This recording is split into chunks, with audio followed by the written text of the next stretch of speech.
62 years old male diagnosed with multiple myeloma with acute kidney injury. This is a histopathology slide showing a section of kidney under light microscopy with HLE staining.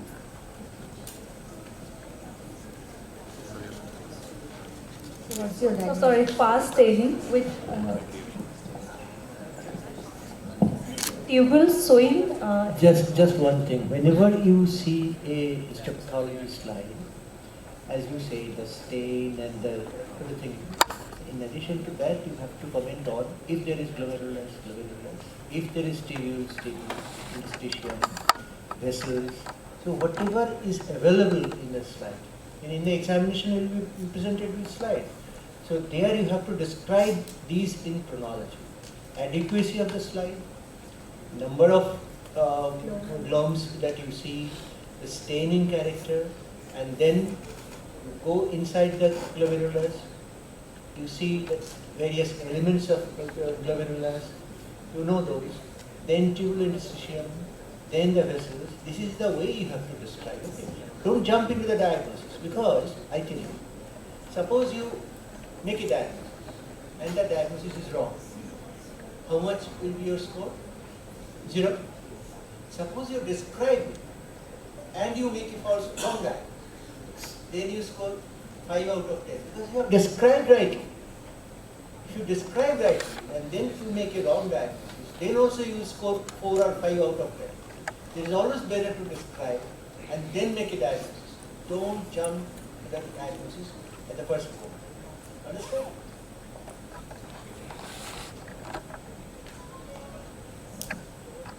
Slide showing no glomeruli and tubules showing acellular material, likely cast. How can we say it is cast? Fragmented, What is the cast? You describe the cast also, no? Then fractured cast, fractured cast. pink, And anything else around the cast? Any reaction?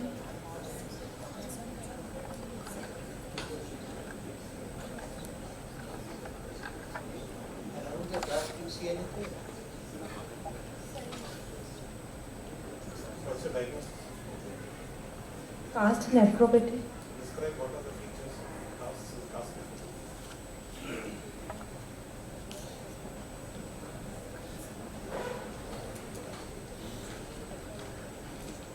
How will you differentiate that is a cast nephropathy versus a Madras cast or some hyaline cast? I'll say it's just a hyaline cast of CKD.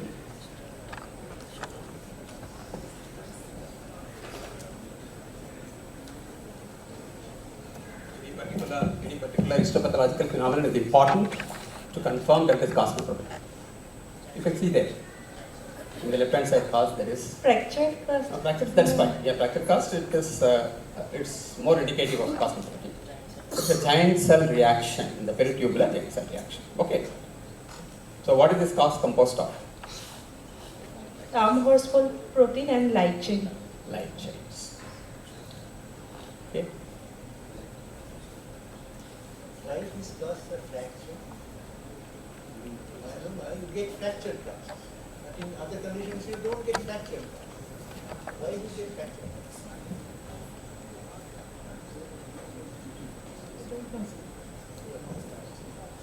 So what are the other, lesions you can find in kidney in case of multiple myeloma apart from cast nephropathy? Amyloidosis, AL amyloidosis. Anything else?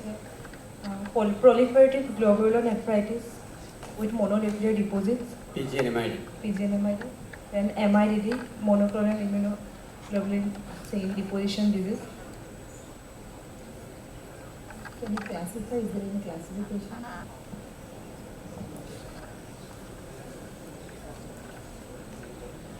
What classification this cast nephropathy will put into?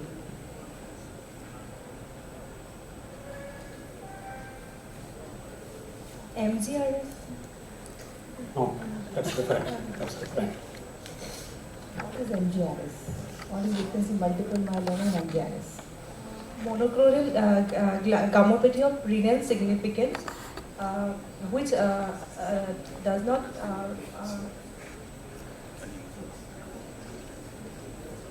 where multiple myeloma is, cannot be diagnosed, but it is associated with more proliferation of light chains that does not contain any diagnosis of multiple myeloma or any diagnosis of lymphoma, but it is associated with renal significance. You're partly right. Still better expressions. Okay. Fine. So can you just tell me the glomerular lesions that are possible with myeloma?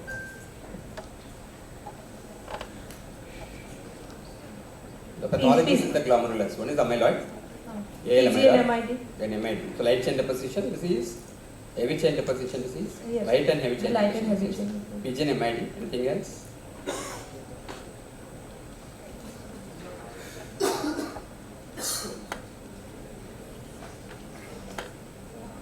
Anything else? Proximal tubulopathy. Glomerular. Immunotactoidal. Immunotactoid. Anything else? C3GN. C3GN. Anything else? Cryo. Cryo. You said proximal tubule. What is that syndrome? Light chain proximal tubulopathy. How do they present?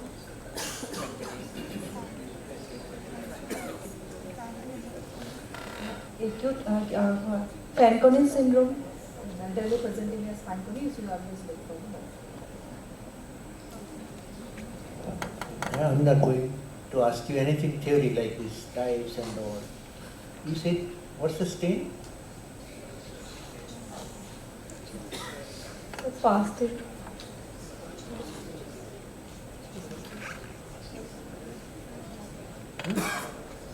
So these are important. You have to identify the stain.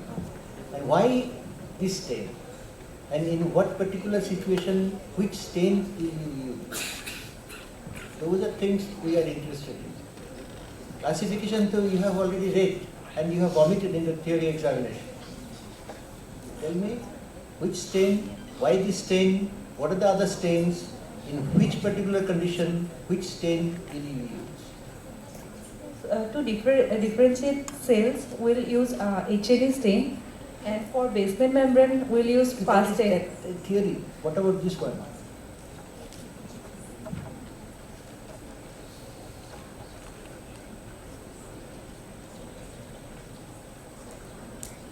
You have to see more slides. Go back and see slides. Okay, anything more? So how do you want to treat this patient? Treatment of multiple myeloma As a nephrologist, you can This how do you do it? the slide is there, the patient is there, you have to decrease the production of light chains, we'll use steroid and other immunosuppressants for multiple myeloma, like bortezomib, lenalidomide, and daratumumab. I'm concerned about the dialysis. All your oncologists will take care of the treatment of the multiple myeloma. I'm just wanting you to tell about, as a nephrologist, what you think you will take care. Dialysis, not do dialysis, and if you want to do dialysis, what else, We can go for Specific dialysis things. if there is indication. There is different dialysis, like median cut of dialysis or light chains. medium cutoff. What is medium cutoff? What is high cutoff? Syndromes? They are especially for light chains. Suppose this patient comes to you with a uric acid of 26, calcium of 24, acute kidney injury. Will you dialyze the patient? First, we'll try to hydrate the patient. First, we'll try to manage conservatively.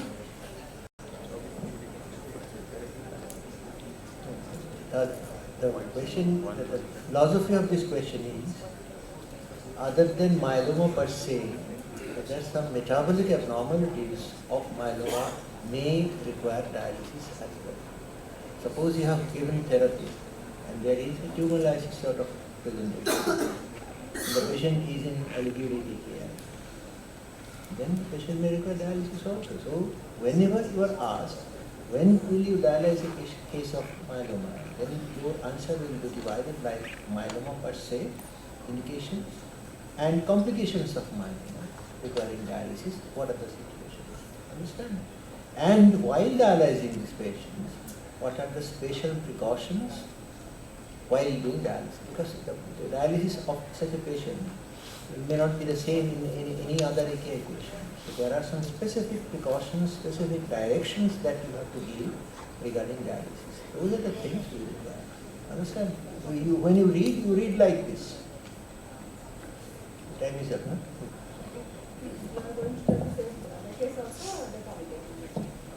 So we have 2 slides per candidate, so we can go with the next slide also. 62-year-old female diabetic with diabetic retinopathy, hypertensive, came for follow-up. Lab showed progressive renal failure with serum creatinine increased from 2 to 5 milligram per dl. This is a histopathology slide showing a section of kidney under light microscopy with showing one glomerulus.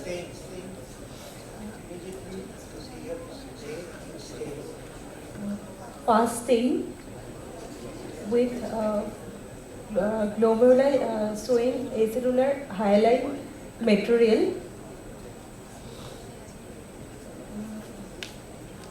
This is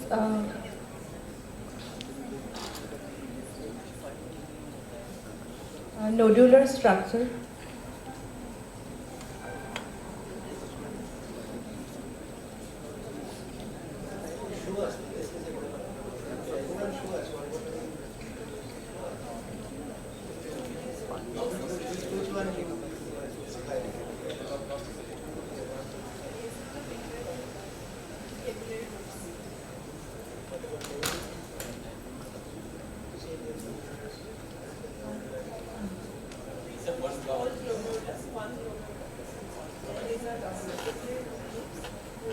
Position.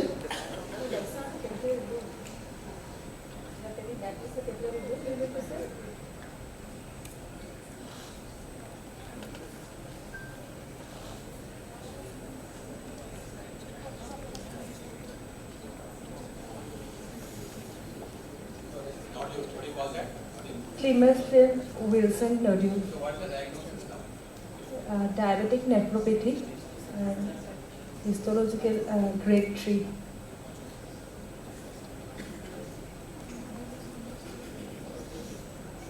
Suppose if you don't have the history that the patient is diabetic, how do you go? Only the histopathology is shown. Real time that's not very obvious. You need to have a thorough information about the Patient. all that. Imaginary situation. We are just showing this picture only. You are picking up the nodules. How will you proceed for that?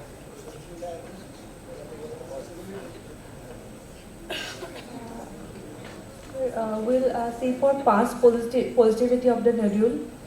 Is past positive, it is most likely diabetic, and if past negative, we'll go for congruent staining for amyloid.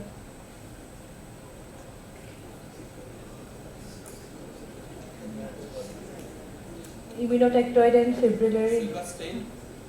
Silver stain is also positive in diabetes.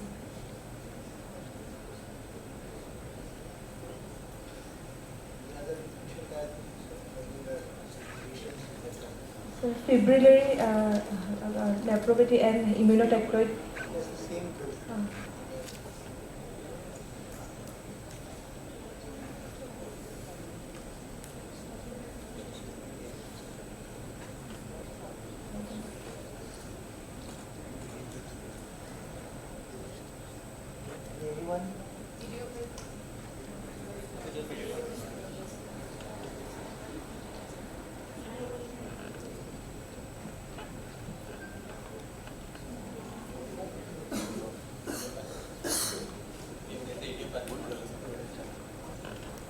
it is idiopathic nodular sclerosis or collagenofibrotic nodular sclerosis?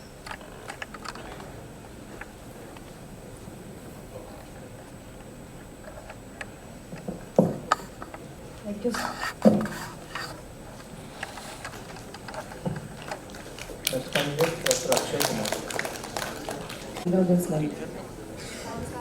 I've been given case of 50-year-old male presented with hematuria, polyuria and rapidly progressive renal failure. I can see a picture of one glomeruli. Stain is PAS stain, and there is I can see a circumferential crescent that is PAS stain. Past.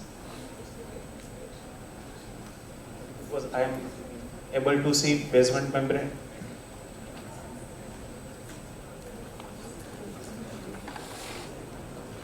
I am not able to see tubular basement membrane, but the glomerular capsule is very much stained. So, and mesenterium is also highly stained. So, PA stain. Considering. There is a presence of cellular crescent.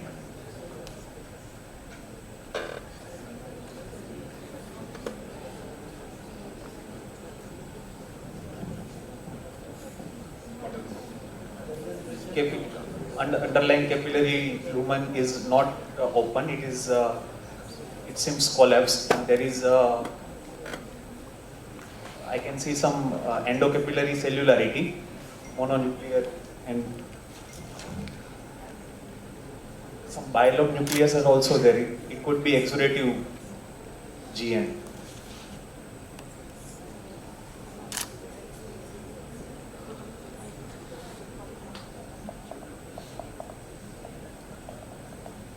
My diagnosis would be crescentic glomerulonephritis, and I would like to go for immunofluorescence to rule out two likely possibility. One is immune complex mediators, that is IRGN or SLE. Single gramus, can you part as crescentic glomerulonephritis? When do you find crescentic glomerulonephritis? I would have to see the full biopsy picture. At least 50% of the glomerular are equal to polycentric GN.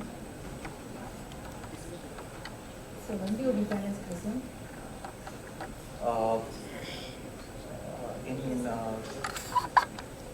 In lupus, the circumference of Bowman capsule, at least more than 10% of the circumference should be involved, and that should be at least 3 cell layers of extracapillary proliferation.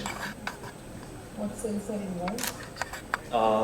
Parietal epithelial cells. There is proliferation of parietal epithelial cells. So it's 10% or 25% of circumference? Sorry, ma'am, in recent lupus guidelines, IS and RPS 2018, I think, there is revised, and they have stated that if the more than 10% circumference is involved, then we call it crescent. Ma'am, that is specifically for lupus. I'm not sure about Carry on.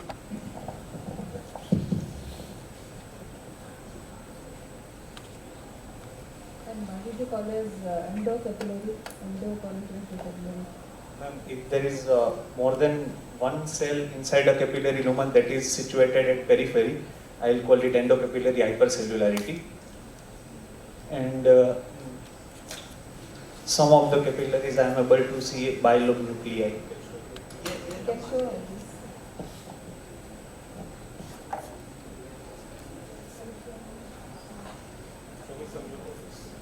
Yes, sir.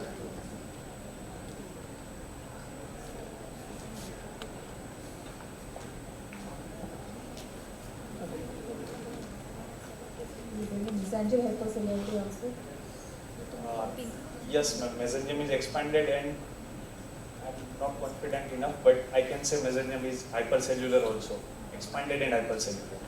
When do you say hypercellular? Mesangial hypercellular? There should be 4 or more nuclei in a mesenterium capillary tuft, which is not located in either region. You have to look in periphery. What's the difference between mesenterial hypercellularity and mesenterial proliferation? 4 or more.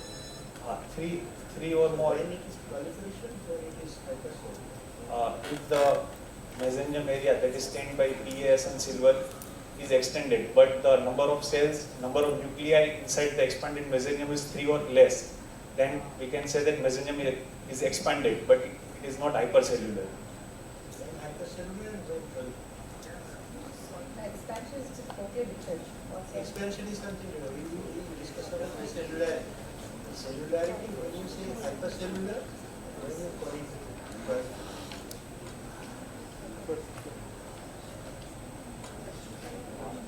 Number of nuclei, if we can count, is more than or equal to 4, and we can 3, sir. if I tell you, forget that. Time you go away from the screen, you forget. I don't give you the answer. You go and read, then only you will remember.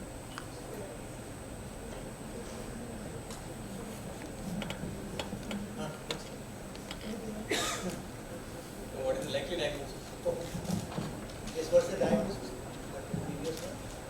Sir, there is cricentric GN, so I would like to keep autoimmune with neutrophilic involvement is also there. So first real diagnosis would be lupus diffuse exudative. Lupus in a 50-year-old male. Sir, IRGN, it could be IRGN. 40-year-old male. 40-year-old male, how common, how often we come across lupus? IRGN would be first, and second would be autoimmune, and third would be immune. Quasi-immune, this kind of flower proliferation you see, or necrosis is Necrosis would be more of nephrotoxic glomerulus rather proliferation is less.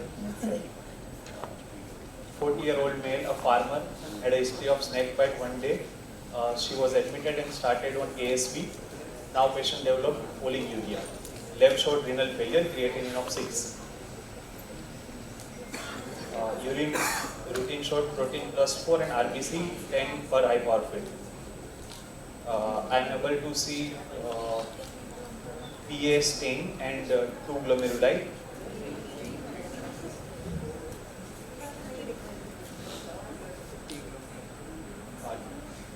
Tubules are situated back to back. Both the glomeruli showed capillary loops of both the glomeruli are not open, and mesenchyme is expanded, and the tubular epithelial cells are not clearly visible. There is tubular epithelial cell injury with inhomogeneous material inside. Any cell you are able to delineate? Sorry, ma'am? No, I am not able to delineate any tubular cell. That's right. What is There is extensive acute tubular. What's the diagnosis? What is the important component of the cell, which is like, glaring? The moment you see any histopathology, is it seen?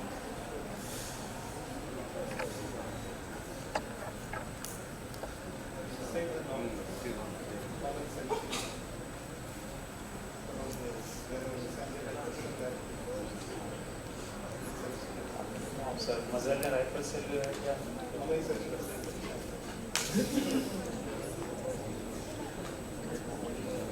I am not able to identify the nuclei of the cell in mesenchyme. What is the diagnosis then? Mesencholysis, sir. You have a history also, you have one clue. Recently, last time we have discussed, no? Tubular injury is there with tubular injury, what sort of tubular injury? Acute tubular necrosis? acute tubular necrosis. Side by side, a sister problem with acute tubular necrosis will happen. In fact, sir has admitted now into whatever statement you just discussed, no? Just last time we have discussed, what were other injuries apart from tubular necrosis?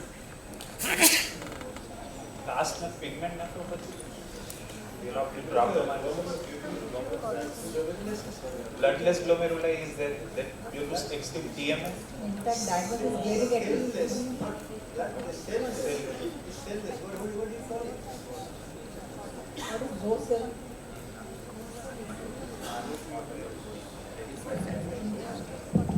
Aortic architecture of every component of the nephron is just gone. Look at the glomerular. After some time, if you do kidney biopsy, you will see only the ghost outline. Everything will become homogenized. Now it has lost the structural details. There's no capillary lumen. I was confused by the back-to-back appearance of the tubules. So what? That's what I told you. Acute.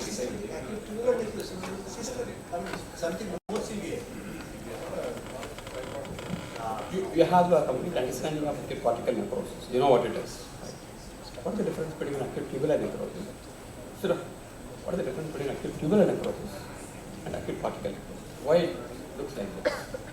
Sir, there is a spasm of vessel in cortical necrosis. The blood supply to the entire cortex is compromised. So, the components present in the A spasm or something else? pregnancy-related RCN, there is extensive spasm of No, blood. spasm meaning it may get relieved and it may not get this kind of a permanent pathology. What is happening there? Obstruction to the blood supply, sir. Due to what? Thrombosis, sir. Thrombosis. You said the only other background where you get acute cortical necrosis commonly in India is obstetric setup. Yes, sir. What is the commonality between snake bite and obstetric setup? These are the two clinical background scenarios in which you get acute cortical necrosis. What is the common feature in both? What is the similarity? Sir, in pregnancy-related RCN, it could be patchy RCN, sir. Wall of the cortex. My point is that why cortical necrosis happens in these scenarios but not in others.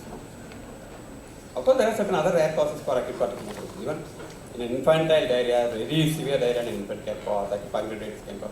All that is fine, but it's all rare, kind of anecdotal or in a single case experiences. But these two clusters, like snake bite cohort and obstetric cohort, they are particularly vulnerable For RCN. thrombophilia. There is a thrombotic tendency in both. Hypertrophy. Okay. In Viva, there will be an important question. What is Schwarzman reaction? In Viva, if you are allowed to continue Viva for this is the time to ask. Schwarzman-Sonarelli phenomenon. You understand that elegant experiment. It may sound very primitive now, but that was very elegant experiment of Esther here in nephrology. If you understand that experiment, you will understand what's happening.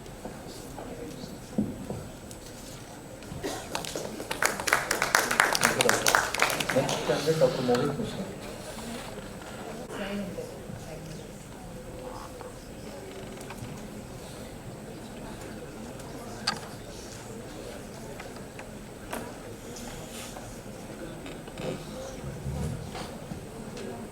Sir, this is a case of 55-year-old male, a diabetic.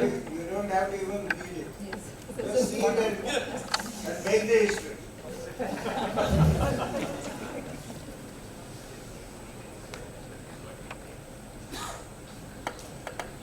He's a smart guy.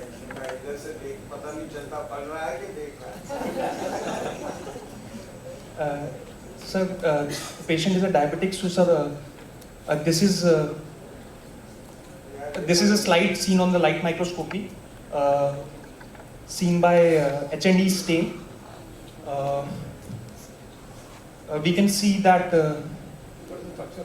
These are globular tubules. And this seems to be a homogeneous acellular material deposited. What is this? This is like onion peeling. So what's the diagnosis? It's a cholesterol emboli with arteriosclerosis. It's artery. Sir, as compared to the glomeruli, the size is bigger, so sir, it seems to be a middle artery with a cholesterol emboli in between, and some fibrinous material is also there, which is eosinophilic, and circumferential thickening of the arterial wall is there. It seems to be arteriosclerosis. Why do you get that? How to describe the shape? This one, this in between. Yes. Spindle shape. Ma'am, the artery is like onion peel, and it's a circumferential thickening, and this material in between is fibrinous acellular. So this.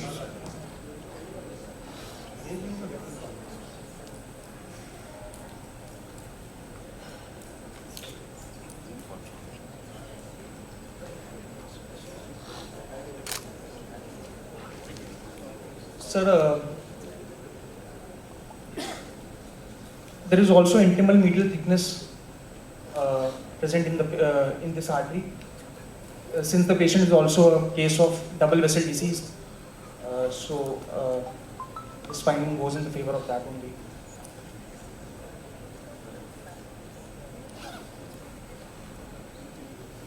Can you describe why may we get like this histopathology? And why do you get this findings in histopathology? What is the mechanism? Why don't they take any stain, the cholesterol, whatever they said, cholesterol and everything? Ma'am, there is no cell, so cells because it is amorphous acellular, so it doesn't take. It is hyaline only. So why is it fragmented? Spindles. No, any substance they should, it need not be cellular. Any substance should be able to take some stain during the filtration. Cholesterol is nothing but sand, it gets dissolved during filtration. That's why they don't get any stain. That is spindle shaped structure you will see. How do you treat this? Ma'am,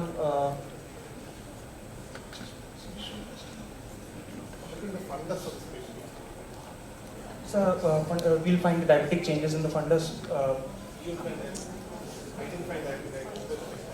It's a hard exudates and soft exudates. It's a cotton wool spots.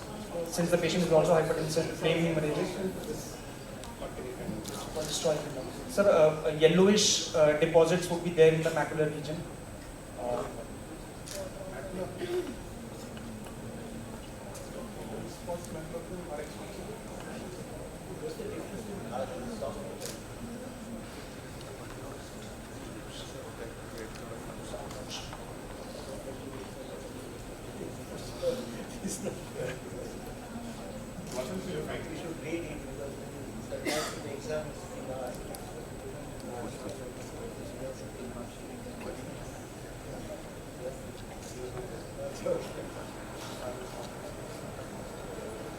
So what do you find?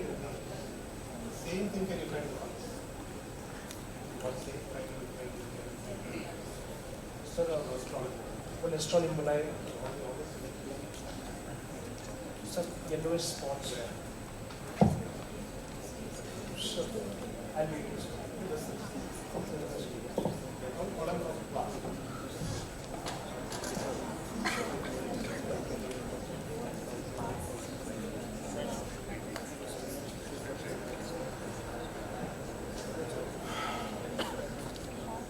Read out the history and you have the slides. So this is a case of 50-year-old male diabetic with diabetic retinopathy, hypertension, presented with swellings of both lower limb, facial puffiness for past 1 month, frothy urine for past 2 weeks.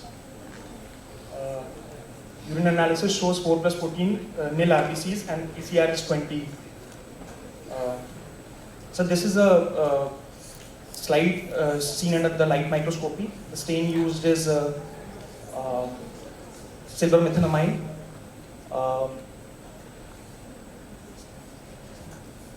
So there is extensive. The capillary seems to be collapsed, and the mesangial cellularity is increased. So they are not, sir. They are not properly open because the mesangial. There are wide open. These are the capillary loops. No, that is probably because of the cut section. Cut section is still you cannot appreciate, but lower down you are able to appreciate the capillary leads. In fact, they are wide open. Ma'am, away from the They are pole. wide open. The GBM seems to be thickened. Since there is black staining of that. Ma'am, this seems to be grade 2 diabetic nephropathy. Diabetic nephropathy.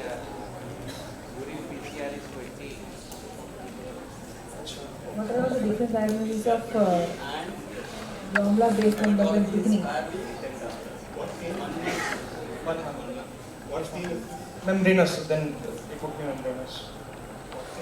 It's a silver methanamide.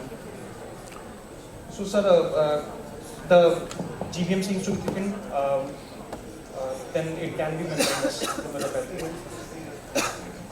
Sir?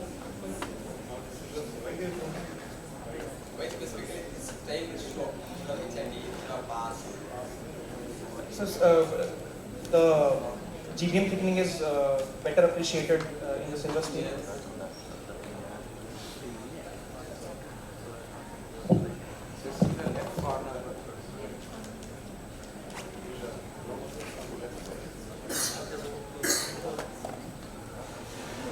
Epithelial deposits I cannot appreciate.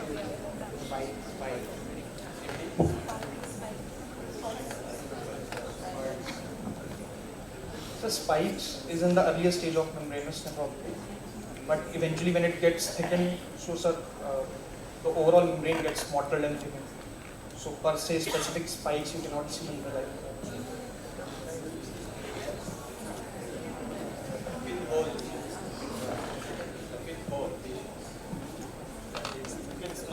So you're not able to see that. There are many.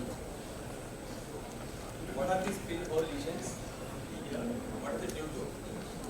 So because the silver stain is not able to, is not being taken up by the membrane in those. So what are the next stage you'll be asking for? Having diagnosed with this? What are the next steps? So next I'll go for the immunofluorescence. Sir, I would like to, if there will be full house appearance, then it will be because of lupus membranous. Yes, sir. Not in this case, sir. Yes, sir. In this case, sir, in immunofluorescence, we find immune complexes, IgG1 to IgG4, along with C3 and some kappa lambda chain deposition would be there. Sir, sir, granular along the GBM only. No, sir, IgG1 and IgG3 are more as compared to IgG2 and G3. Okay, fine, forget about that. What else? Immunofluorescence, anything else particularly you'll be asking for? Membranous Sir, last thing, sir, for primary versus secondary. 70% of the patients with FLAR would be having positive staining. What are you demonstrating? What exactly is staying there? Sir? In the kidney biopsy specimen, what is staying? Plateau or antigen or antibody? So, antibody to FLAR. Antibody. The tissue specimen, what is required? Antigen. They respond from the floor. Antigen. Antigen. In the serum, it is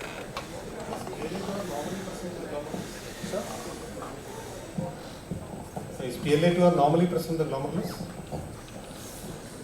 Alpha lactase A2.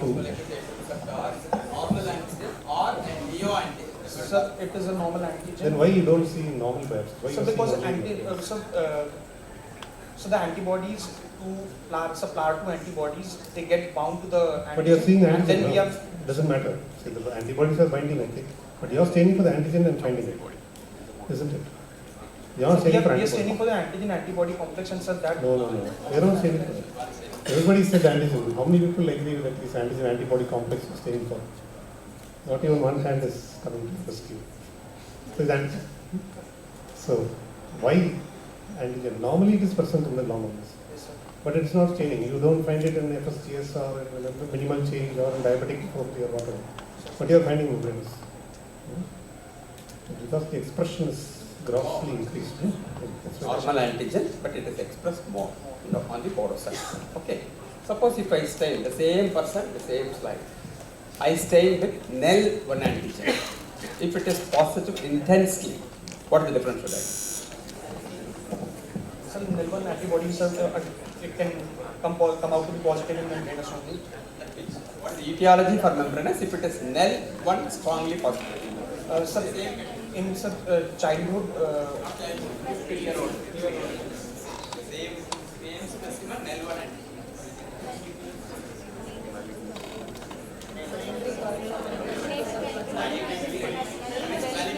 But much more commonly in India, Heavy metal poisoning issue. indigenous medicine containing mercury.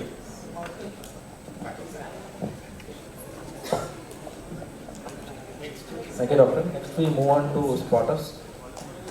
Dr. Chaitra.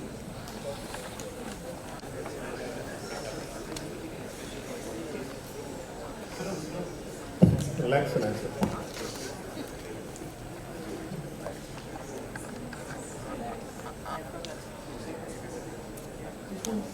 An ultrasonography image showing the right kidney.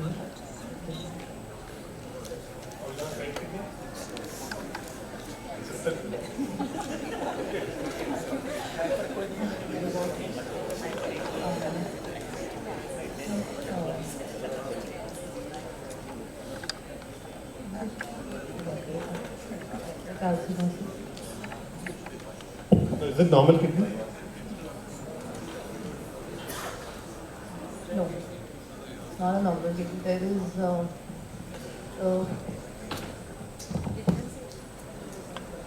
thinning of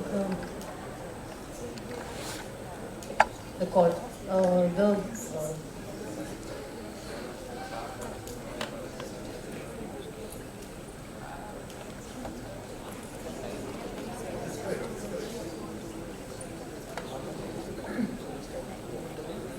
thinning of the cortex and the renal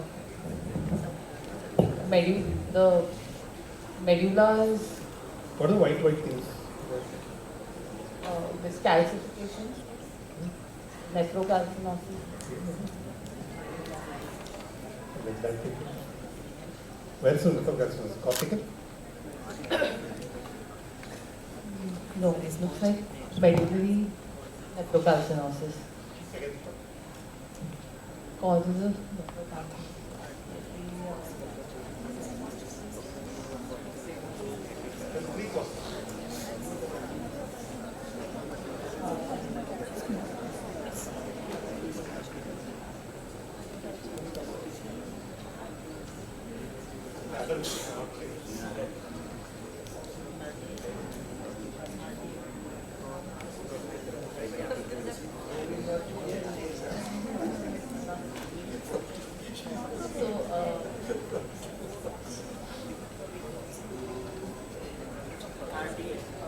Renal tubular acidosis.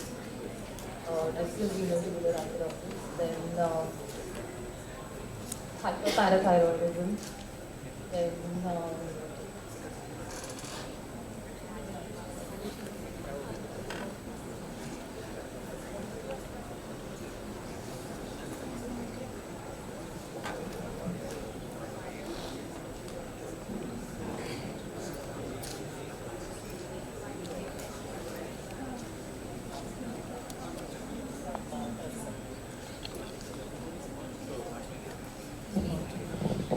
why does distal RPA cause nephrocalcinosis? because there is decreased citrate excretion in the urine, which will cause calcium deposition. Why does it decrease?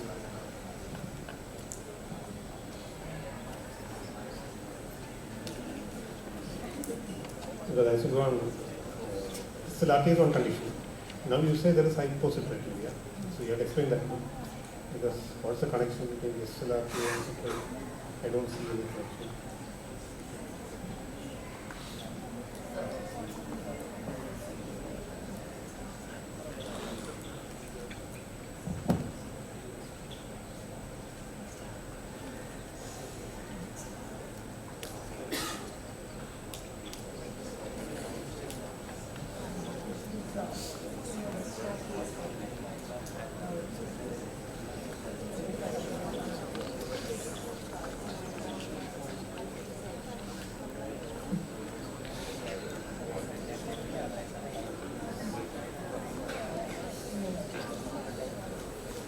There's metabolic acidosis.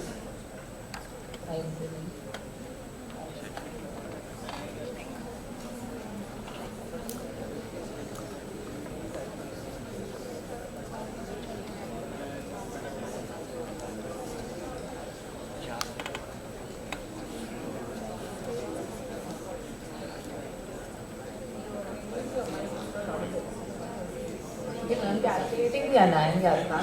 So pH is 7.1 with a bicarb of 11. So there's metabolic acidosis. So the anion gap would be sodium is 146, chloride is 129 with a bicarb of 11. So that would be 146 minus 138. So that would be 8. So say normal anion gap, metabolic acidosis. So the compensation would be 1.5 into 11 plus 8.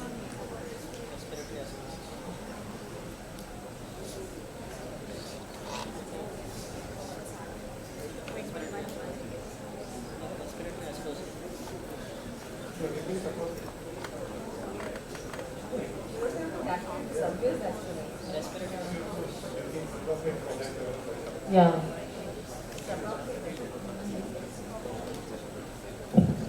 Do you expect it to be lower than that or higher than that? It is all the same. PCO2.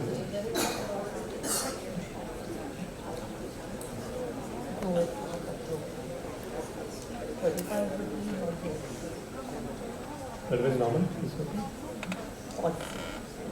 PCO2. 35. Anybody else? I think the PCO2 is appropriate for this degree of no. It is Higher. you think there is a Respiratory respiratory response also.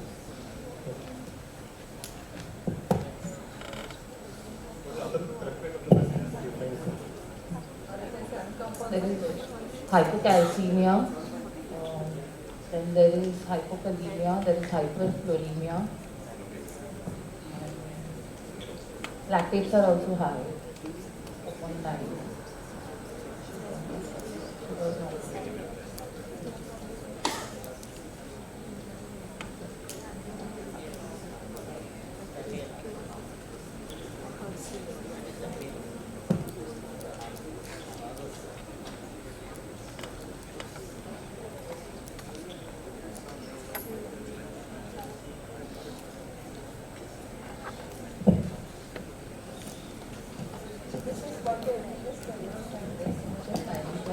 Compensated, non-compensated, mixed.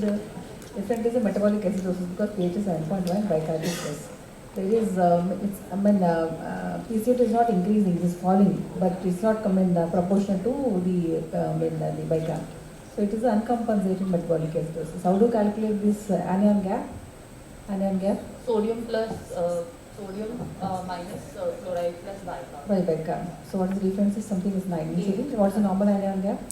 Would be 8 to 12 would be the normal anion gap. Yeah, 10 to 12. So it's currently decount is a normal anion. Normal That's anion. normal anion gap, metabolic acidosis, which is not compensated.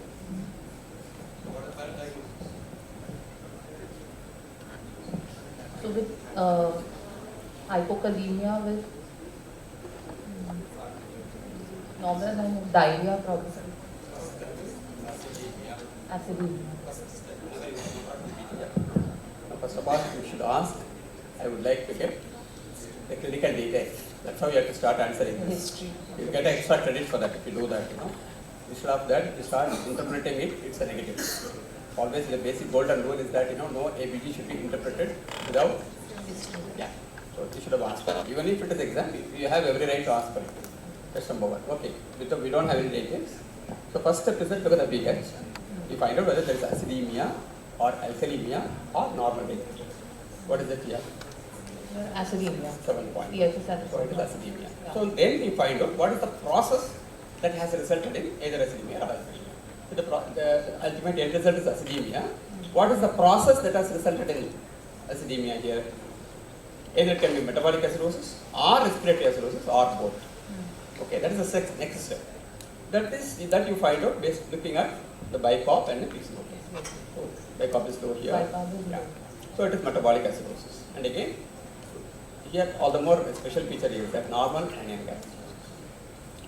And PCO2 is 35, so additional respiratory acidosis also is there. Okay, so it's a combination of metabolic acidosis, that normal anion gap, and the respiratory acidosis. Normally, in acidemia of such a significant acidemia, what happens to potassium? It should increase. But here it's not even normal. So, in what clinical conditions you get this?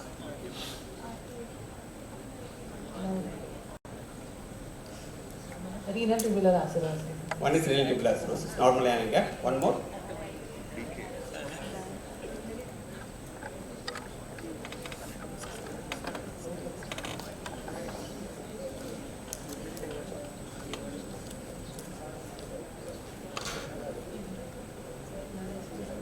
What are the conditions in get? If you get acidosis but hypokalemia. Common clinical situations. Diarrhea. Everybody was saying renal tubular acidosis. Do you think that always you have low cholesterol? Suppose it is palpable tubular acidosis. He is very specific. It is distal renal tubular acidosis where you get low cholesterol. Okay, your answer should be very specific.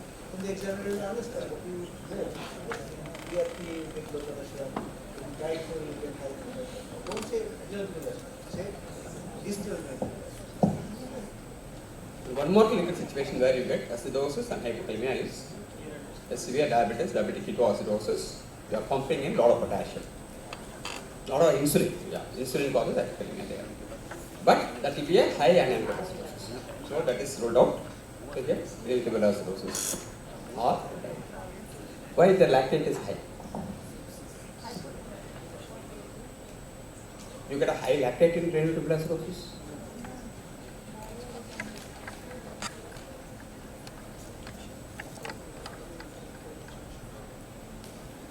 What are the causes for lactate? When you get lactate? Hypotension. Infection. Distal RTA, the patient is in some crisis of infection that is setting in. The respiratory exercise is less, respiratory drive is less. So that is resulting. But it's all, I tell you, it's all only guesswork. Now, without patient's clinical history. But you should be able to analyze. Any drug causes lactic acidosis like Metformin.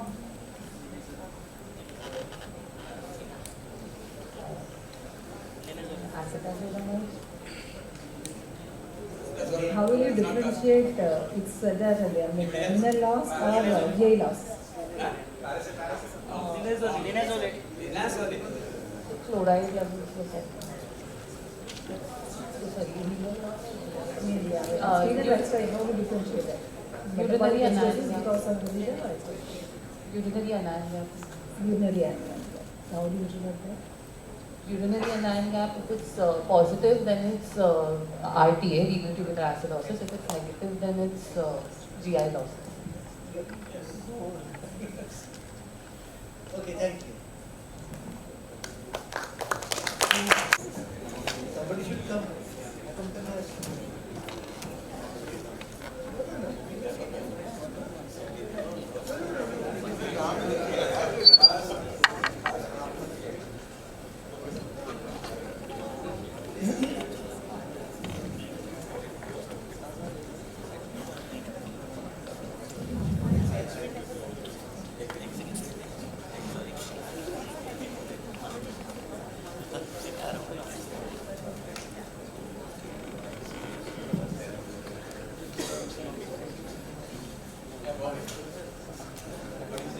Sir, hemodialysis.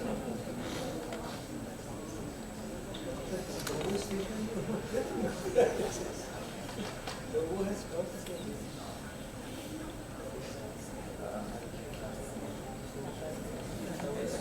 The dad is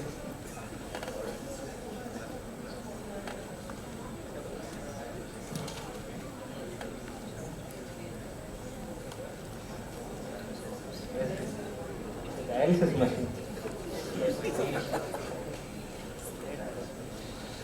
Explain the dialysis machine. Two pumps or one pump? One pump is the other pump. So what is the other pump for?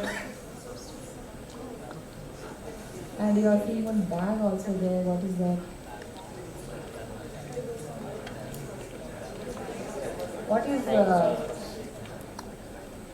What are the other machines are apart from hemodialysis machines? We are doing both blood and plasma.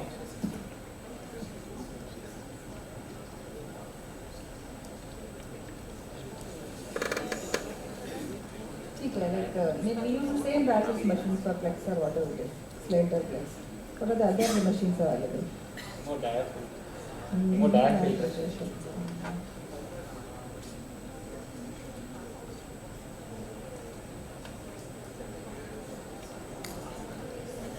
What way is different than hemodialysis?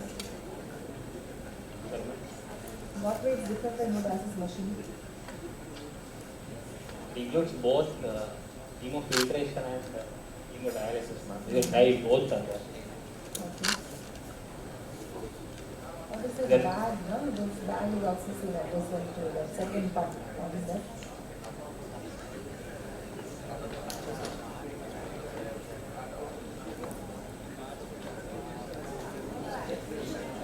Just below the dialyzer, there is one conical bag is there.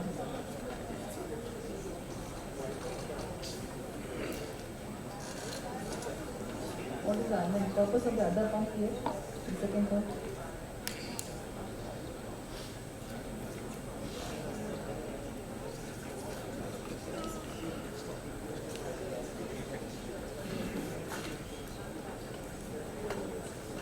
Do you use a replacement fluid? Replacement fluid. This set is not required. In the with only dialysis we need to provide replacement fluids, but the Hemodialysis don't replace? should both the dialysis as well as filters.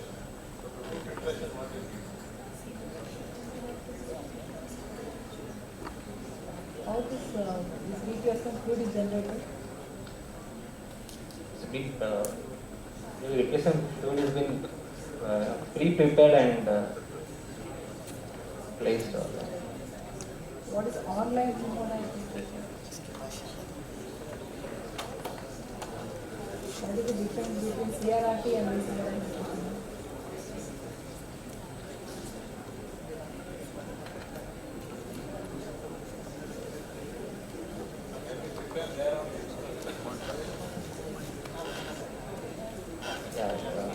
Yes, sir. How to calculate the dosing? How to in hemodialysis we just prescribe how many hours and then after. Here how do you discriminate that prescribe the hemodialysis ratio? What is that volume? How much volume? And what is that called?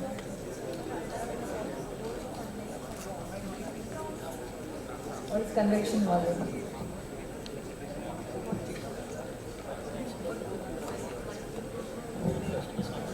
Just tell us when you want to do this in your patients. Like when you consider these things, do you routinely use in your dialysis unit?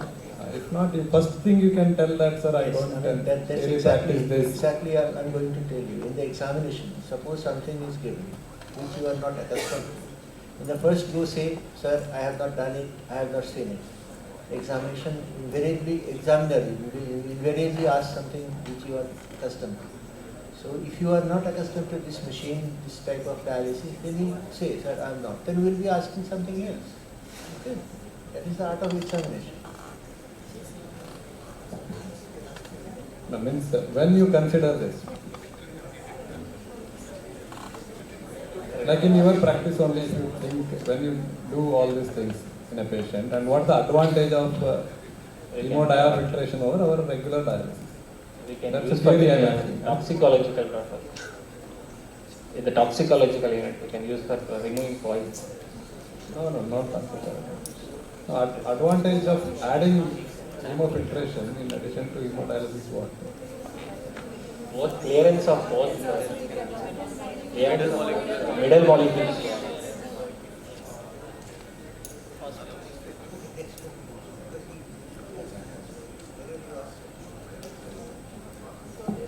Actually, bicarb bag.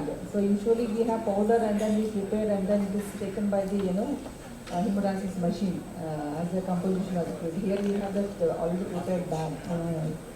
So machine itself, through RO water only it prepares and it takes it. And the other pump is for the replacement fluid. And replacement fluid is generated by the RO water itself. So there is another filter behind.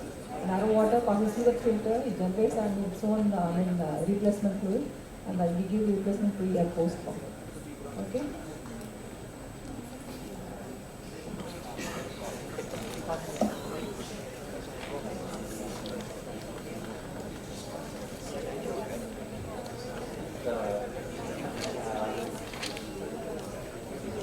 No, the CAPD catheter, sir.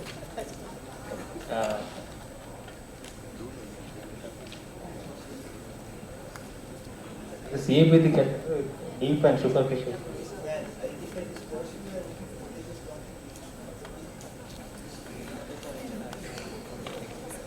This tech.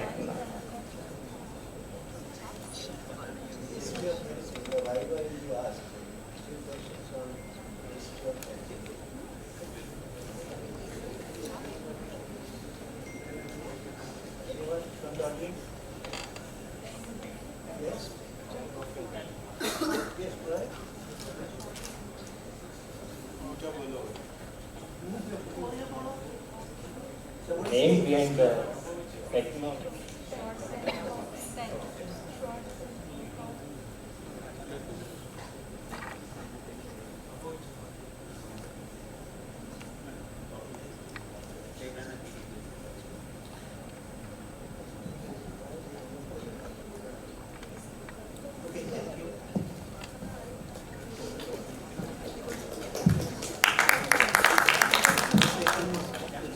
Next, Dr. Viren.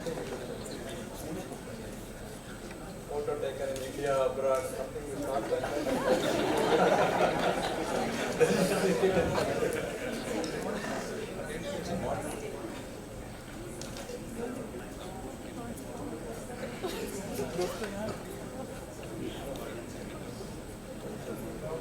So sorry, Mohit, I think the model. Yeah, Mohit Gupta has to present. Sorry for that.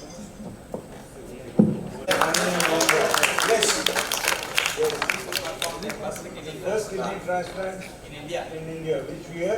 Which institute you can run? Which year? 1971. 1971. Yes. So this is Dr. K.V. Johnny and Dr. Monroe. Dr. Monroe is now in Australia and Dr. K.V. Johnny is in Kerala now. Nice come back. Yeah. That's the first transplant. Okay, next one.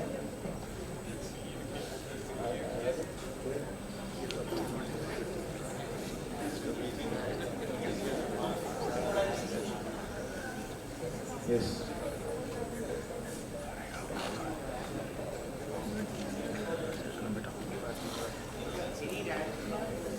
Yeah.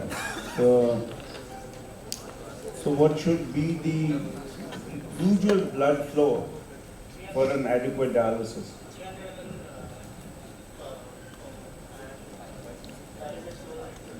This should be a minimum of 300, depending on if it's an average sized Indian patient, and at least 300 ml.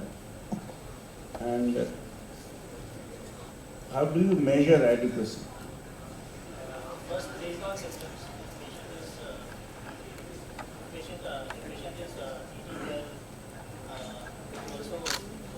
Also measured by urea reduction ratio, in which give a pre-1, post-1, Not working? Can you give him a new mic?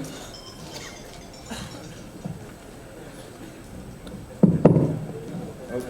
urea reduction ratio if it is more than 65, and then KT by V also. So what should be the minimum KT by V? Minimum KT by V should be 1.3, 1.2. On a weekly basis, how much? On weekly basis, the standard KT by will be around 2, if it is correct. Standard. So how would you ensure that the prescribed dose and the delivered dose is very close to each other?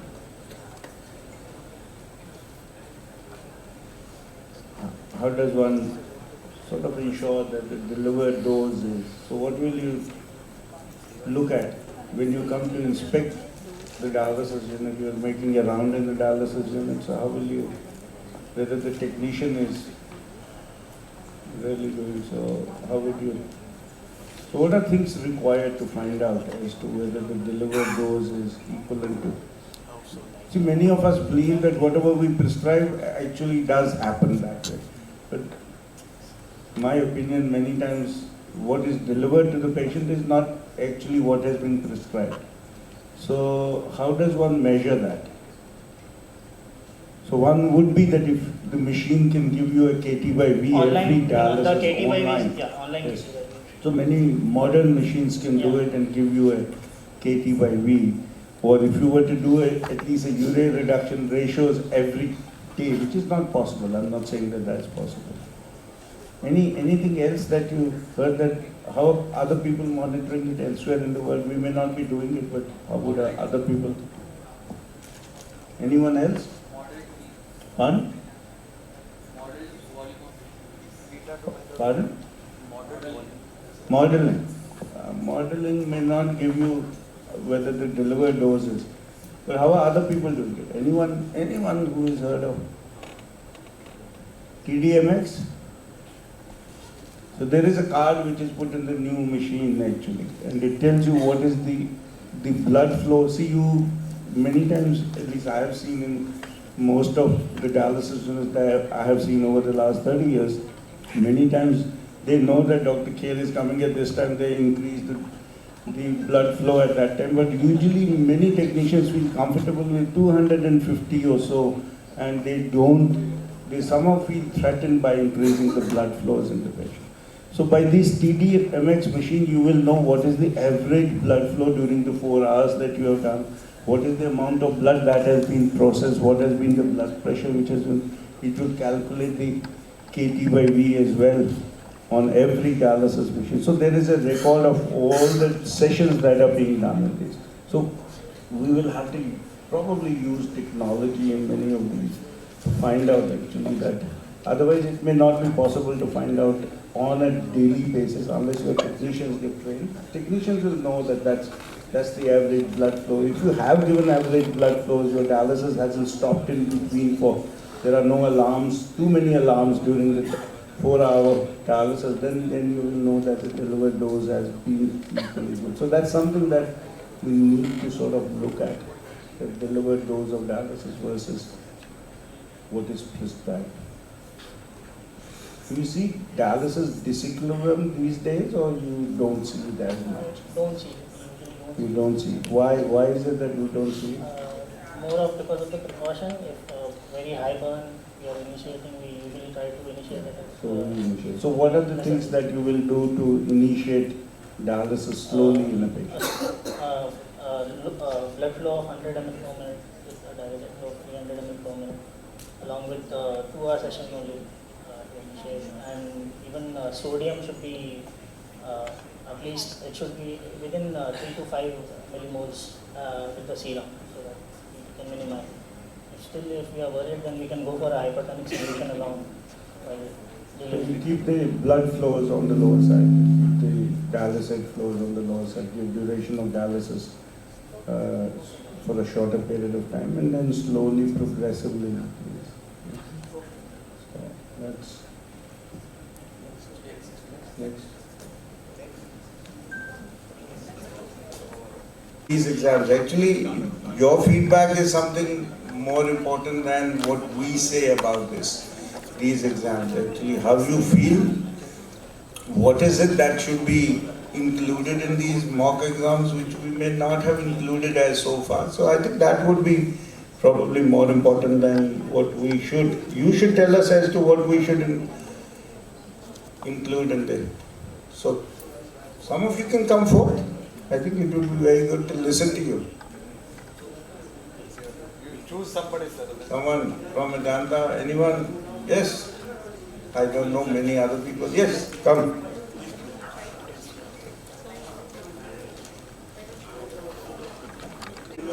Good evening. On behalf of all the students, I would like to thank the faculty members for conducting such a nice and well-constructed examination. It was a great experience. We learned a lot of new things and the pattern of the exam. It would be furtherly helpful for us if we could know the marks distribution, as in how much is given for history and further Viva. And maybe you can grade us on that. Other than that, it was really nice, and we have learned a lot, and we need to study a lot, a lot more. And thank you.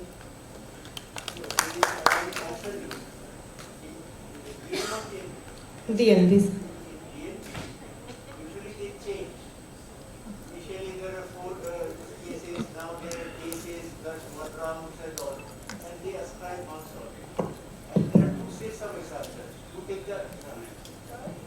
So there are two sets of examiners. They take the examination independently. Subsequently, at the end, the examiners usually sit and assess. It is not that, suppose somebody is not good in one particular case and he or she does well in the other cases, invariably he or she will pass. So we overall try to assess that, well, this candidate deserves to pass. And always remember that the examiners tilt in favor of passing the candidates instead of failing the candidate. They are there not to fail you, they are there to pass you. Okay? I think you also agree. Yeah, 100%. You have to be very bad to fail. Like yes. So you should know that you have to be very bad to fail. So these days, I think, I don't think the purpose of these kind of exercises is to grade you. I think it's basically to prepare you that there are going to be some deficiencies that you feel at this point of time, and you might be able to correct those deficiencies right now because you have another 2-3 months to take care of your studies. And so deficiencies which you will prepare right now, and you will know from others also that when they present that these are the common deficiencies. And I think predominantly you are being analyzed to be a consultant in nephrology now, and so you are being analyzed for whether you can make the analysis appropriately from the history and physical examination and your findings, whether you can do that. The rest of the things is that whether you've gone around and done enough of nephrology, which is basically that what is the lesson that I would tell you to do here. And this examination and even the DNB examination is not the final exam itself. You are beginning into a career where every day there is an exam. Your patients are examining you every day. So that's the examination which all of us need to pass, and that's more difficult examination, I can tell you. So this is only an entry into a gate of far greater examination which every day you will have to pass. So it's only preparing you for that kind of thing, and all that you need to be open to questions. Don't trust anybody. Find out what the truth is. And that truth may be something more different than what I may have told you today, what Dr.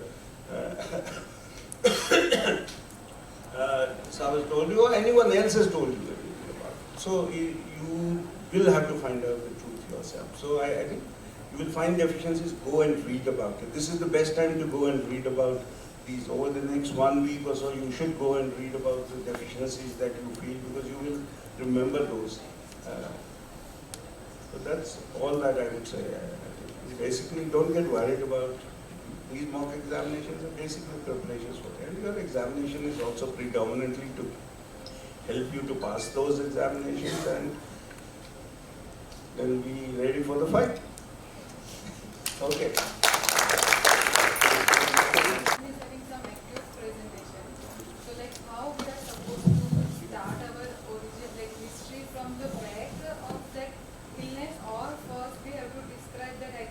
always the pattern never changes. It's a history of presenting illness. And we mention the history of presenting illness. And then if you think that whatever presenting illness is related to whatever is there, you can always say, I want to start my history from this point. So go back then.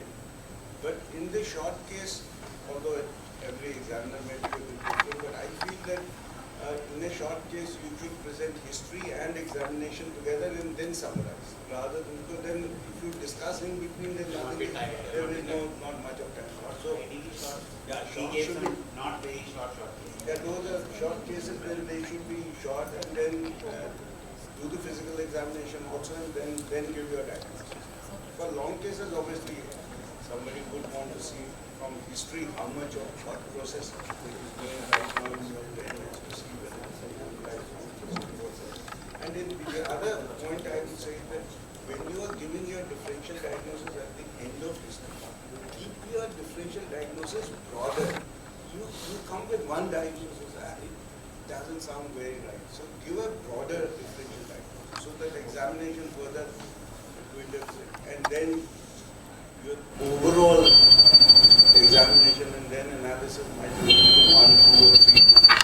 Keep your differential diagnosis. Just don't give just one diagnosis.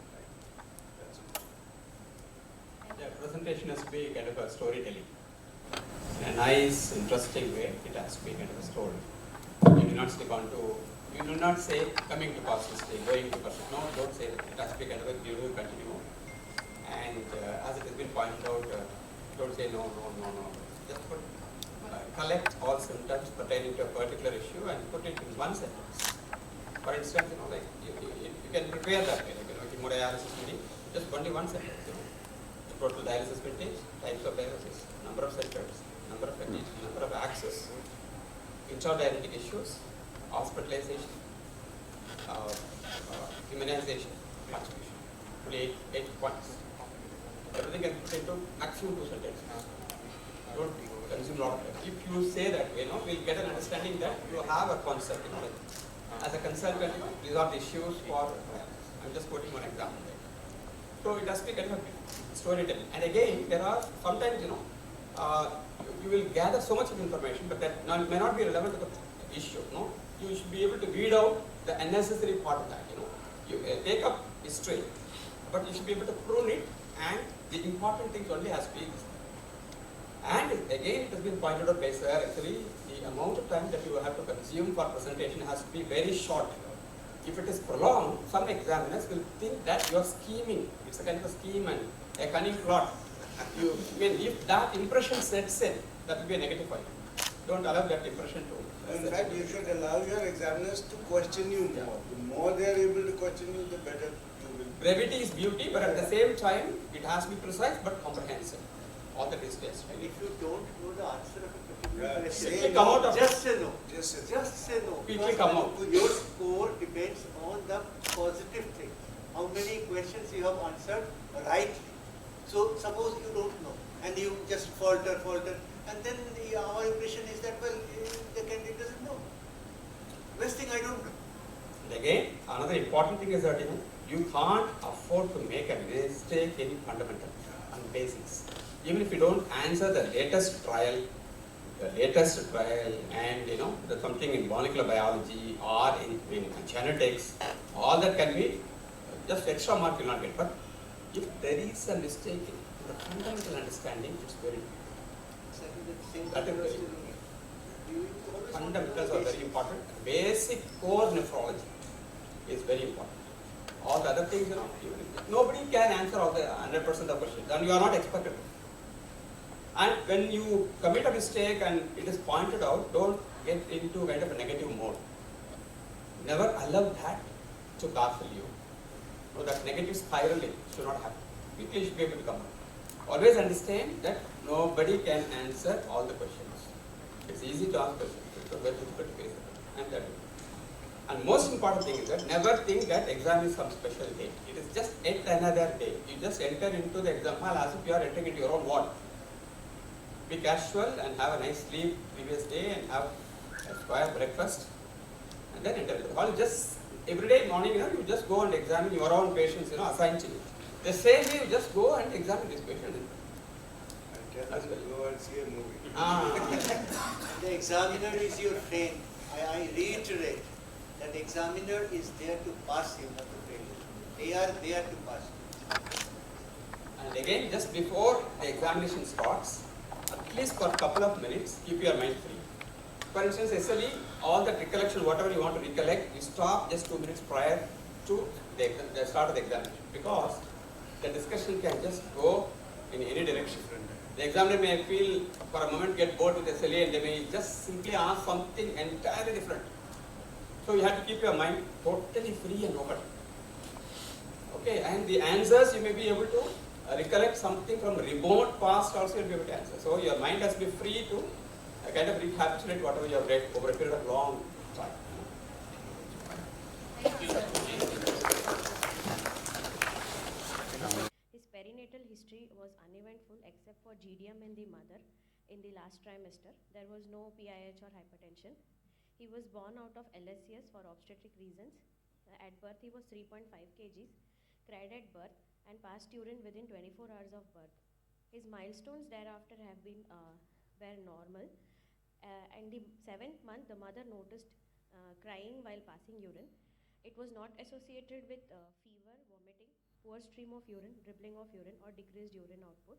He was taken to the local hospital and he underwent a minor procedure there and patient was discharged the same day. They don't recollect what the procedure was, but they say it was done not without local anesthesia and within few minutes. 7th month.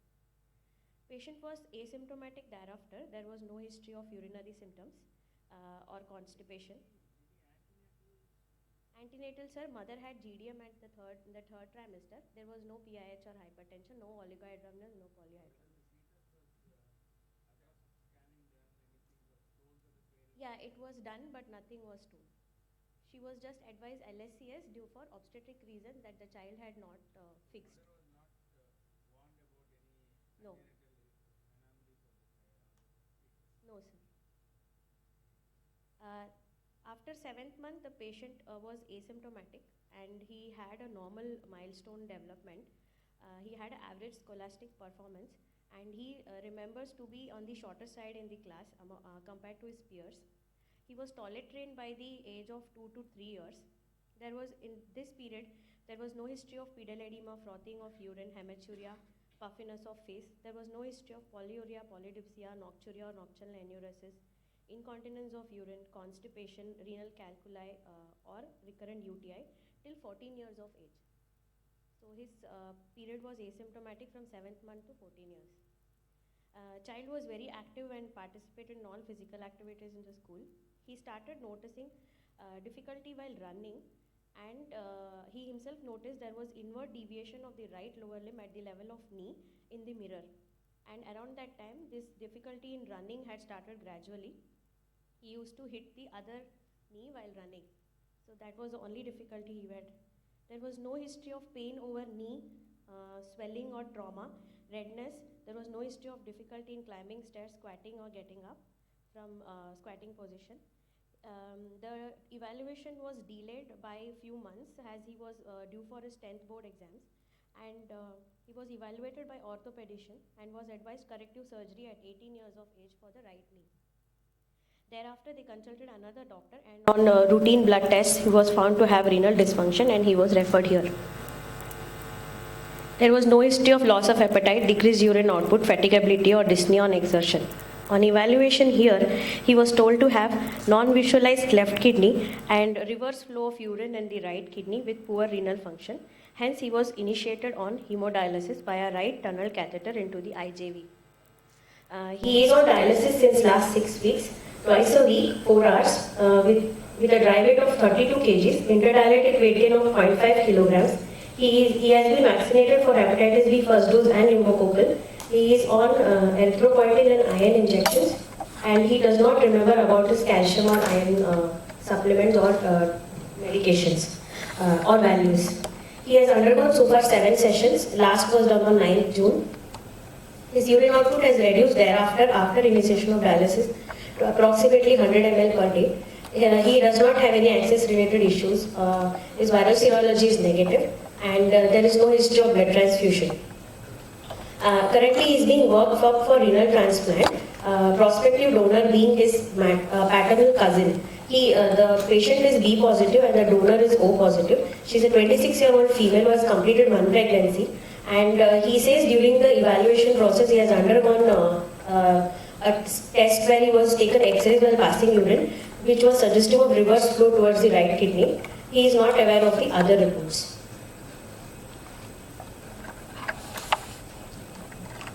So this is about the history, sir. Then coming to family history, growth and birth history I have already included in the family history.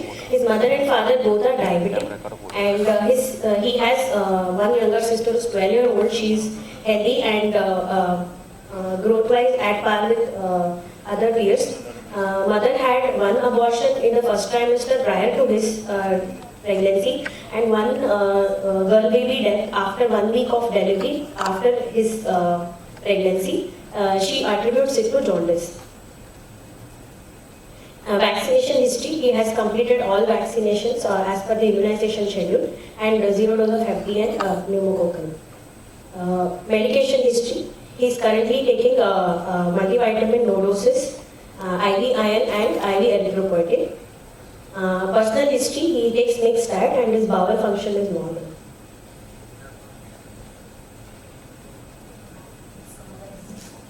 So here we have a 15-year-old male child with history of crying while passing urine at 7th month, which was managed with a minor procedure. There were no urinary symptoms or growth-related issues thereafter. Presented with 1 year history of deformity of the right lower limb associated with difficulty while running, and on evaluation was found to have renal dysfunction, initiated on hemodialysis and is being worked up for transplant. So with this, what is your diagnosis? Syndromic diagnosis would be CKD5D, CIL, and etiological diagnosis would be congenital anomalies of kidney and urinary tract. Probably unilateral left renal agenesis or hypoplasia or dysplasia with probable vesicular reflux into the right kidney. Okay. So coming to your history of with mineral bone disease and anemia of chronic kidney disease.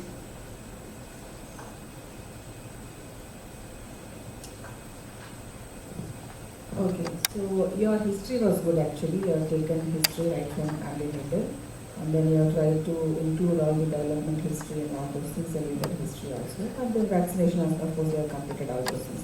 So your history and then all your medicals complete. So really appreciate for that. So but when you are taking the antenatal history, so what do you expect? As I was telling, so what do you expect, and when do you say that there could be some the gap or congenital abnormality of the tract? Ma'am, in the second trimester scan. Usually during the antenatal scans, the mother will be told about the child having enlarged kidneys or having oligohydramnios or polyhydramnios. And scan, they will see the what do you call it, scan? Anomaly scan. TIFA scan. Okay. So what anomaly you look for? What are the parameters you look for?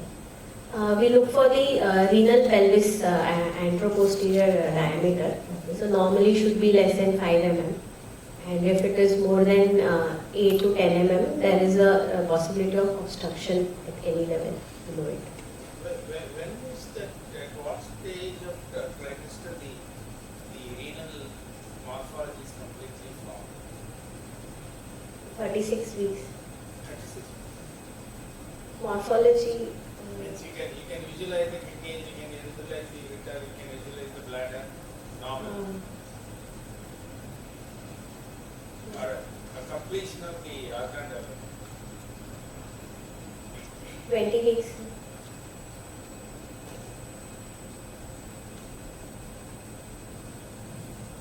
Okay, and your history, you said till 7th month, then you was absolutely normal. There was no history of any urinary disturbances or failure to thrive or, crying during which is nothing. So what do you think, that at birth it was normal, it has suddenly presented 7th month?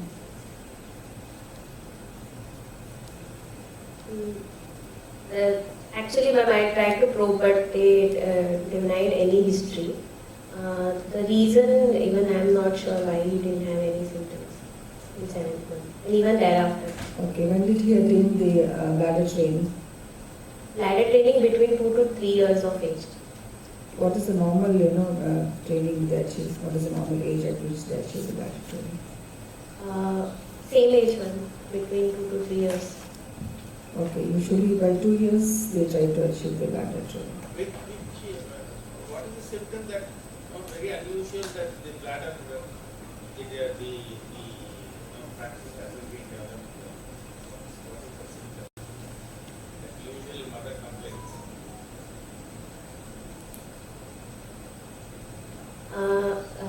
Overflow incontinence or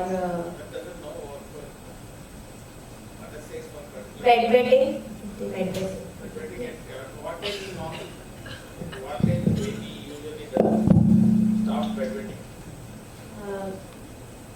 Bedwetting can continue up to 5 to 6 years of age. After 90% of the children.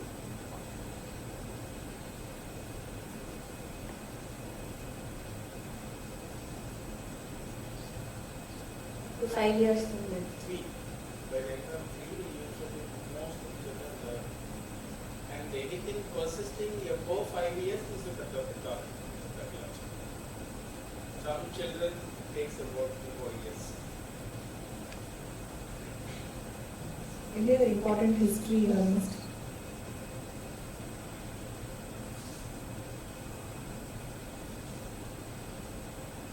Did he ever had any episodes of urinary tract infections? I have mentioned that, ma'am. No history of No history of any documented urinary tract infections. So what do you think is the cause of kidney disease in this patient?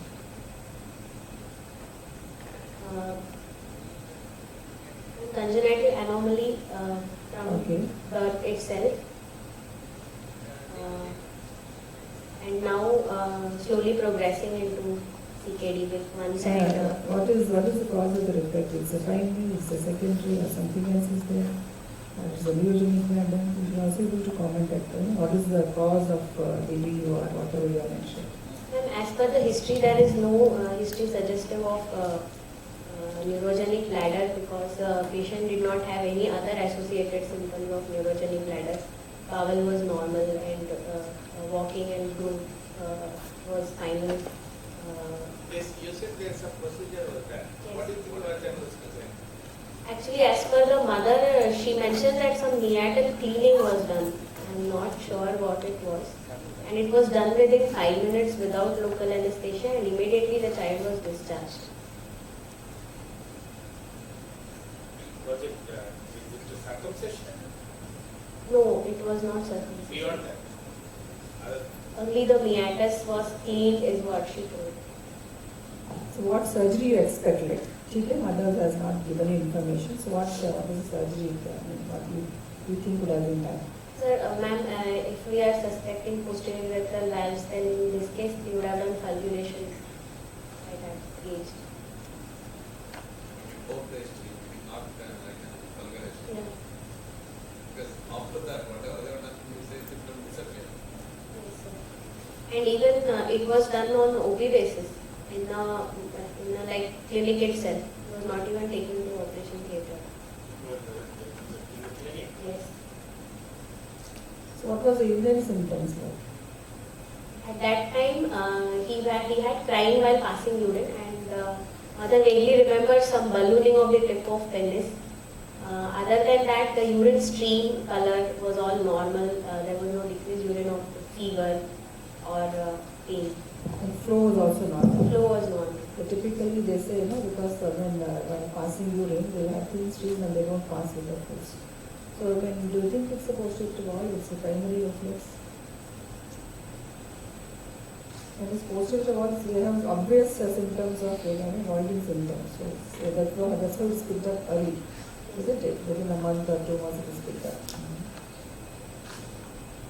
In his case, possibly it is primary UR with unilateral renal agenesis associated with the unilateral renal agenesis. Why is it called unilateral agenesis? Because they said that the right kidney is there, but there is a reverse flow and it is not functioning, and hence they are planning dialysis. Is it possible to have agenesis in the right and that other side as well? Yes, ma'am. Associations are seen in 30% of the cases. What are other associations seen? With renal agenesis. Cat.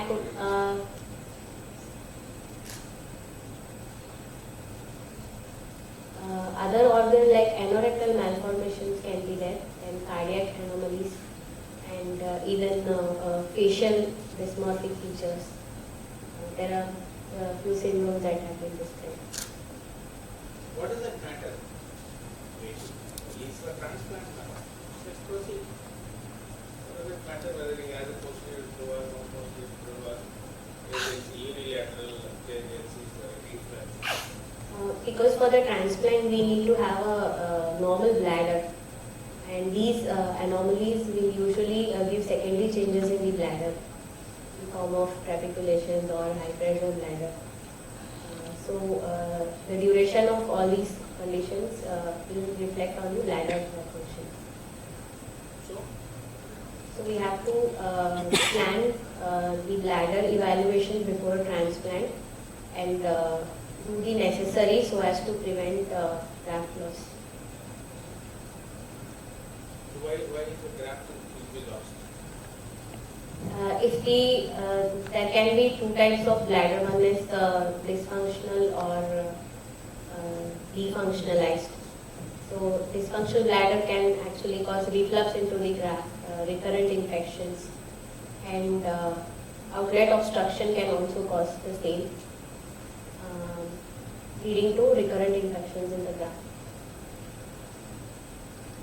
In your case, if you had a corrective surgery or whatever, then what do you think the effect that is unlike?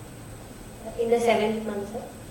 No, now recently he has actually... 12 or 15 recognized like that. He has been told, but they have not told about any surgery. You said he had a short stature, his walk was abnormal, his gait was abnormal, and some corrective surgeries were done to the... No, corrective surgery was advised at 18 years. They said he has to grow up completely and then they will intervene. What's his age now? You said 15 years. 15 years. So what, how 18 years he could advise surgery? He is 15 years old, no? He has told to wait till 18 years and then plan the surgery, the orthopedic. What's the natural course? When do they present with TSR? Is it a normal course or is it a normal course? This is for a congenital anomaly. This is a normal course. So they present with TSR the second decade of it. What is the causes, mechanisms of kidney damage and when presenting as TSR? One is when there is unilateral agenesis, there can be glomerular hyperfiltration of the other kidney, and associated anomalies like VUR can cause glomerular inflammation, scarring. Recurrent UTIs can promote scarring, leading to progression of these. Is it a UTI or is it a pressure reflux? Both can cause scars. In fact, this patient has never complained of UTIs. So it could be just a high pressure VUR causing scars. So what do you mean by high pressure? If a patient comes to you with hydronephrosis and if the patient is like the VUR, so which is better? Like we want prefer VUR or hydronephrosis? The damage you're trying to say. So where do you find more damage? Is just an obstruction or it's a VUR? I didn't get your question. No, which is more more damaging? Like just an obstruction causing hydronephrosis or a high pressure VUR? To the kidney pattern. What is the normal pressure to be able to? Normal pressure. pure matter when bladder is empty? And what is the pressure generated during hydronephrosis and obstruction, or what is the pressure you achieve in the ear? In obstruction, depending upon the severity of obstruction, whether it is partial or complete, complete obstruction will definitely have more damage than a VUR. And so what is the pressure generating in VUR? Maximum pressure which can be generated?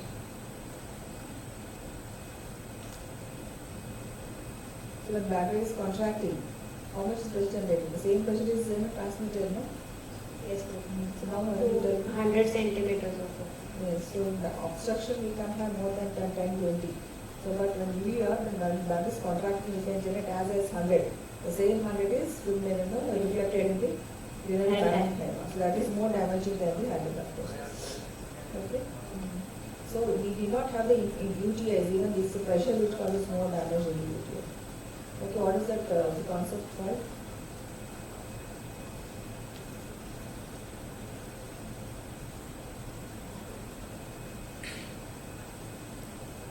Okay. So say patient present to you at the age of 2 years when patient had symptoms and surgery. How do you approach? Then we have to evaluate to find out the type of VUR and level of obstruction, or there is posterior urethral valves, grade of VUR, and accordingly try to. What the patient has presented to at the age of 1 year. What will be the first investigation of choice? Patient has presented to at the age of supposed 3 years. What will be the first investigation? The first investigation of choice at both the points would be ultrasound first. And if it shows any abnormality, then we have to go ahead and do a MCU. One-sided non-visualized kidney, left side, and right side there have been a hydronephrosis.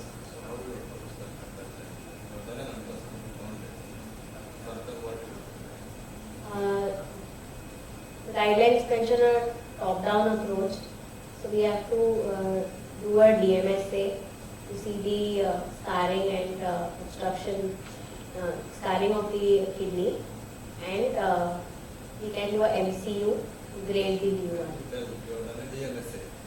What you want? Take 3 years. Okay. The DMS. Four reflex is there on the right side. Left is absent. DMSA you did. If the DMS. Top to bottom of that's what I told you. The DMSA. If DMSA is showing scars and poor function of the kidney, then we will not go ahead and do any more invasive investigations. If it shows functioning, then we have to go ahead and grade the VUR, or to do a DTPA to see the level of obstruction if we are suspecting PUJ obstruction or the psychouretic junction obstruction. DMSA is a static scan which helps to delineate the structure of the kidneys and helps to find out scars. DTPA is a dynamic scan wherein we use a dye and the kidney secretes it into the urine. So it helps to identify the function and the any obstruction in the path.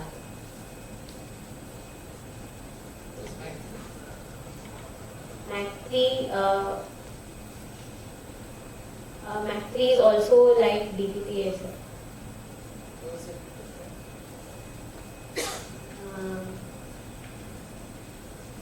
When you use MAC3 or UC in our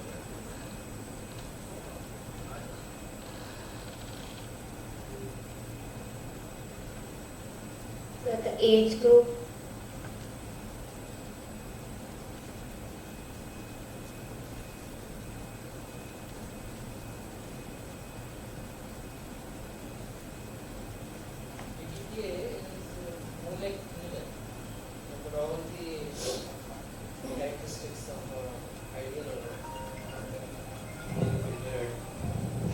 not secreted, not reabsorbed, not metabolized.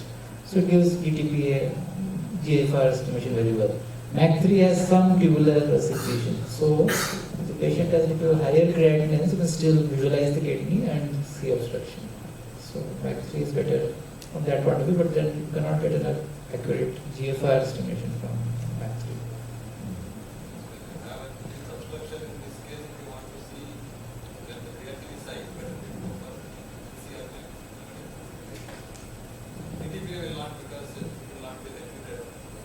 More than 2.5 creatinine, DDP is not responsible. So you can use MAC3.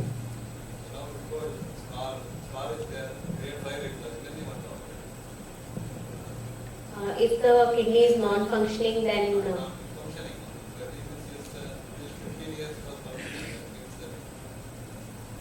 he's yes, sir.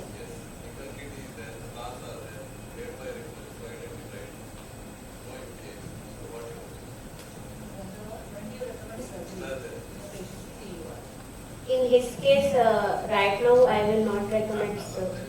Suppose the child has seen you and you 2 years. When he was 2 years. And that there then itself it was found to have a scars and you was found to have scars and also grade 5 reflux. It all depends upon the degree of reflux and age of the patient presentation.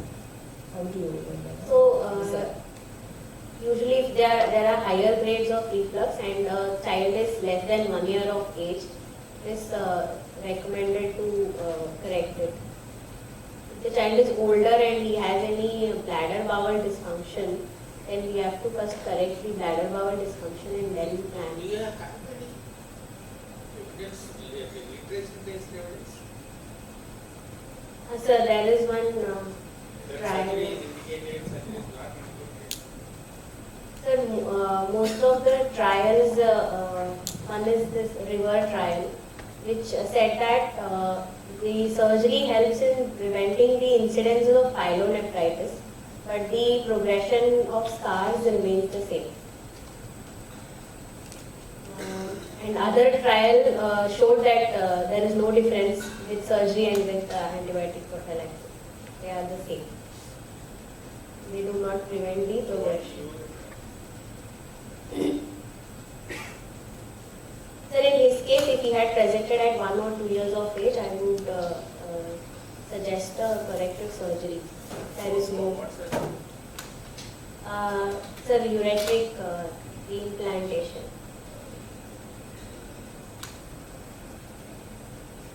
So how will be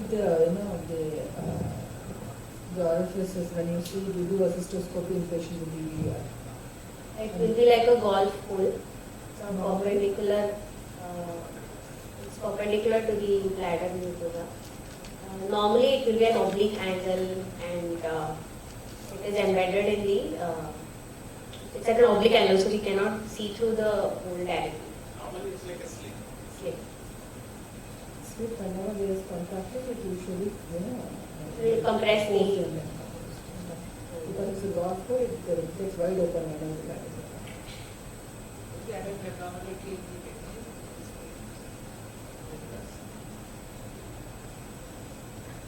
Reflux, anatomic abnormalities. Where the scars The upper and the lower pole, because they have a compound papilla which are concave, and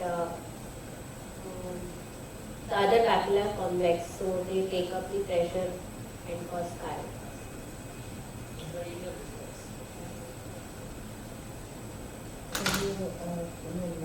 Which animals have got its compound papilla? Pigs. Any grades of reflux? There are 5 grades of reflux. Grade 1 is reflux only into the ureter without dilatation. Grade 2 is reflux into the ureter and pelvis with mild dilatation. Without dilatation.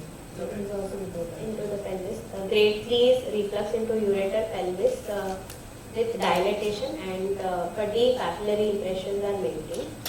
And grade 4 is reflux with loss of papillary convexity. And grade 5 is reflux with loss of papillary impression with dilated and tortuous ureter.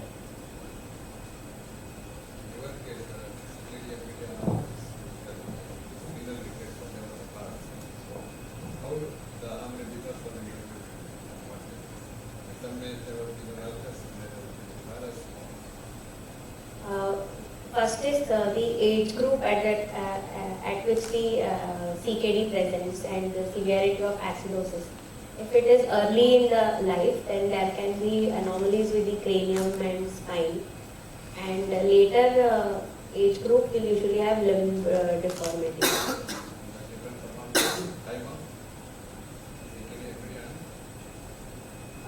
Growth plate fusions. In your case, transplant you have done. So,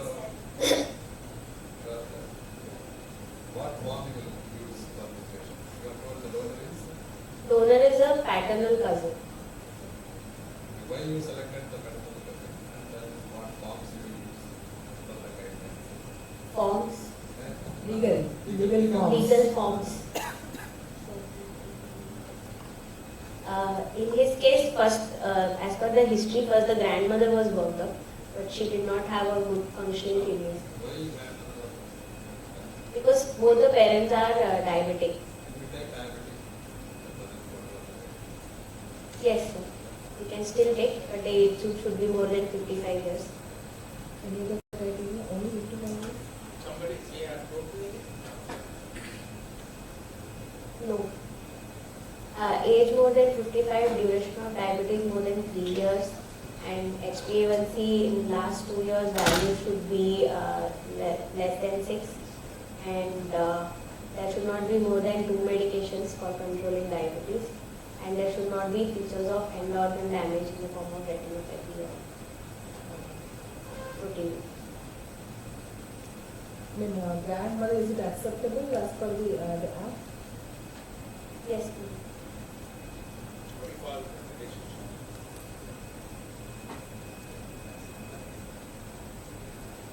Try to that. So if you come as live related, don't want. No, what is the Very well, definition? they are all the Definition of, but they classify, they lack classifies. First legally, degree, how they second are degree, defined? outside. The second degree. How is the cousins of the same? Grandparents are added as the first degree now. As per the new act. They are called near relatives. Here. We create the near. Near includes grandparents and the outside. When was it amended? What was the previous definition of near relative and what all we have included now and when it was done? Amendment. in your case, that's an odd thing. If you are paternal cousin, then automatically better to know. And which committee you apply? I mean, this fits into other than near relative, isn't it? So which committee you should approach? Which committee should give a clearance before you take it for transplantation? How many committees you know? Your hospital, you do it. Hospital committee only or? No, sir, we do it also. It's What are the hospital. committee? There are two committees. One is appropriate committee and another is authorization committee. The state authorization committee will give the clearance for the surgery. Appropriate committee will recognize the hospital whether it can do a transplant or not. So this is the basic. Later on the Acts, yes. forms. Forms. So how many forms are there?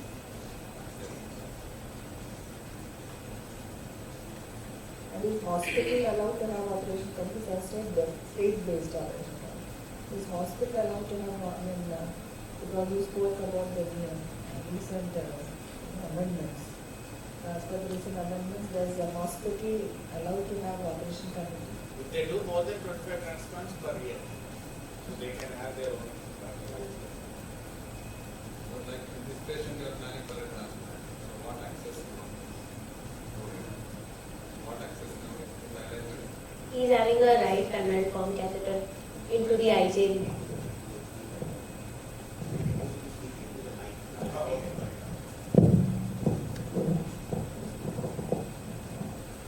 So is it appropriate for you or you want to put a fistula? On what basis you decide when somebody comes to you with CKD5D planning for transplant? Sir, in this case, I will not recommend a fistula because his growth is not adequate, and he also has he is in end stage renal disease, so his veins are not fit for fistula.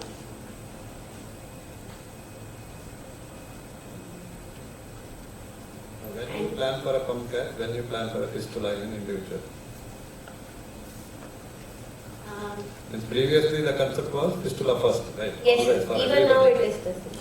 Fistula first, unless there are like contraindications or they are not fit for a fistula. No, there is also one more reason. We don't do fistula. Patients consent. Medical reason. How long the fistula to be ready? 6 weeks. So in case of emergency dialysis, we will have to first go in for.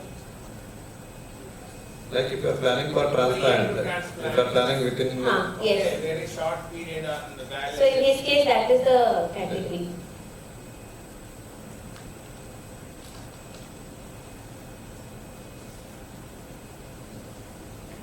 So how do you approach to do transplant in this corona? What are the things you want?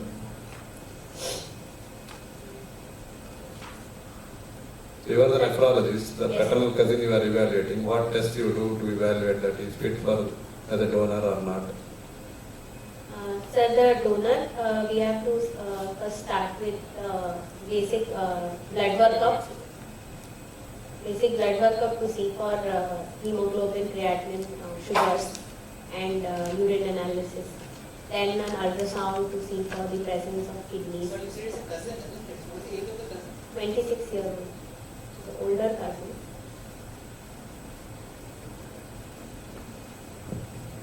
So basic workup, then followed by other blood parameters at the next level in the form of viral serology and other viruses. Then we do a urological evaluation to see for the bladder function. The recipient side, donor side. Both sides, like post-void residue, the ultrasound. He is 26-year-old now. Ultrasound you did 2 kidneys. Yes. Then what else you need to further progress? Then fitness is at every level to rule out malignancy, gynecological, cardiac fitness. Before that, We have to do a renogram. Which side is functioning or how much things are. How we decide which kidney to take? Usually the better functioning kidney is left with the donor. Most of the time, both kidneys function equally. Maybe 1%, 2% this way, that way. So ideally, in our setup, we always do the left kidney. Because left kidney has 3 vessels. Why you choose left kidney? Your It center, is- other centers can differ, is it? Or everyone No, chooses most of the centers choose left kidney. Left kidney is usually smaller than the right. And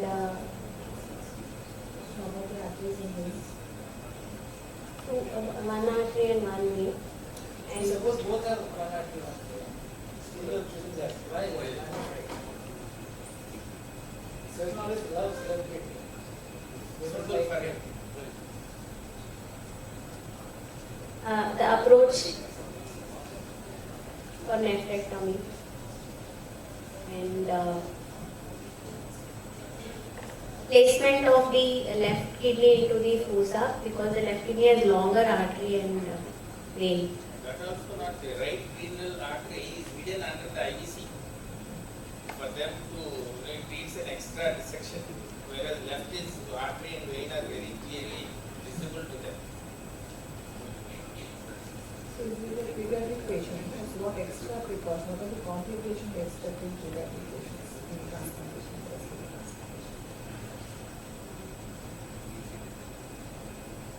Particularly when you have elderly donor and pediatric discipline. elderly donor with pediatric recipient, the growth of the child post-transplant. But if that depends upon the kidney function, what stage they are being transplanted. There's no issue to kidney transplant that has taken them, we can have a catch-up there. Suppose you are doing a transplant with a 3-year or 5-year-old child, mother is bleeding. What do you expect immediate post-op recovery? What are the things you don't tell the surgeon? The diuresis will be quite high, and the pressures, the hemodynamic changes will be more. Patient can have hypotension post. Why patient will have hypertension? Because the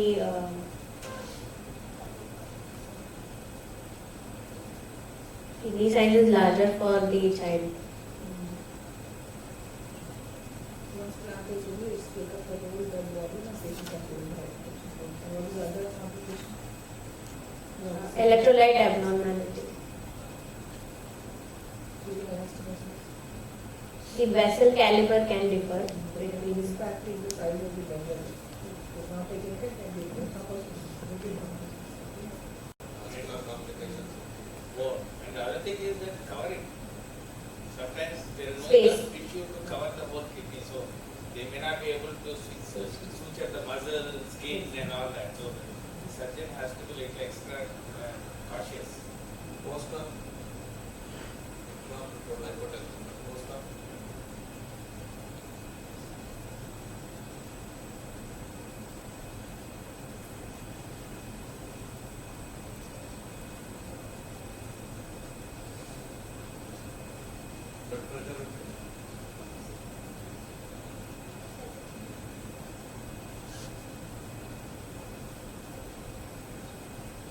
pressure will be normal.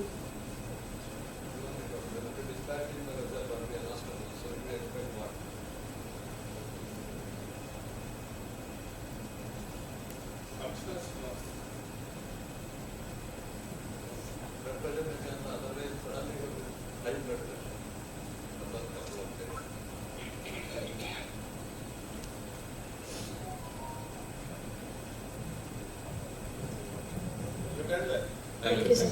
Overall presentation was good, your case presentation, but you should be prepared with the expected questions and others. Legal aspects of the transplant evolution. Which hereditary is used for DRCP, CTPA, MAG, DNS. What is the hereditary for what is DRCP? Yes, sir. I read about it.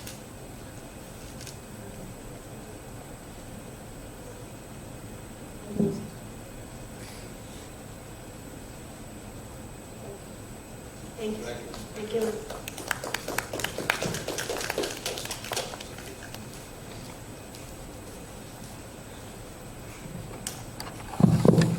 And we have the first showcase for the day, Shruti Bhattacharya. Good morning. My patient is Abdul Jalil. I'm Dr. Shruti from KMC Manipur. Shruti from KMC Manipur. My patient is Abdul Jalil, a 56-year-old male who is an electrician from Andaman and Nicobar. He came with the chief complaints of right upper limb swelling since past 1 year. History of presenting illness.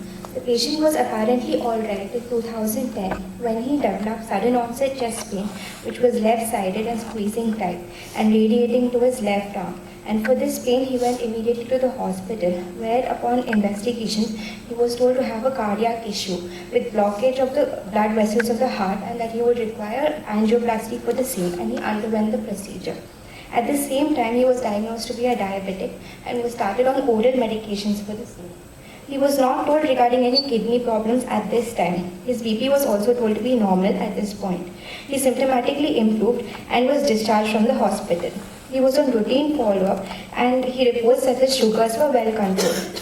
In 2013, during his routine follow-up, he was found to have a higher blood pressure of around 160 by 100 mm of mercury and was started on one class of antihypertensive for the same, but he does not recall the name of the drug.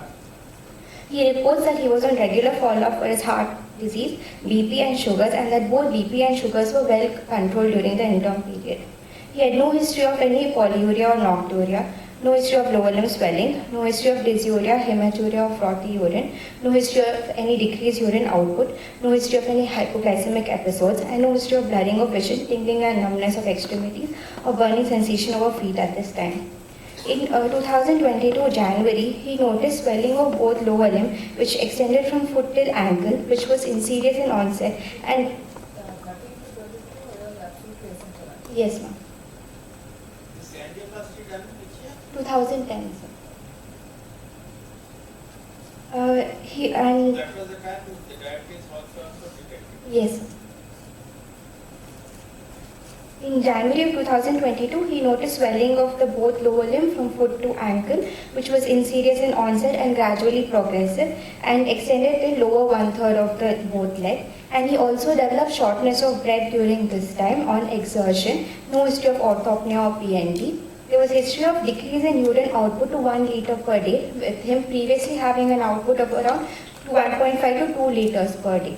For the above complaints, he went to his local hospital. Here he was told to have a higher creatinine. He had it for around 1 month and then he went to the local.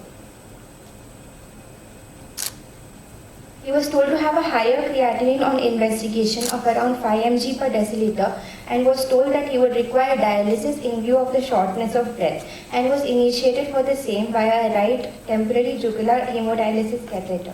Other investigations were also done and he was told that his kidney disease was probably chronic and irreversible. The first 2 dialysis sessions were of short duration, after which he was told to continue twice weekly dialysis via the right IJV hemodialysis catheter. He was also told he would require an AV fistula construction for long-term access to continue his dialysis and was referred to this institute at the same time. In March of 2022, he came here for the AV fistula construction and the right elbow crease AV fistula was constructed. He was told that the fistula was working well post the surgery. His left upper limb fistula was not done because he was told at the time of ultrasound screening that the veins were of poor caliber on the left hand. He was discharged and he went back to his local place where he was initiated on dialysis via the right upper limb fistula after 2 months. After successful 2 to 3 successful cannulation of the right upper limb fistula, the right jugular catheter was removed. He reports that the initial dialysis sessions via the fistula went well with no flow issues and no alarms during the dialysis. After the first 2 months of dialysis via the AV fistula, he noticed swelling of his right upper limb, which was insidious on onset and gradually progressed from the hand to the shoulder. And during dialysis, he noticed that there was frequent alarms, and he was also told to have higher venous pressures during the dialysis. However, he did not notice any prolonged bleeding post-dialysis. There was no history of any other complaints during dialysis as well.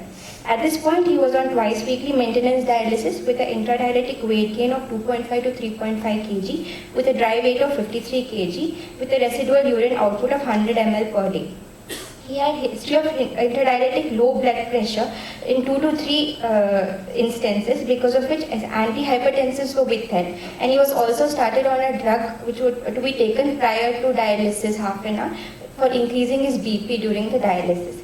He was also not on regular hematinics and he was irregularly taking erythropoietin and iron. And he also gives history of multiple blood transfusions during this time. There was no history of any femoral cannulations, and he had completed vaccination for hepatitis B as per schedule with 4 doses, and he does not recall any taking any vaccination for pneumococcal or influenza. He was referred here for his access issue 1 week back. Here a CT scan was done and he was told that his fistula was blocked and that the procedure to open it may be difficult. He was found to have a low hemoglobin here and was told that he would require blood transfusion, and he was optimized with 3 blood transfusions during hemodialysis at this center. A left jugular tunnel catheter was inserted 3 days back, and his last dialysis was done 2 days back with an ultrafiltration of 1.5 liters. And at this time, he did not have any interdialytic complications and no flow issues from the tunnel catheter. He was also restarted on his hematinics. He does not give any history of any NSAID use, herbal medication use, no history of any renal calcular disease in the past, no history of recurrent UTI in the past, no history of any melena or PRP, no history of fever chills during dialysis. He gives history of bilateral lower limb tingling and numbness since past 1 year on his feet. There is history of blurring of vision since past 1 year, and he had a sudden onset loss of vision of both his eyes 5 months back, for which he was taken to the hospital and was told that there is rupture of blood vessel in both his eye, and he was treated with laser surgery for the same. There's also history of cataract surgery done at this time. He continues to have poor vision and has difficulty in performing his own activities of daily living because of this. Past history. He had a case of ischemic heart disease in 2010, for which he underwent PTCA. He also underwent cataract surgery 5 months back, and he had a history of probable retinal or vitreous hemorrhage, for which he underwent photocoagulation 5 months back. Personal history, he's mixed by diet, bowel habits are normal, and there's no history of any smoking, alcohol use, or any other substance abuse. Family history. He has 6 siblings, he's born of non-consanguineous marriage with 6 siblings. 3 of his siblings have diabetes and 2 of them also have CKD, and 2 of them, the people with CKD expired probably due to, he does not know the cause exactly why they have expired. They expired at 40 years of age. They were on dialysis and they expired, he does not know exact cause. Yes. 3 of them had diabetes and 2 of them were also diabetic, CKD, hypertensive and on dialysis.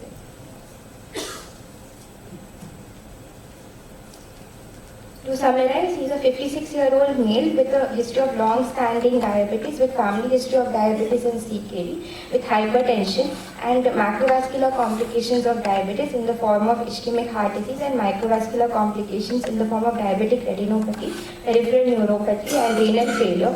Currently, with end-stage kidney disease on maintenance hemodialysis twice weekly since past 1 year and 3 months, with a residual urine output of 100 ml per day, with the axis being left upper limb AV fistula, with axis issue in the form of swelling of the left upper limb and increased venous pressures during dialysis, probably due to an outflow stenosis, currently being dialyzed via left tunnel jugular GV catheter, with history of poor compliance to hematinics and multiple blood transfusions, and he has completed vaccination for hepatitis. 1 child and he's asymptomatic. He's 30.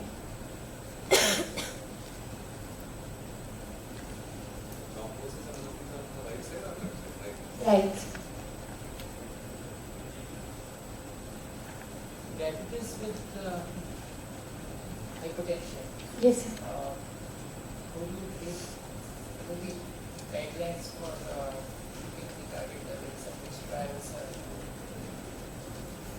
If they are non-CKD patients, as per the SPRINT trial, tight blood. SPRINT trial which patients? SPRINT trial include which patients? Diabetic. No. SPRINT trial specifically excluded diabetic patients. So which is the trial which took diabetic patients and studied the effect of intensive versus standard BP control? Because you see, diabetic constitute a large majority of our patients. The SPRINT trial does not include that because it has already been done with. So which is that trial which we all follow?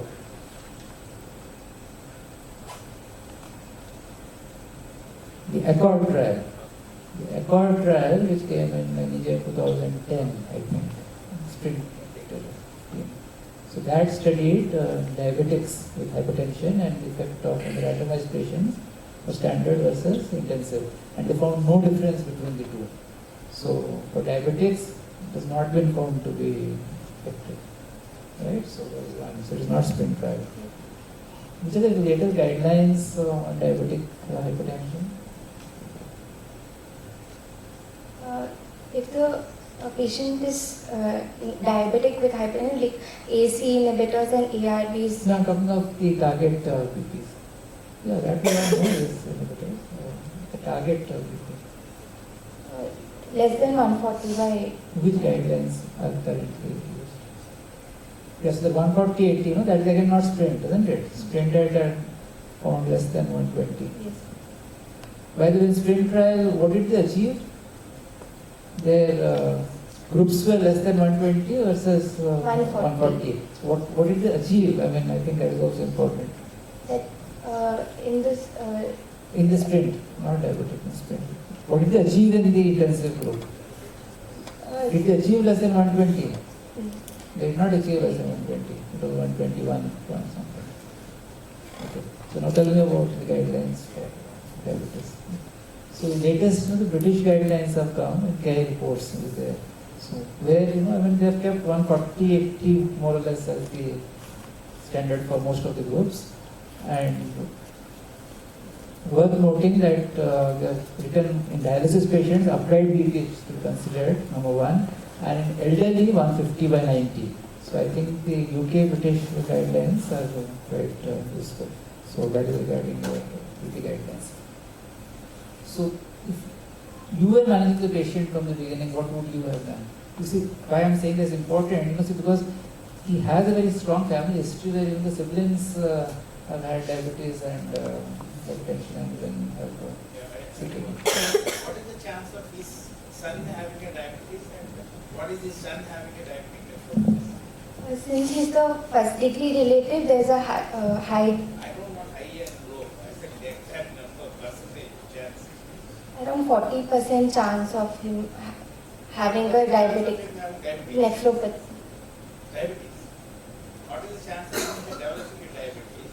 So what is the chance of him developing a diabetic nephropathy? Are they two different or the same? They're different. Around 60 to 70% chance of him developing diabetes and 40% chance of him developing a diabetic nephropathy. So what is the difference between which group develop diabetic nephropathy? Suppose there are 100 patients of diabetes in this place. Yes. How many of them develop a diabetic nephropathy?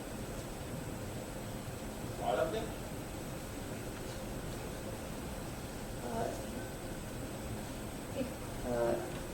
Around 25% who have end-stage kidney disease with diabetes will probably have diabetic nephropathy. Like 60 to 60% of them will develop diabetic nephropathy. No, there are 100 diabetes patients. So how many of them will develop a diabetic nephropathy probably after a decade later? 60.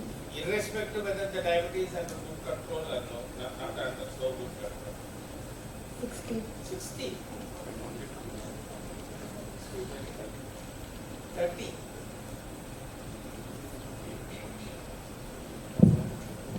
Looking at your history, so initially when you present 2010 with cardiac disease, you said there was no hypertension, no diabetes.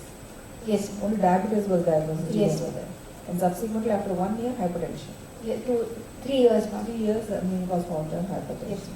So in fact, during that hypertension, if that suggests when a patient with diabetes, over the time he develops hypertension, that suggests there is involvement of kidney.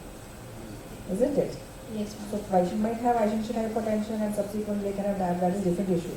But no history of hypertension, only diabetes, over a period of time he develops hypertension for the first time. That actually is an clue for the involvement of the kidney. Okay, diabetic kidney disease. And then 2013 to 22 was absolutely normal, you said, no symptoms at all. Yes. And you should also give the history whether he was a regular follower, whether he was a medication regularly being taken, and then the BP being monitored, because that gives us a very much clue about how is the disease. And you said 2022 was absolutely normal, so all of a sudden he presents swelling of it. I was wondering, it's probably non-diabetic kidney disease, the way you presented. But ultimately, was the biopsy done at that time? No biopsy. No biopsy. And when do you consider the biopsy in a patient with diabetes? If they have no diabetic retinopathy or a duration of diabetes less than 10 years with or features of other systemic involvement, microscopic or macroscopic hematuria, or sudden onset of nephrotic syndrome or rapid increase of proteinuria, and if they have rapid loss of GFR. Okay, and subsequently he developed the retinopathy. As per your history, so initial perception was sudden onset of swelling just 15 to 20 days duration, and then subsequently follow-up he had microvascular changes and diabetic retinopathy. So I think we should have actually considered non-diabetic kidney disease at that stage, and we are present with the new onset of edema and rapid progression. Okay, and what else you have missed? Like any other disease you want to, particularly when there is a history of hypertension, and then not in follow-up. Any other disease you want to consider in diabetic? Apart from diabetic nephropathy, attenuated diabetic nephropathy. Of course, they are not reached the stage of examination, I believe. So what is the other thing you want to do about?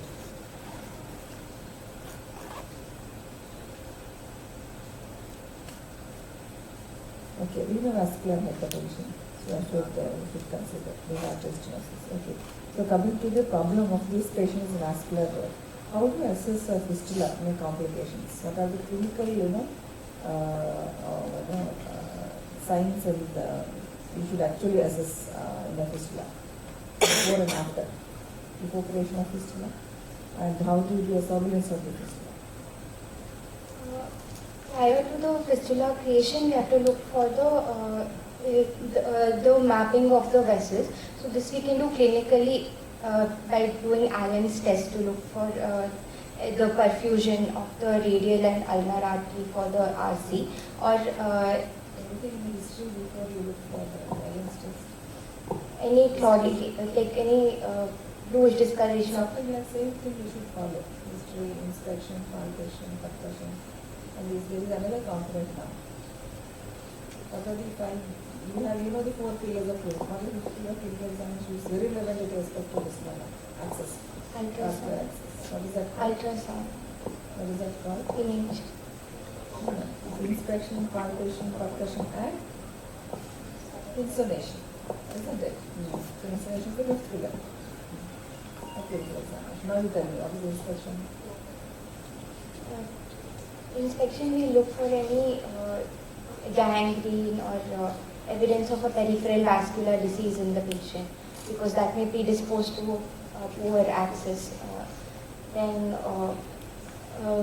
we can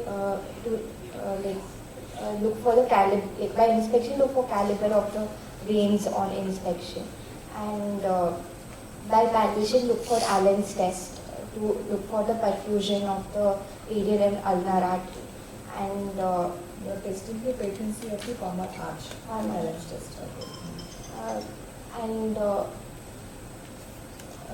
And apart from this, like ultrasonographically, we can map the vessels of the limb to look for their caliber and to look for any stenosis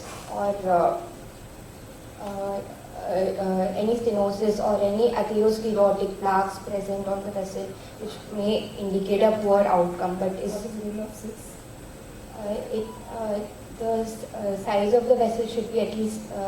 This is for a mature fistula, the rule of 6. So the size of the fistula should be at least 6. The vein should be 6 millimeter, and it should be 6 mm below the skin, with a 6 centimeter straight segment for cannulation, 600 ml minimum of blood flow, and 6 weeks for maturation. So this is the. Yes.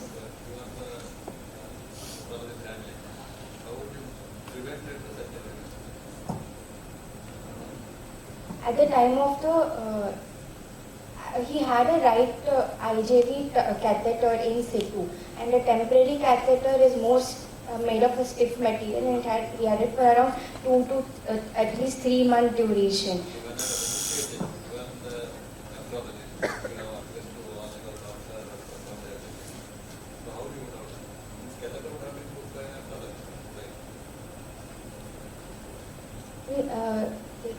We should avoid putting it on the same side as the central venous catheter, because chance of stenosis will be higher. And during ultrasonographic screening, we can look for the central vessels as well, like subclavian and IJV, if there is no movement, phasic movement during respiration, indicates a further deeper central stenosis. So that time we can avoid putting the fistula on the same side. If the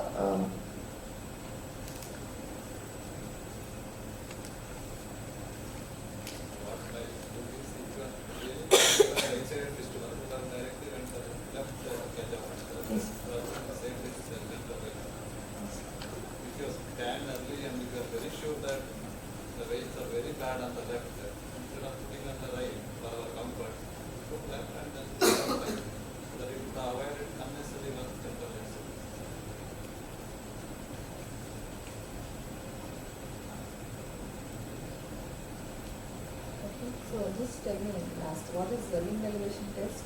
What is augmentation test? What is the finger test? Mainly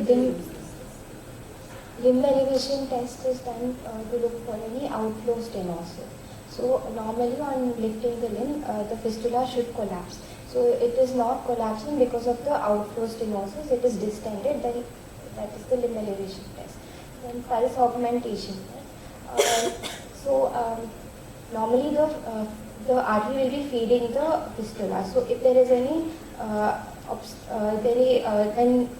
in the pulse augmentation, we will compress the arterial network proximal to the fistula, and only the we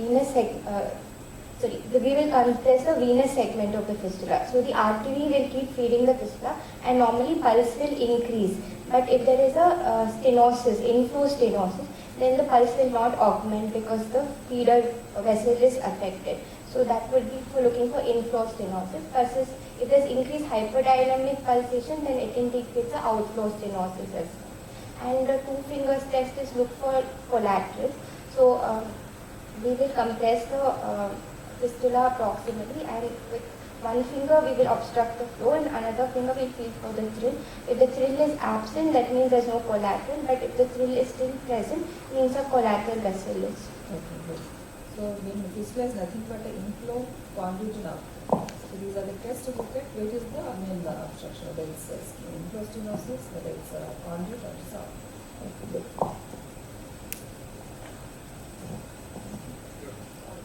Okay.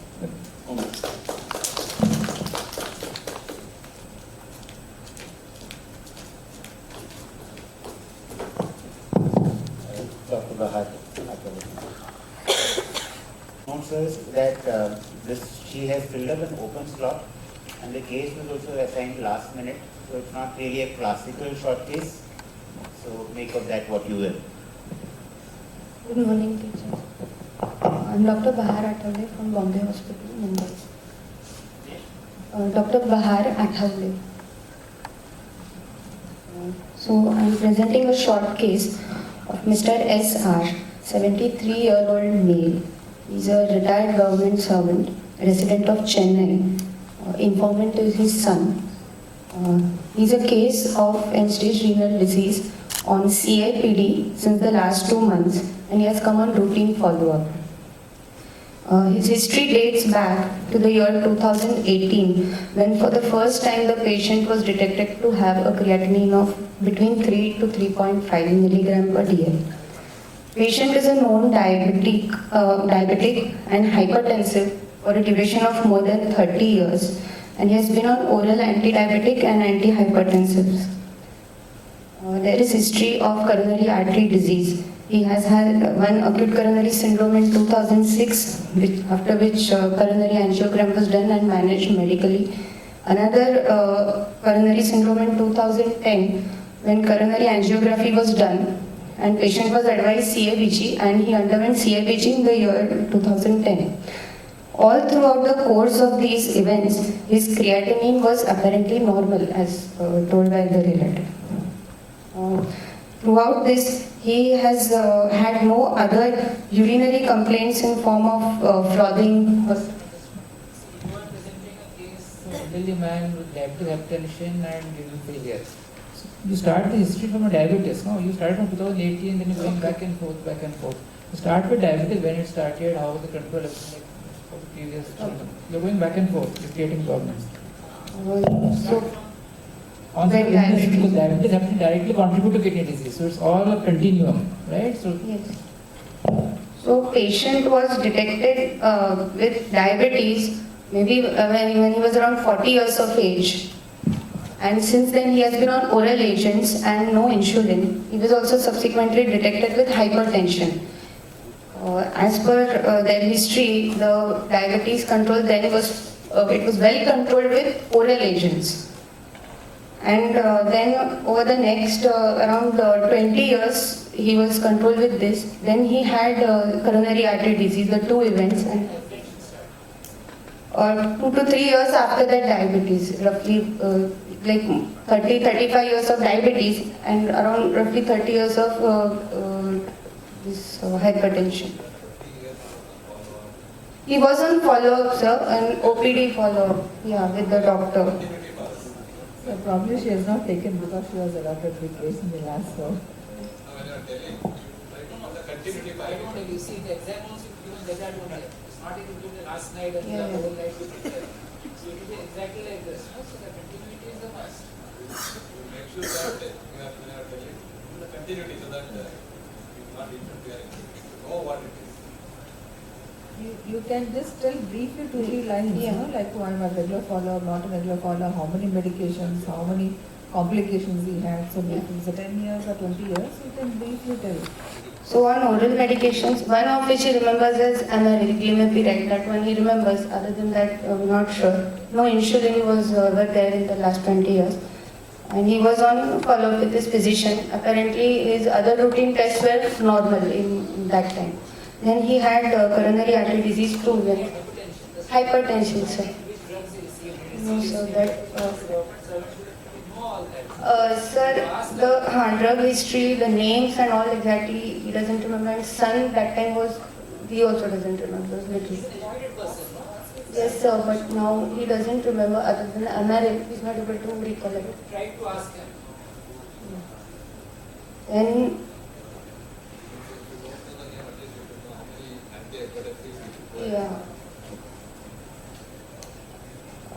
Then other symptoms like in urinary complaints like frothing or any other immaturity or any he did not have any history. Lower urinary tract symptoms like dribbling or any poor stream hesitancy, there is no history of that. No history of recurrent UTI in the course of his this. After the ischemic heart disease events, again patient was on OHS only, insulin was not started. His creatinine was apparently normal. This time he was doing home glucose monitoring with finger prick test. His sugars were around 200 to 250, this range. Then over the next 7 to 8 years, this is from 2010 to around 2017-18, just pre-COVID, patient gradually started developing dyspnea on exertion, which was progressively increasing from NYHA class 2 to class 3. On evaluation, he was told that on the 2D echo, his heart function was worsened and he had a pumping capacity of 25 to 30%. All during this time also I would like to state there was no history of any like alternate medications taken by the patient or any history of recurrent painkiller use or any other drugs. He was only taking the drugs that the doctor was giving him. For these cardiac complaints, he required occasional admission to the hospital, but no additional cardiac intervention was done. This time the creatinine values, they are not recollected by him or his son. On routine evaluation in 2018, the patient remembers, yes, even that time there is no history of the patient requiring any dialysis, like acute indication of dialysis or temporary dialysis being done or any drugs being adjusted or any other thing. And in 2018 was the first time the patient remembers having a creatinine between 3 to 3.5. Clinically, patient did not have any other symptoms. On further probing, the relative even denies history of any ophthalmologic laser procedure being done in the last. Other than cataract surgery, no other ophthalmologic procedure was done. At this time, if any other lab investigations are done, they are not recollected, or even renal biopsy was not performed at this point of time. Gradually, over the next 4 years, from 2018 to 22, the patient's creatinine rose slowly till it reached 7 milligram per deciliter in 2022. Then he started developing gradual onset of swelling over both lower limbs, and there was generalized pruritus all over the body. Although there is no history of very reduced urine output or stoppage of urine output. Patient was counseled about the future need of dialysis, but he was managed conservatively, but he was counseled. This year in 2023, in the month of April, patient had history of sudden altered sensorium and 1 week, 2 to 3 days history of reduced urine output, for which he was urgently brought to this hospital. First CT scan of the brain was done, which was apparently normal, but he was found to have a creatinine of 9 milligram % this time, and he was initiated on hemodialysis via a right IJV temporary catheter. But patient did not tolerate hemodialysis. He underwent 2 cycles and he had severe hypotension in both. As the relative remembers, the BP reaching below 80 millimeters mercury systolic. Hence, the next day, bedside CAPD catheter insertion was done in the ICU itself, and CAPD was commenced on the next day itself. So, at present, from mid-April to now in June, patient is on 3 cycles of CAPD per day, dwell time being 8 hours each with 2.5% dextrose. Net UF throughout the day is between 600 to 700 ml. Currently, residual renal function is almost nil to just few drops. He has also been started on injection erythropoietin once a week he is taking now, and 2 doses of hepatitis B vaccination have been given. So far in the last 1.5 to 2 months, there has been no history of cloudy effluent or fever, abdominal pain. So far he has tolerated the CAPD well. On further probing for other history, there is no history of constipation. Prior to this, he has not had any abdominal surgery for any other reason. And so now he has been continued on CAPD, he had come on routine follow-up. In the past history, so other than the diabetes, hypertension, coronary artery disease, no other major illness is there. There is no history of COX or COX contact. Patient did not have any addictions. In the family history, he has one sibling who is non-diabetic, non-hypertensive, and one son and daughter who are so far non-diabetic, or any other illness, CKD or in family, no history. His parents did not have history of CKD, although his mother died at when the patient was young, and the cause is unknown why she expired. So, summarizing the history, it's a 73-year-old male patient with hypertension and diabetes of more than 30 years duration, coronary artery disease post bypass surgery, now CKD stage 5D on CAPD with intolerance to hemodialysis. So syndromic diagnosis here is chronic kidney disease with etiologic diagnosis. Give you a full diagnosis on after history, full diagnosis, appropriate diagnosis. Not only syndromic, give you a full chronic kidney disease stage 5D on CAPD and probable etiology being mostly diabetic kidney disease, but other causes of any other this cannot be ruled out since renal biopsy was not performed.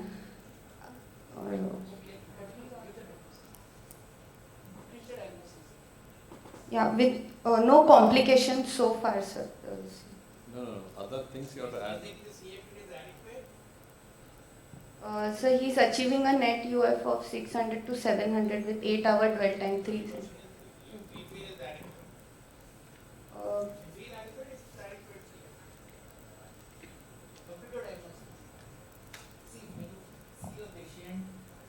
You will write on the card, no, on top, the diagnosis, as written crisply and completely. So complete your diagnosis. No, that art is very important. So no complications.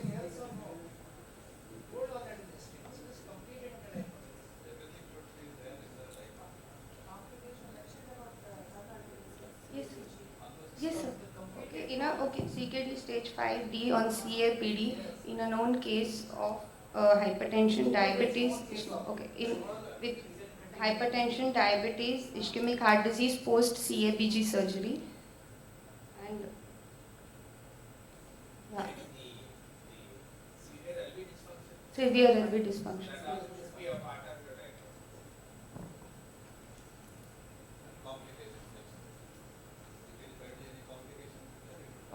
So far, sir, regarding anemia, yeah, there is history of generalized weakness, but anemia, CKD, MVD, all these things, evaluation and yeah. And no DR. No, there is no DR. No DR. All that has to come in a composite diagnosis. You know, tell me, how do you estimate creatinine? Creatinine estimations. Yeah, how do you estimate creatinine? Very basic. Gold standard is the inulin GF. Creatinine, you get a value, no, 1.1 or whatever. How is it done? What is the method? Picric acid test and Sorry? the biochemical test which I use, Picric. What is the test part? What is the test part? Have you ever gone to the lab and seen which machine is used? Do they do it mechanically? You know, when we were students, we did it mechanically. That was colorimetry. That's colorimetry. Okay, and what is used now?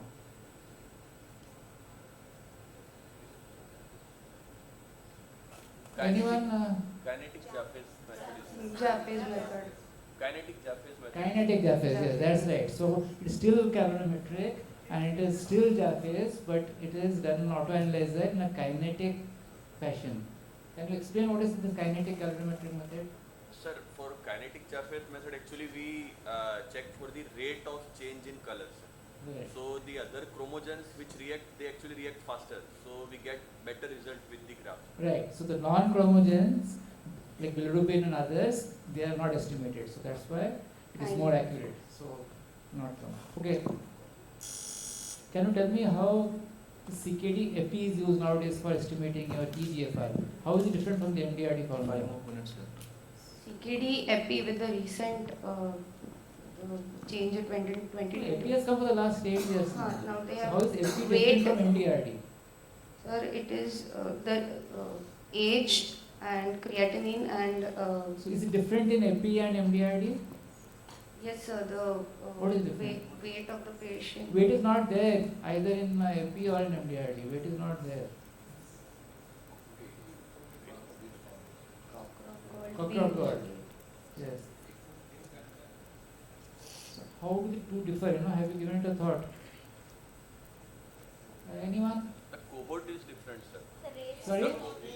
The cohort for No, I'm not saying cohort. I'm saying when you are doing the test, what is the difference?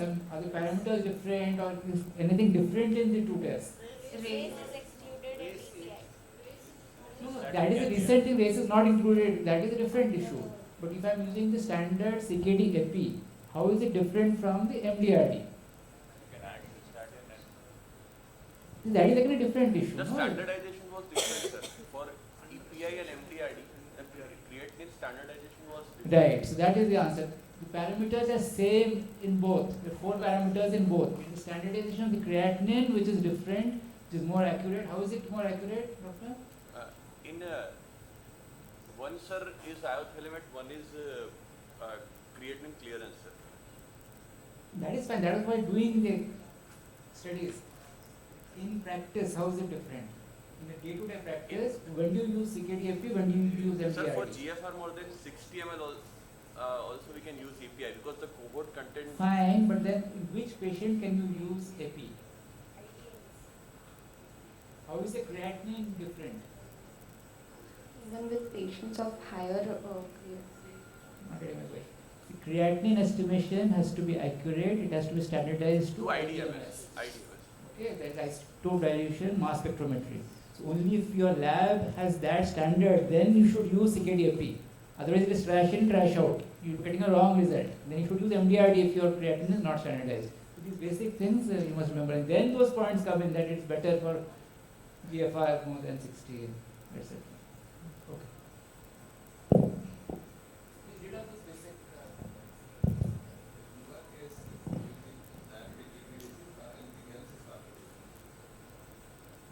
So, yeah, in fact, my question was asked that only. 30 years he had hypertension, he never during CABG also, there was no documented. No So, documentation. and after CABG, almost 10 years, I mean, somewhere up 6-7 years, he presented with, creatinine after Yes, sir. 3.5. So, still, do you think it's a diabetic kidney disease or something else? No, it can be something else. As in that time, since renal biopsy was not done. Don't really, looking at history itself.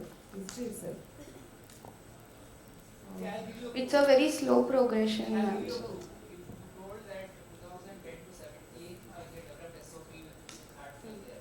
So does that correlate in any way to your development? Yeah. It is not diabetic. Here, due to the slow progression, it looks most likely as diabetes. And CKD with early onset of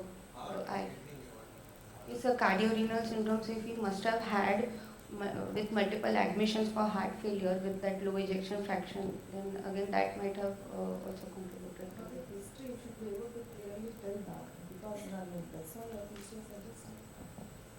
Isn't a CABG done in 2010, no? 2010 and 2018 he presented with the heart failure subsequently was on the presentation. And then afterward there was a gradual progression. It appears to be cardiovascular. How do you classify cardiovascular? There are 5 types of cardiorenal syndrome. Type 1 being an acute heart failure causing an AKI. Cardiorenal syndrome type 2 where a chronic heart failure is causing chronic kidney disease. Type 3 is when an acute kidney injury is causing acute heart failure. It's also called type 3 also called. You're right. Renocardia. Time's up. Type 4 is chronic kidney disease causing chronic heart failure. And type 5 has some systemic disorder which involves both heart and the kidney. Ma'am, here it will fit into type 1 acute coronary syndrome causing then type 2 when he went underwent CABG causing chronic kidney disease in future. That would be type 2 cardiorenal syndrome. 5 so the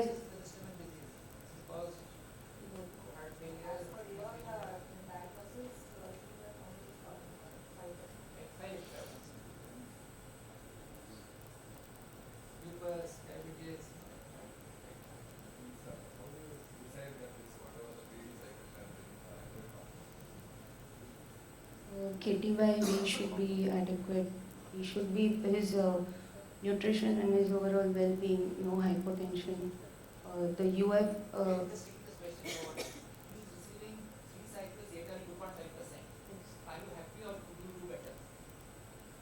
We can do a PET test and see what kind of transporter he is, and then accordingly we can individualize the prescription. Good regime. 3 8 cycles, all of 2.5%. No, then 2 of 1.5 and 1 of 2.5, or so the concentration of the solution we can. No, the doctor said that it is not achieving liver. So can you achieve? Well time can be shorter cycles with different composition of the fluid, or we can do a longer cycle 12 hours with icodextrin and achieve better UF. The problem 2.5% 3 cycles. Hyperglycemia, he is diabetic, his sugars are.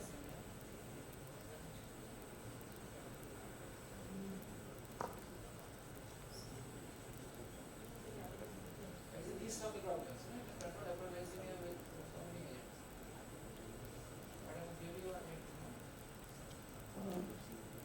the long term, the membrane, like the efficacy of the this peritoneal transport characteristics of membrane will go down, or the efficiency of the PD will reduce with time because of the longer dwells.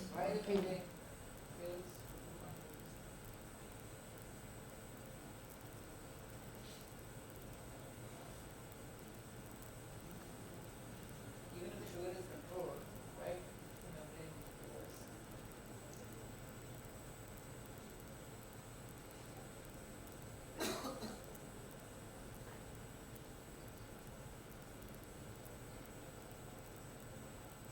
Does anyone?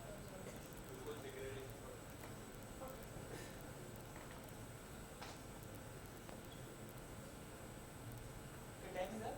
Time's up, sir. Yeah, but please remember, this is very important. At the exam, you'll get only half an hour for a short case. Within that time, you have to finish everything, write everything, think coherently, and present within the next 15 minutes. So this will be real life scenario. What You you will have to exactly take 30 the minutes. case, we appreciate. Means you are better than this, you would have performed in the sense you can summarize better. Means history you have taken, instead of tension you would have put it into a streamline and presented rather than looking into your. I felt you, instead of looking into your book, if you were just told like that, you would have been better, because you already heard the history, you have to tell in a better English, in a better way. So that, and all the components should be there, because this will be like a true example. Yes.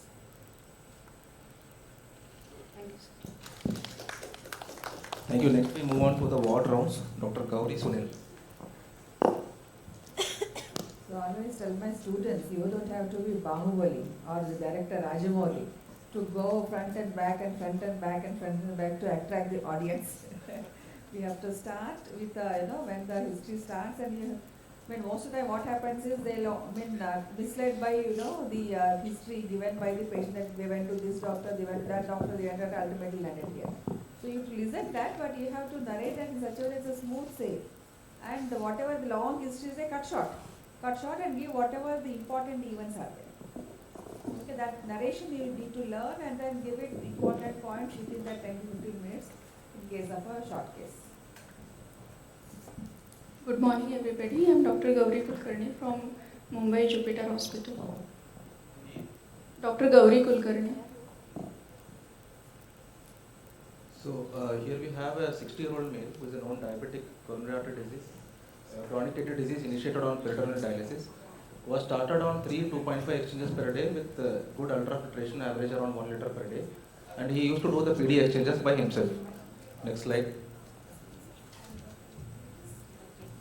2 months later, he presented to us with abdominal pain and turbid PD effluent for past 2 days with pedal edema on examination. He had a decreased ultrafiltration around 200 ml per day. His PD fluid total count was done, which was 468 cells with 93% polymorphonuclear cells with culture showing alkali genes fecalis.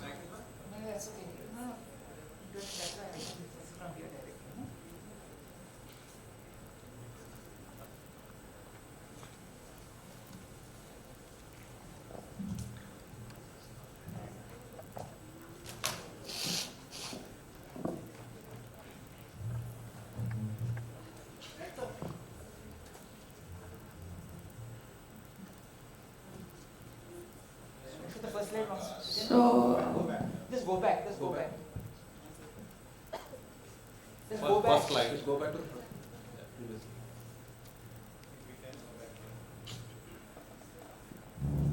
Previous slide.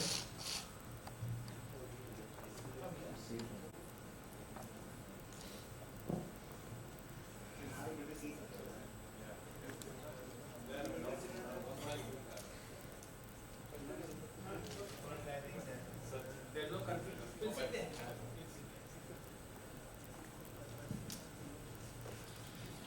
Initiated on peritoneal dialysis. He is on 3 2.5% exchanges per day with good effective ultrafiltration around 900 to 1 liter per day. So he used to do the PD exchanges by himself. Next. Next slide. Anything you want to ask at this stage? Any other information? whether he was properly trained for the PD procedure and practice sessions were done by him, and whether he was told to look for the symptoms which can precipitate the PD peritonitis. What question you ask the patient when he says he was doing by himself? He's a diabetic. I would like to know his steps he performs during the PD exchanges. No, first thing, the most important thing for him to do by himself. What is the thing that you would ask as a nephrologist? His vision is good or not? Can you please go back to slide? Previous slide.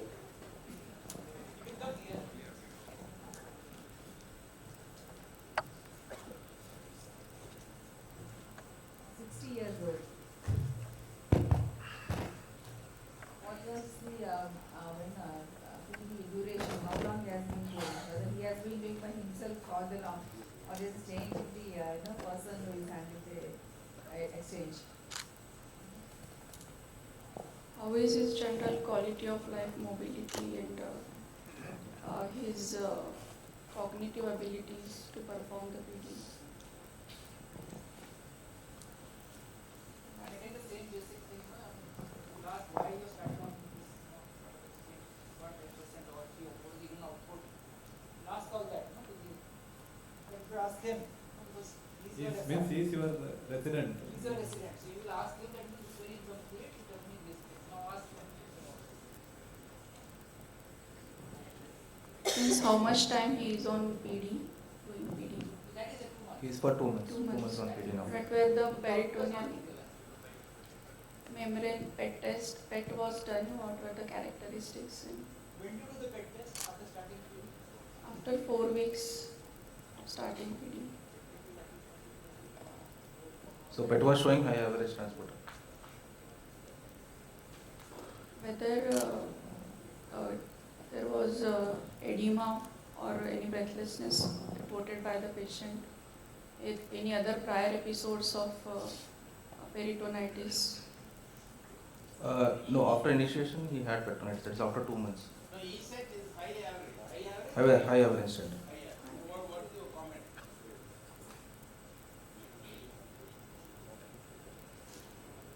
So for high average person will have a shorter exchange, short duration exchanges. 2.5 per 3 exercises per day. So what question you ask? What is his blood pressure, blood sugar levels are controlled? Sugar levels are During controlled. any hyperglycemic episodes. No. Dwell time. So ask him, what is his dwell time? What is the dwell time? He was on 4 hours dwell time. So night drive. Night drive, sir. You have to ask him. Be cool, and then you have to elicit more in a better way so that you can conclude the case, right?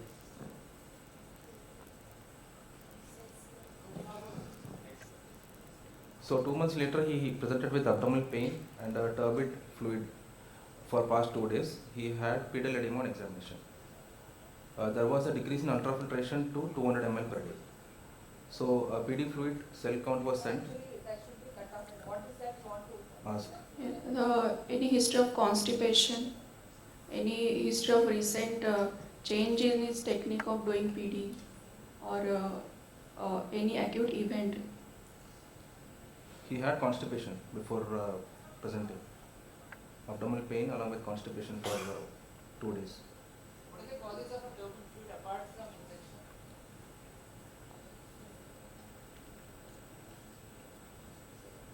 It can be a chemical peritonitis.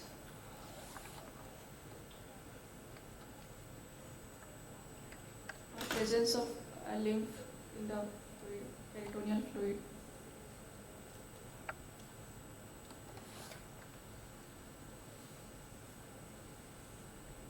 So what? Sorry?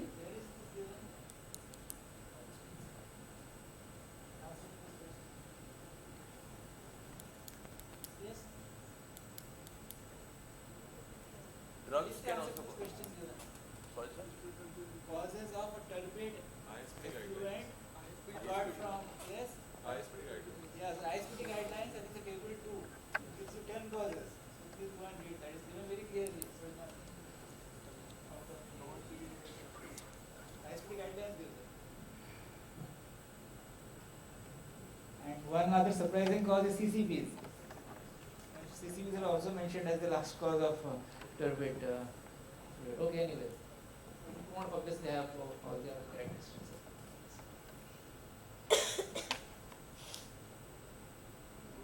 So he was treated with intraperitoneal meropenem for 14 days. And his PD prescription was added, like 4.5% dextrose also was added along with the routine prescription. What was the What do you think? There is a PD peritonitis or not? It is a PD peritonitis with the evidence of turbid PD effluent with a cell count more than 100, along with history of abdominal pain. So it concludes the diagnosis of peritonitis. So what is this organism, whatever he is telling?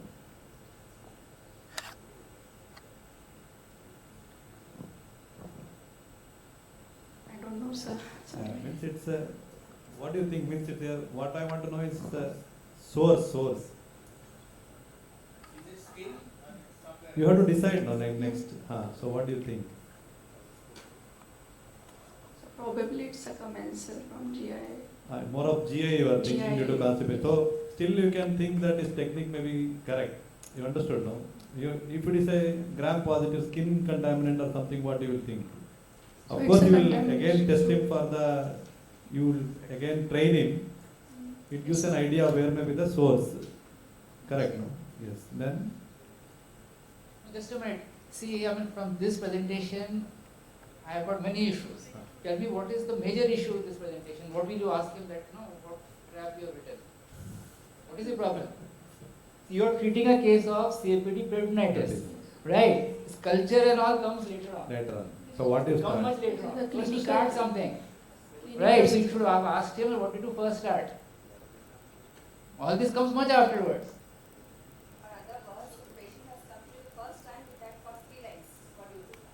What you start? As per the guidelines, what you start? Like when you have pain, turbid fluid, some counts have come. So I like do get a rapid exchanges. No. Now, how do you choose the antibiotic and how you put? You just tell us. The gram negative covering. Only gram negative.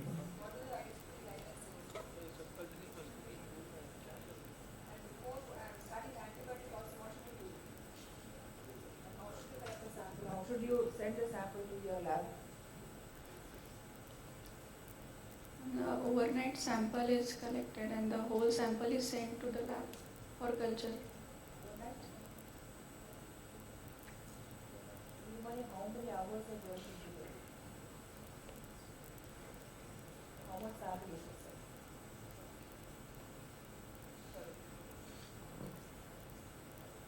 What will you say? PD fluid, the effluent In what? culture.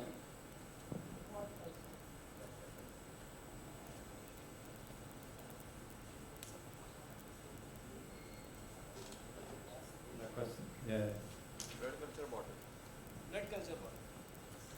And how much fluid should send? 50 ml. 50 ml. You collect yourself or you send it to the lab? And before collection, what What do you you do? do?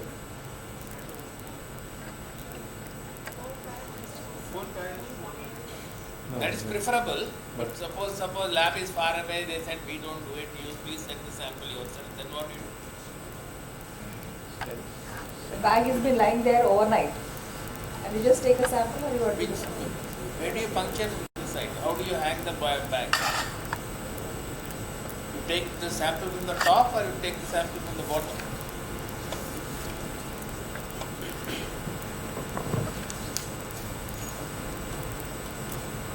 Everything is there in the guidelines. You just go through the guidelines. Okay, so you send the sample. Then how to start the antibiotic? What antibiotic should be there? That's the first line antibiotic. Ceftazidime is vancomycin. You want to cover the Gram negative is a gram positive. Is that the recommended regime? Maybe they are into HD mode or something. Most of the time, 80% of the vanco, like What is the PD veterinarian's guideline? ISPD PD veterinarian's guideline for empirical antibiotic? That is the question. Gram positive, which one you put? Cefazolin or cefazolin? Cefazolin.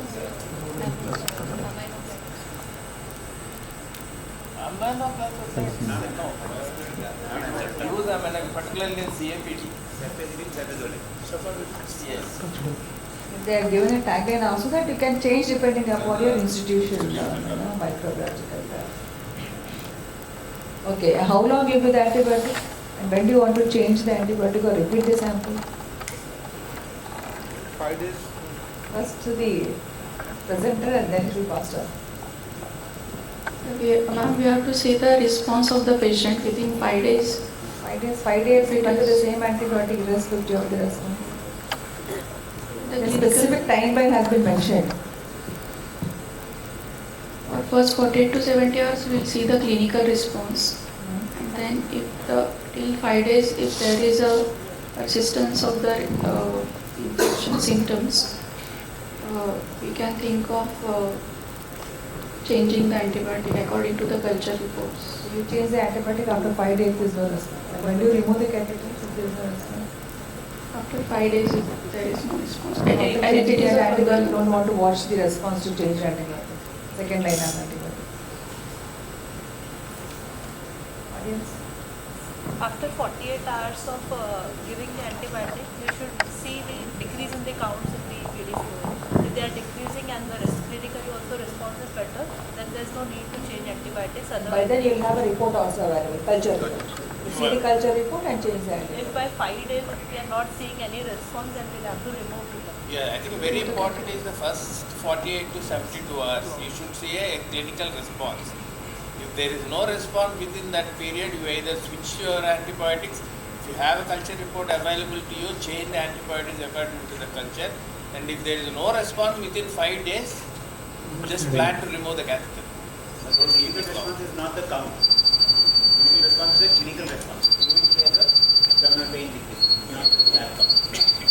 Any study has assessed the efficacy of the reduction in the count on the subsequent response? Is there any such study? Here the count is quite less. No, normally we get counts which are much higher. So, any study has looked into this? These are very important issues. Clinical part, the most important, and second is the count. It's supposed to send daily in any case. So, is there any study? Very good. So the third day count, if it has not gone below 1000, it's unlikely that by 5 days and everything will be fine. So there is one very good study in that regard. So clinical and the counts. I would like to know his clinical response to the treatment. Yeah, so next he had persistent abdominal pain. 2 weeks later he again presented with persistent abdominal pain and fever for 3 days with decreased ultrafiltration. This time he was disoriented, febrile and... So he had become negative when? Doctor, just go back to the previous slide. Yeah, you were not mentioning this. So what day he became clinically and count was normal? He was having persistent... We switched the treatment to meropenem after the sensitivity came. He responded to treatment with meropenem. It was completed for 40 days. This particular period was recovered by day 8. What is the ISPD recommendation for duration of treatment? Depends on the organism. Very good. So, can you tell madam which organisms require how many days treatment?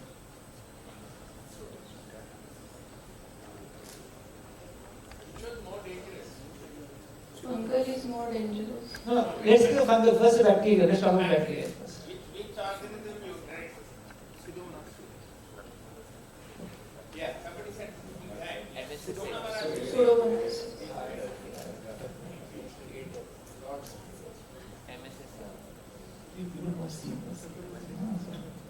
So after that, the PD fluid was clear clinically. After how many days it was clear? After 8 days of antibiotic therapy, PD fluid cleared. And then again he presented with similar symptoms. See, I'll just make a point here, and I don't know about this organism, but as rule of thumb, normally, apart from streptococci and coagulous negative staph, almost everything is 3 weeks, and your pseudomonas is maybe 3 to 4. So I don't know what ficalis, this you have to check out, but would be I think 3 weeks for most of the organisms, except for those 2 that I mentioned. You can read that up, no? Okay, thanks. So you still put.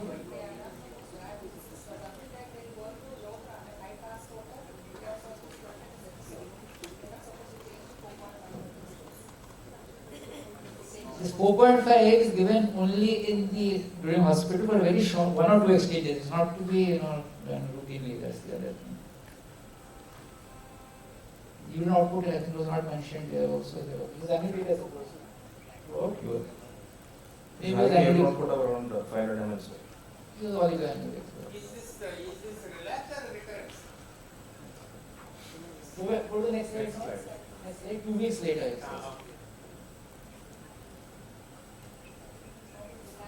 Definitions.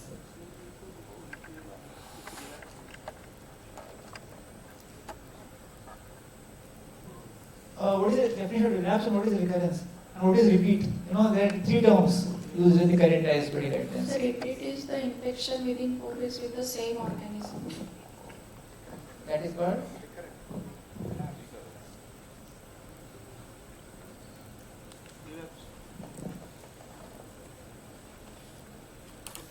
Here it is a little problem here because subsequent it has not grown anything. So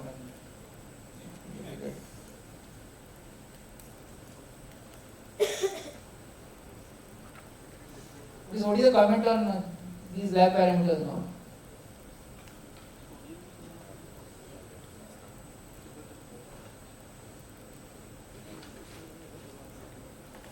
Comment on these lab parameters. Now also he has PD peritonitis. At this time also, cell count is. Okay, what else? So what is the worrying thing here? Then high Cultural blood slow growth, but continues to have peritonitis. blood sugars are high, so it's not well. What else? What else? He's disoriented, he has got something, he didn't eat properly. What is setting in? The sepsis is setting in. What's it is? Something here very obvious. Just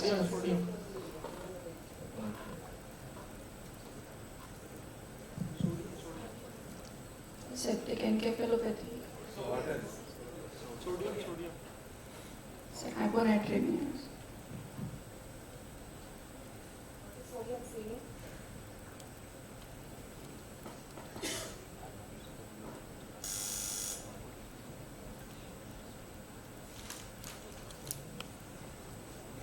Thus, due to This is the ideal setting for a setting in a fungal peritonitis. So that should be on your mind, particularly when nothing is growing, continues to have a peritonitis, high sugars. there will be transfer of more sodium intraperitoneally, so patient will have a hyponatremia.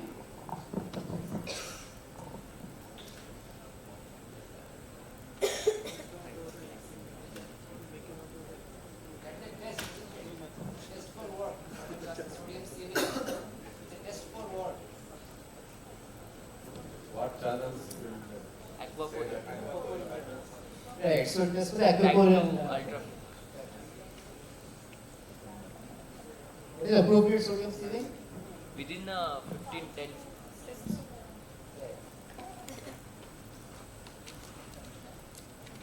Okay. So it actually had a fungal peritonitis, so later we had to remove the catheter and change to a hemodialysis. This factor. Prophylaxis is recommended, no? You treat with bacteria. The ISPD guidelines is very well written and it's very nice. Latest guidelines are very well written. I always say that. Very, very well written.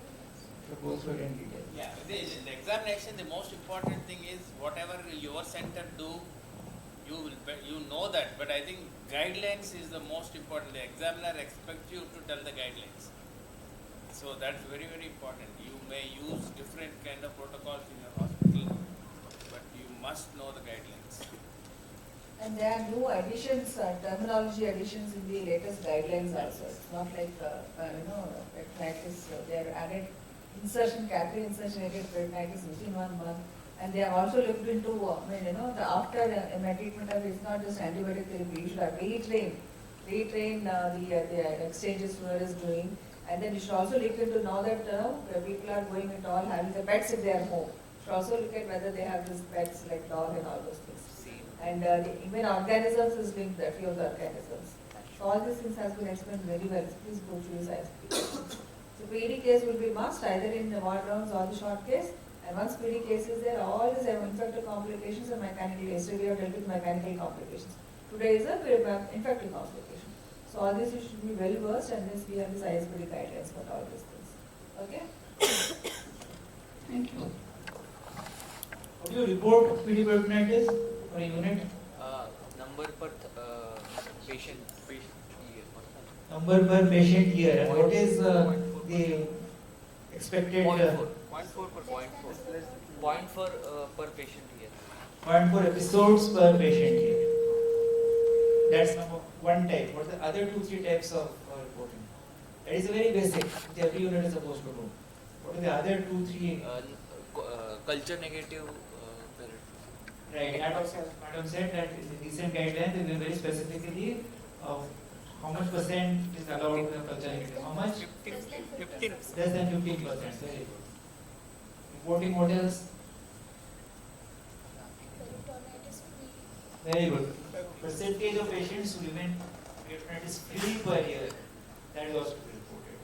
And then, preferably, you can report per organism the same episodes per patient year. So please read all this done very beautifully in the guidelines. You don't have to go anywhere. Okay. Close the book. Next candidate, Dr. Sneha.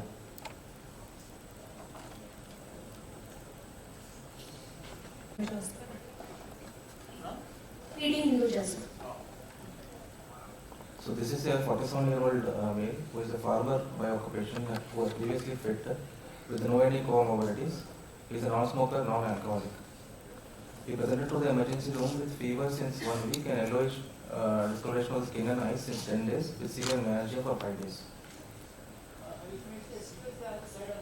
No sir, this is the history. Okay, now ask him what more you want. Whether when he had developed the symptoms, whether it was like rainy season or Yeah, it was during the rainy season and he is a farmer. or whether he is working with bare feet. Yeah. So, sir, maybe infective etiology, leptospirosis, I will. What you are kidney specialist, may I ask what you want? Because I try him on call midnight, 2 o'clock he comes, I will tell I will not come. Why should I go and see him?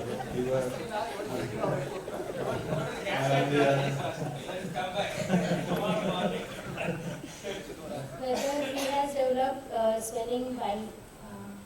swelling or decrease in the output. He had decrease in output with hematuria. He is given some clues, no? He is jaundice, Jaundice. myalgia, fever. So So what what are the you want? things? What are the things you would like to know?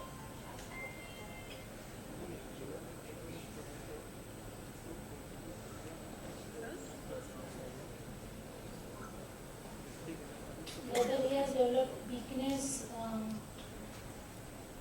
No weakness.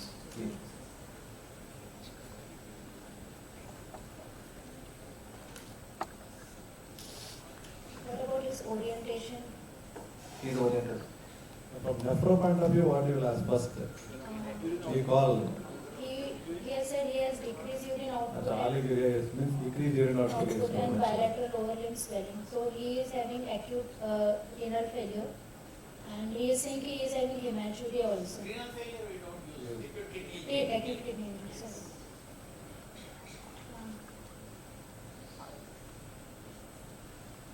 Next. So when we examined, he was febrile, he had stress with pedal edema, he was tachycardic with hypotension and hypoxic with saturation of 95% at room level. Respiratory system examination was clear and he had a urine output around 900 ml per day during admission. He is having such septic shock, maybe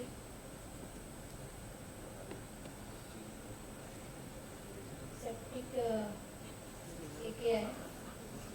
What is his creatinine? This how you decided yes, okay. What is his Saying creatinine? 900 ml तो है.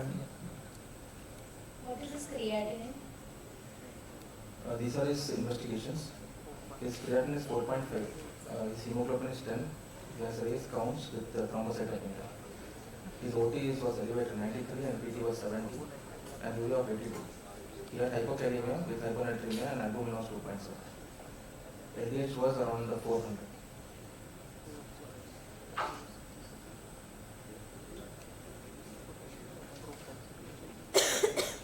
What do you want? He has thrombocytopenia, he has a leukopenia, he has the anemia, leukocytosis, Is there severe renal failure. So what is that in a very high LDH? hemolytic uremic syndrome?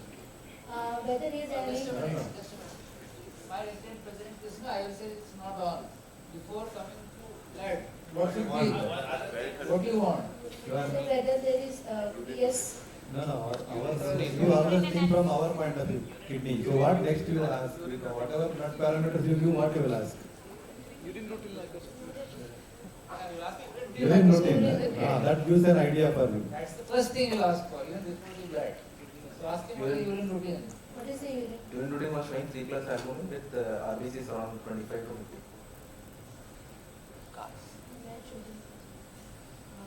Whether there are casts. RBC cast is present.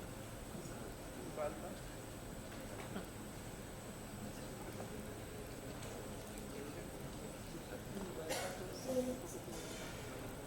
whether the patient is having diarrhea. No diarrhea episode.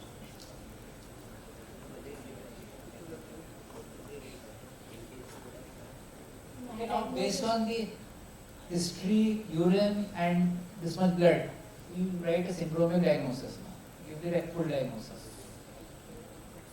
Then you can go ahead. What was his duration of the symptoms? It's been past 1 week. Past 1 week. So it is acute kidney injury, most probably infective etiology. Stage. Stage 3, sir, according to KD2. What is the recent modification in stage 1 which has been proposed? This is stage 3. Stage 3. What is the modification proposed in the stage 1 AKI? It's proposed, it's there in the journals, but not yet in the guidelines. I don't know. Anyone? Biomarker positive. Biomarker positive. Was it called?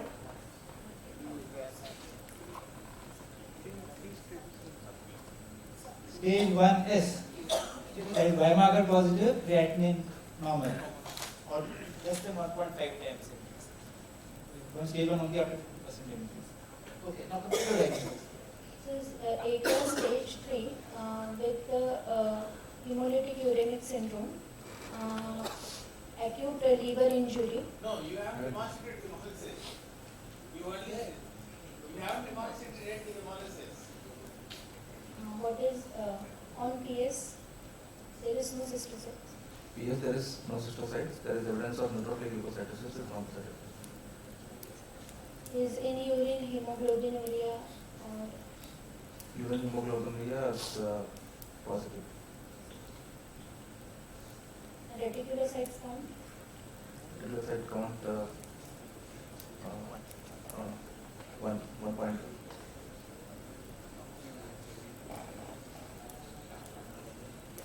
There is a hemolysis.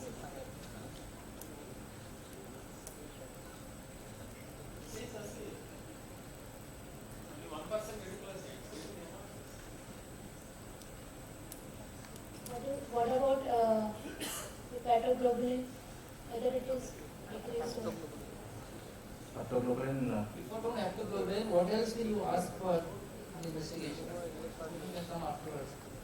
Then OTPT, urea, creatinine, sodium, I will creatinine. ask for coagulation profile. Ask the LFTs, no? LFT is not. Bilirubin कितना था? Bilirubin क्या है? Total- Ask you get the first thing, what is the bilirubin? What You is- can address. What is the bilirubin is 4.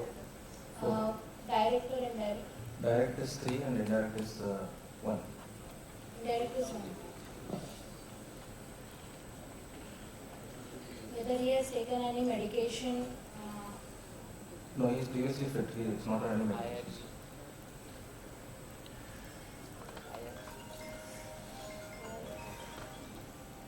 Now complete your diagnosis. It is giving you the bilirubin and smear. Now complete your initial diagnosis, no? Initial impression of AKI stage 3 with I don't know whether the lab reports are not suggesting acute hemolysis. What else? Maybe septic. See, this judgment is former has come with a Fever, very short history of fever, and a rapid worsening of renal function. And BP suggests what? Suggests something like a hemorrhagic fever. That should be your basic, what we see in your practice, like leptospirosis, dengue, or these things are Means all febrile illness is thrombocytopenia. these are the things, that comes at the first. So you have to, those things you should take it about. and yes, sepsis. Sepsis can What do you do next? I will do the fever What do you do profile. next? Fever profile. You see the leptospira infection, dengue infection, and So, what investigation you will ask because you had myalgia also. CPK. CPK was 3000. Not that. These are not side that you see in traumas.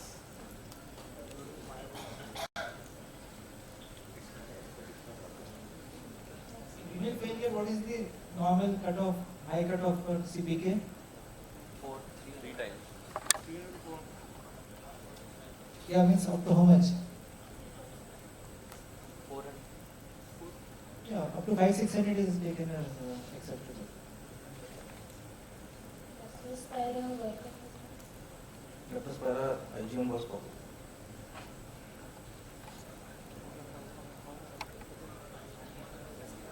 How do you treat? Now you think what? Finally your diagnosis is what? Etiology wise? Sepsis? Sepsis leading to AKI. Hemolysis. Hemolytic uremic syndrome. I will treat with, if patient is not fluid overload, I will treat with IV fluids and antibiotic doxycycline.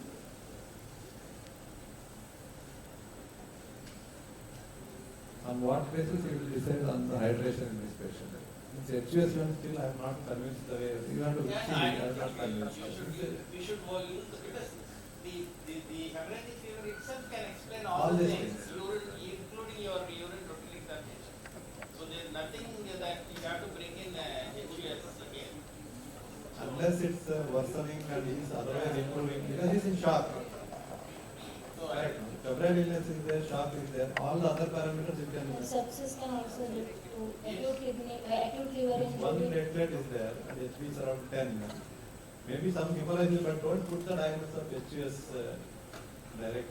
The management wise, they completely go to the other way around. Means treat the primary disease also. Unless you have a serial evidence, like LDH is rising, anemia is worsening, because if only one parameter is given, you can keep it in your mind that that may be a possibility, but otherwise it fits into. See, straightforward, illness with AKI stage, See? acute liver and with sepsis. No, that's On the lactospira, yes. all the right of a crisp but complete diagnosis. Then you go ahead from there. So how do you hydrate him? You are in the call, they will call you. So if chest is clear, saturation is okay. He has already had some edema. Mild, yes. Mild edema. Yeah. So And the urine shows these parameters. So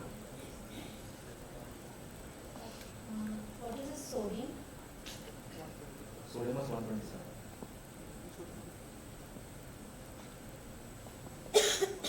practically how you manage, I want to know. If I will do urinary sodium, whether to see whether there is a pre-renal involvement. If it is less than 20, then I will start IV fluids. If I have the facility of IVC screening, I can do that also, whether to see the collapsibility of the IVC. According to it, I will give the IV fluid. No, but clinically what you will do? Means you have clinically- seen pulse he has given 100, BP has given by 90 by 60. Some edema is there and he has given some urine activity, whatever. Maybe due to the infection or ATM, whatever it is, you have some activity in the urine. So after that, what else you see before you give fluid? Cardiac status. Okay. Urine output, whether it is adequate or not. Chest examination to see whether there is a signs of fluid overload in the form of cracks.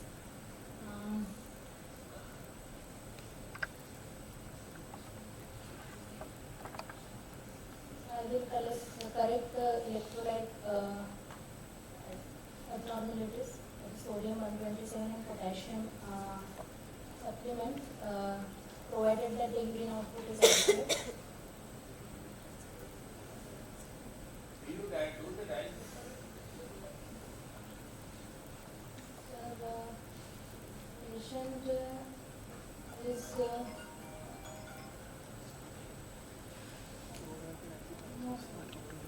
I will first manage conservatively. How do you manage conservative? Like when do you give a fluid? How much amount of fluid? How much time you can wait? But what is the furosemide test? Test? How do you do that? What is the dose? What is the urine output you look for? Then once you declare it is the intensive renal failure, not responding to all these conservative actions, then go for that. So, how do you do that? How do you perform?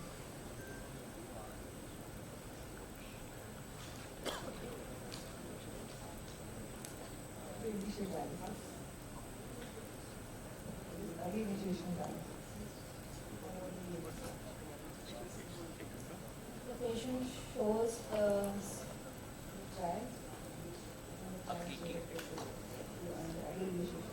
He is most probably in the intensive care unit. So early dialysis or late dialysis.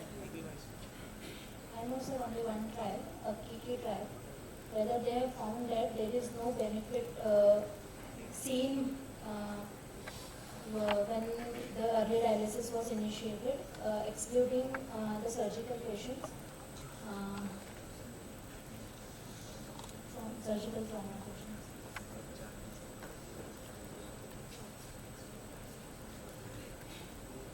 Since you are from Mumbai, any early versus late, any Mumbai studies there? Not aware.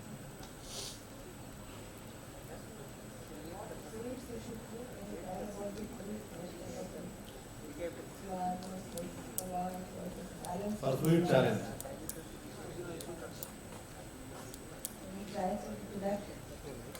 In sepsis. Now sepsis guidelines are there now. In sepsis bundles are written. Iron. Not it.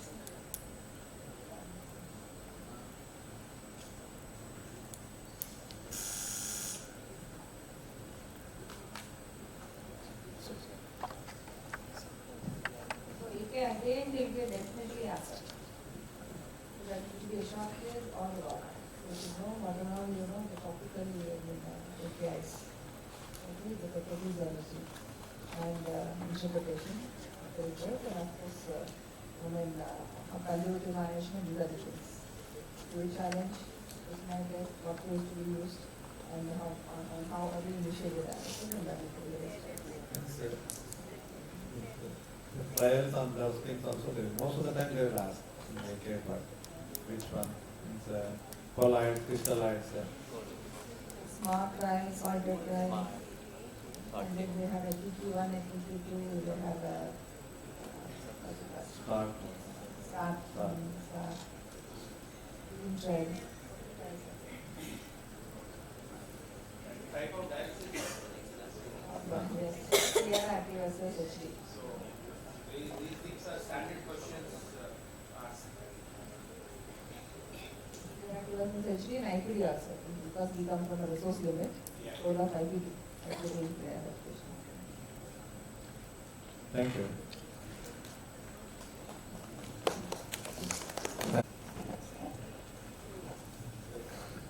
So this is a 86-year-old female elderly female who is on known hypertension on amlong 5 mg OD, known hyperthyroidism on treatment, and she has a mood affect disorder. She is on sertraline 25 mg OD. Patient attenders reported a baseline creatinine of 1.4, which was 3 months earlier. She had a UTI which was treated outside, and which was equally positive, and she was given nitrofurantoin for 2 days. And later she was switched to tablet ciprofloxacin 500 mg BD for 4 days. So following this, she had a gradually decreasing urine output for 3 days, with presented to us with altered sensorium and an outside creatinine which was 2.8. So at this point, what all questions you ask?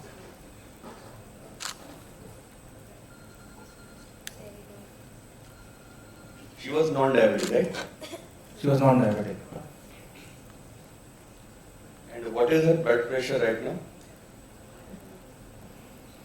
She is afebrile now, with a BP of 116/78.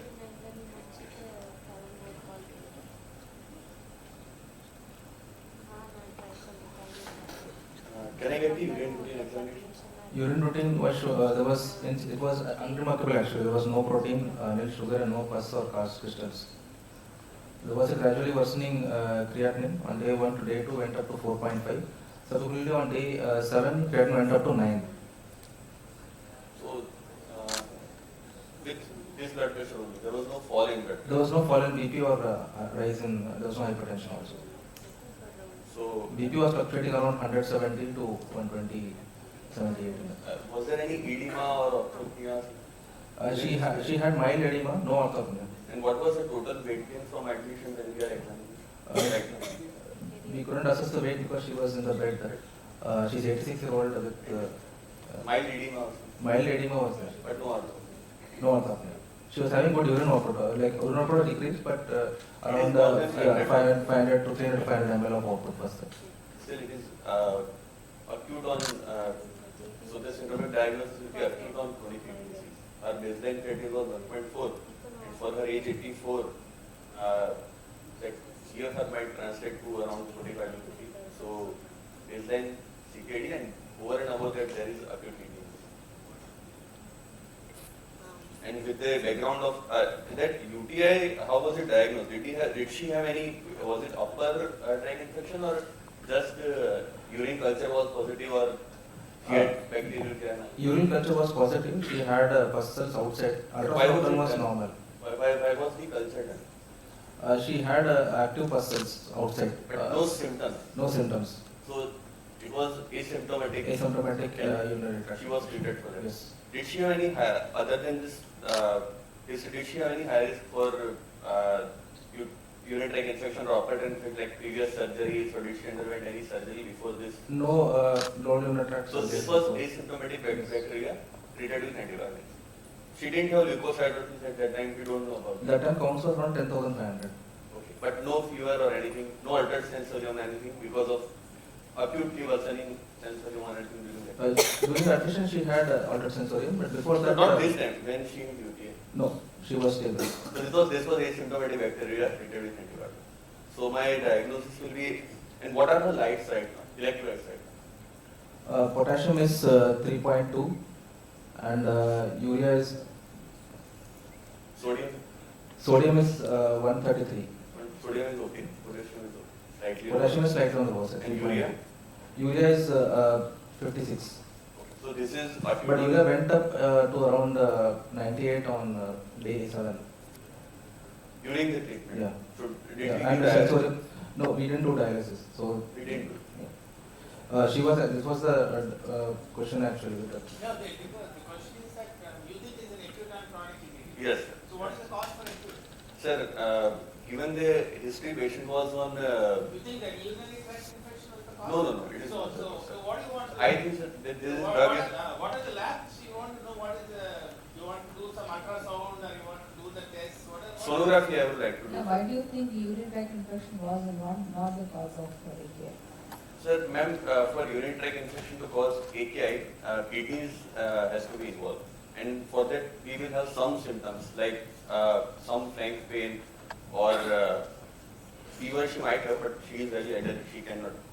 And for that, she have to have bilateral infection, bilateral pyelonephritis or obstruction because of papillary necrosis. That will have some symptoms.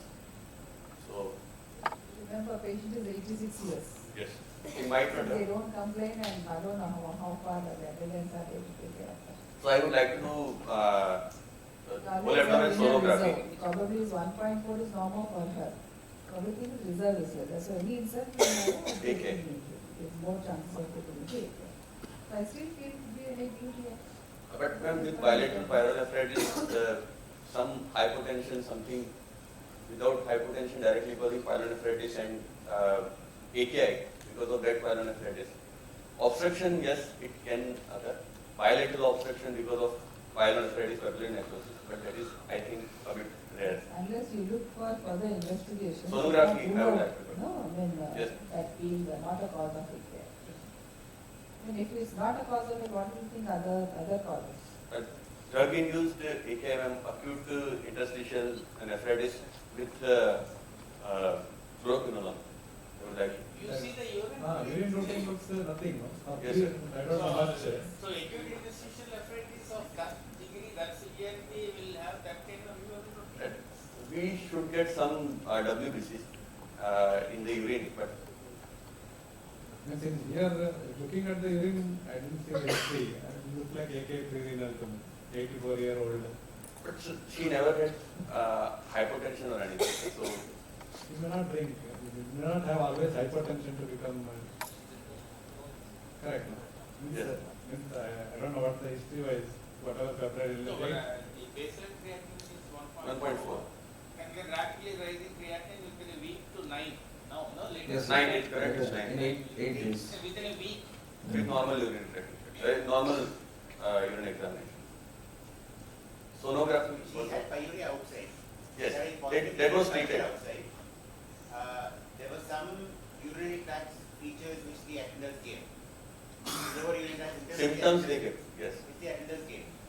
But when she was here, she didn't have fever. Okay, so what was on clinical examination? Was the bladder empty? Was upper tract dilated? I would like to know the sonography. Yeah, she was catheterized. Ultrasound was showing fairly normal test kidneys with no evidence of any angiovenous obstruction. Why was she catheterized? She was having altered sensing, but was she voiding? Bicep. Came to the ER, catheterized in the ER. Okay. So we got an ER sample first, which showed only a few vessels. Okay. Catheter was removed on day 2. Okay. She was separating after that. No, the question is 86 years old lady coming with a rapidly worsening renal failure. Over a week. What are the things that go behind in your mind that okay, what shall I look for? That UTI was only to confuse you. What Yes. else you Red herring. And in fact, I would like to. situations, Those are the good That's what we got. This is what we said. What was the serum protein? What was serum protein? Serum protein was 5.7. And albumin globulin ratio was Which was normal. normal. Then Was she mobile, immobile? She was immobile in ICU. So what? No, at home.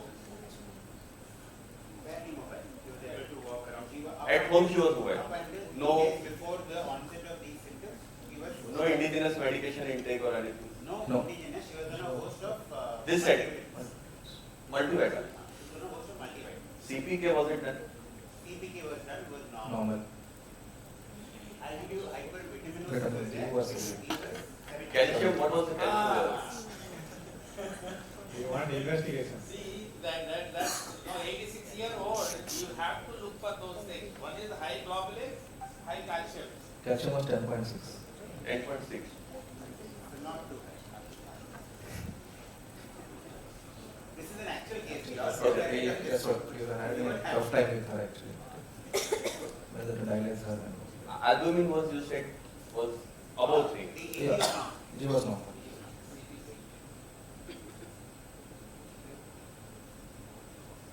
Then I would like to consider biopsy because after 6 surveillance. No, I think few biochemistry tests you should do. Particularly, it's a lady of. So, what are the tests that you still do it? Though they are still in the normal range. What DDs you have now? Drug induced. AK or RPR? What you put this? AK only. AK, sir, 10 days. What DD? AKD? More than 1 week by definition classifies for AKD, but on presentation is series AK. Okay. These tests you should do. Somebody is 84. What are those? Sonography we should do. And You done it. So I'm not. The tests which are not being. You didn't ask them yet. Serum electrophoresis. yes. You should ask. You should ask for that. You should ask. Done. Normal. Normal. Oh. Then I would like to move for biopsy. This was normal. Ultrasound No. normal. Ultrasound was no obstruction. No obstruction, it was normal size. CT normal. CT did factor. Vitamin D levels Was 70. 72. Also, not only for this multiple myeloma or monoclonal lump, this is for other malignancies. Could be tumor lysis also. No tumor lysis. They can present as simple, without elements. This phosphorus was PTH and normal, sir, 4 point something. So not enough.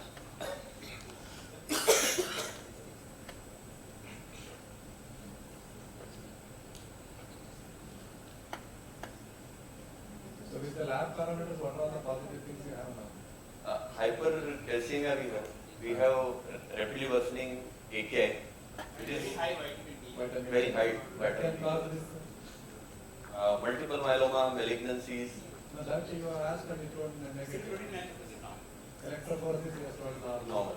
So, Drug intake itself. She was taking vitamin D supplement. No, vitamin D supplement itself doesn't produce AKA. So, hypercalcemia will go, but the calcium is not that Calcium high. is at I would call it as a little higher normal. Little I higher. don't call it as slightly normal. I put it as higher normal. Did she have any history of tuberculosis or something? No.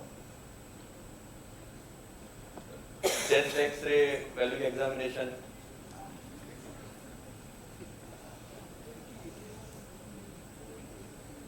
Yeah, he's asking you very specific question there. Repeat it.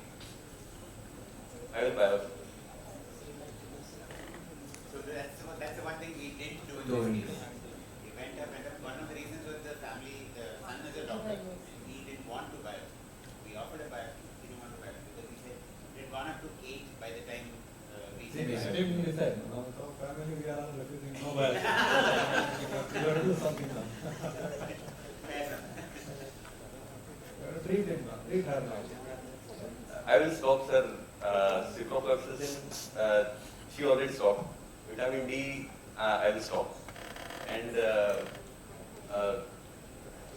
How do you treat hypervitaminositis? steroids, we give. No. Stop the treatment, we start steroid, and if there is hypercalcemia, then we hydrate if patient's output is okay. And if it's not okay, we can do the dialysis. So what is the first thing that you do? The patient has obviously has this Creatine is 9, but she is not in that much volume overload. He said that she is able to lie flat. I will give her dialysis challenge. So you give a value to that little on the higher side calcium? Yes, sir. Then how do you treat that? We'll give fluids, sir. Still, she is not very ortho. I will give fluids. Just fluids or more fluids? more fluids, right, to maintain the urine output That's above what you want to do now. 120 ml. With what was the response with fluid? He was diuretic well. So, there was Without no any we didn't do a diuretic challenge. With fluid only she was diuretic. And did the creatinine come down with fluid? No. Therapy? So we were hydrating and the creatinine kept going up. Till we got a peak creatinine of 8, which is where you are stuck now. 8 points. And output is maintained. Output. This tubular interstitial disease, most probably. You can start steroid considering interstitial nephritis if all the 4-year-old, 86. So just means either you just directly now, how do you start if you want to start? Means because urine routine multiple times, you may ask another urine routine, double sure that something is there or not. Correct? No? Means you can repeat the things which you have been Urine dialogue because you are not sure what you are dealing with. You can repeat couple of things. They are also not suggestive of same thing.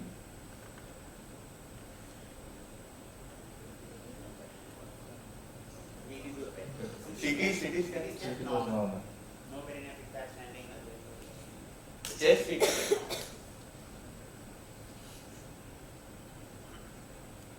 So the question was, will you biopsy? You said yes. Any problem with elderly biopsy? Biopsy is the elderly. This patient, would you biopsy without dialysis? If she is not orthopedic, I'll biopsy. Very clear. I'm happy. You can just put me We can, if she is not orthopedic, so we can biopsy without dialysis. Right. Not about the volume, we are asking for the biopsy. Uremic toxin, but 1 or 2 dialysis is not going to bring that uremic milieu that great that patient will not have any risk of bleeding with 2 or 3 dialysis. If I want to dialyze, then I will dialyze properly and 3-4 days, 3-4 dialysis sessions, then I will biopsy. If I want to biopsy after dialysis. No, the first thing you should do is once you start the IV therapy, you should ask whether the calcium has started falling. If the calcium continues to rise and the creatinine is also rising, then you have some clue there. But if they say calcium is coming down but the creatinine is not, then you have to look for other causes.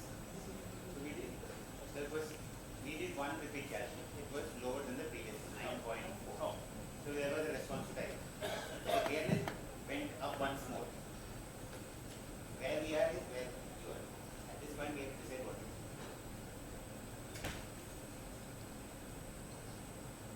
Urine, Repeat done, repeat no said. proteinuria and no pyruvate. That's what I'm telling. Everything repeated, everything looks normal. So maybe the option is that to wait and watch or do something. So Is there anything other than biopsy? The family has refused biopsy. So is there anything other than urine eosinophils we can check, but there is no WBC at all. In fact, the second unit was 1 to 2%.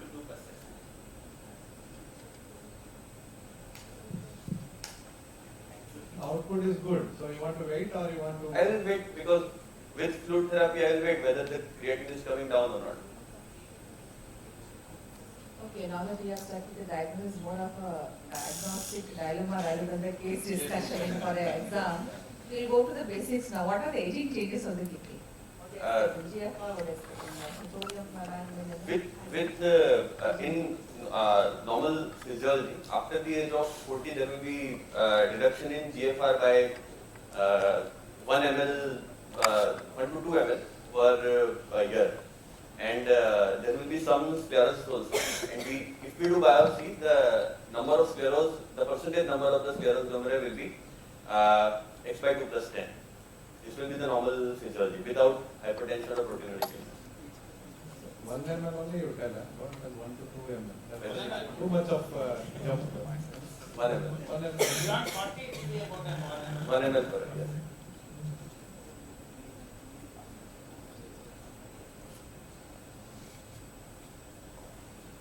Now, what else you can think in at the blood pressure? What are the things you can see when you say elderly fellows you take a Other referrers discussed with you about myeloma. Pre-renal decreased intake because of they might she was on sertraline. No, and she was other than what we have discussed, what else you think? Renal failure. Drug-induced definitely consider. Then you might have renovascular cause, and over and above that they had mild diarrhea and they can develop AKI. And retention, she is female, less likely, but if male then BPH, bladder outlet obstruction causing obstruction and chronic retention causing AKI. Infections, definitely. Pyelonephritis, myeloma, nephropathy.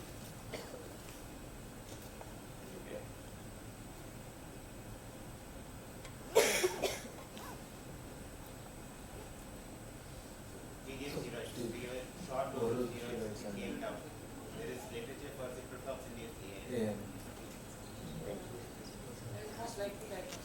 But the only thing is that absence of pulses in the urine. The first one had, which is why we sent a culture. Culture came back negative. It's a significant interstitial inflammation. And completely normal urine is Fresh, was the urine taken fresh and run fresh? Thanks.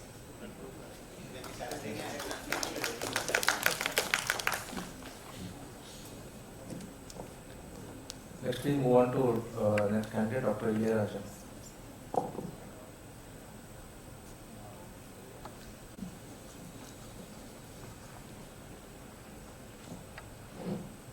I'm not realized. Kids Hospital, Rwanda. So this is a 32-year-old female who is an asthmatic. She is a G4, P1, L1, A2 with 2 MPPs. She is a non-diabetic and there is no family history of kidney disease. First pregnancy was 8 years ago and she was found, she was hypertensive that time, 38 weeks of delivery, and she has a was a female child with 2.1 kgs, and that time she was on Nicardia during pregnancy and then they later stopped it. At 1 year and 3rd year after the first pregnancy, had an MTP.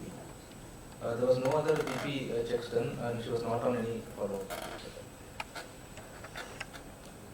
Anything you want to ask at this stage?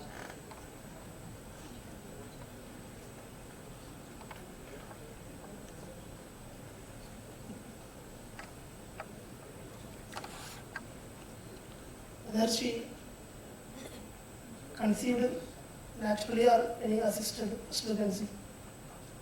Natural delivery. Natural. For delivery, as emergency or anything, delivery? It was Pregnancy? 38 weeks left to deliver. Or asthmatic, what she on? Regular inhaler or? Yes, she was on regular inhaler and she did not have any further asthmatic disease. What about the any proteinuria at that time? Proteinuria was not checked that time. No, before that, the 1 year and 3 years MCPO, you want to know further information on that? Yes, sir. As a record abortions. MTB done. Yes, sir. So what was the One was indication for MTB. We did it. And what week of pregnancy? Pregnancy, the first trimester, second trimester, indication for MTB. Yeah, it was first trimester and there was hypertension during that time. Controlled hypertension. Okay, master. Are you not interested to know when hypertension? Also, the result after delivery, associated drugs. Pregnancy. First trimester or towards the end. Yeah, she stopped the medicines by herself. Hypertension. Diagnosed in Second. Second trimester, first pregnancy. Treated on treatment, continued throughout pregnancy. Post delivery. He stopped it, not advised. Stopped. Okay, so no follow-up. No follow-up. No follow-up. No follow-up. So the second pregnancy. So then she was indication for MTB, whether she had hypertension, proteinuria at that time. She had uncontrolled hypertension and proteinuria. She was asked to. First trimester. Yes. Just a minute. First pregnancy has still have issues. The female child was the weight was 2.1. What was the urine routine during the first? You have records urine 2 routine. plus albumin that time. Urine routine was showing 2 plus albumin. Okay. So actually she stopped the medication by herself post delivery. Yes. Drugs also she stopped. Yes. Okay. So the next subsequent pregnancy were normal pregnancy, natural. Then third one, conception. Conception was No, that's what question is. Is it hypertension related to pregnancy or is it a hypertension preceding pregnancies all along? First trimester told me, sir. First trimester. Yeah. Then it is a chronic hypertension. Undiagnosed. Is it started during the first pregnancy or is there even before first pregnancy? Even before the first pregnancy, but undiagnosed. Not diagnosed. It's a chronic hypertension. Maybe underlying renal disease, maybe there was not evaluated. What do you think, primary hypertension or secondary hypertension? Most probably primary hypertension, young patient. Now she is 32. Now it is at that time, Ah. secondary hypertension. Okay. So what do you think? Means what? You need to some more information or you just want to? Under the ultrasound that time. No, you had some information about this, some degree of proteinuria. Yes, sir. Is it quantified? How much it is? it was 2.4 grams. Any protein, any hematuria, hematuria. There was hematuria. 3 to 5 RBCs were there.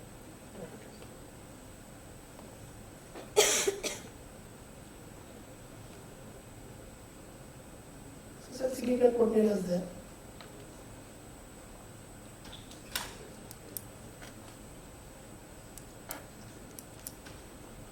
Maybe a long pathology. So secondary hypertension means you want to first next one is renovascular, renoparenchymal. Parenchymal. Parenchymal. In that you put a glomerular. Glomerular. So what is in your mind before you go to the next thing? So I will look for that secondary hypertension. Look for renal size. No.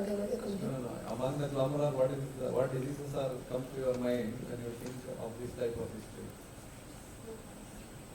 You understood, no? So secondary Yes, you told, then you told that parenchymal is your first. Lupus. Okay.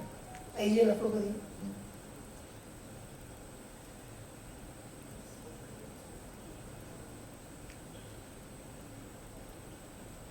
HUS also.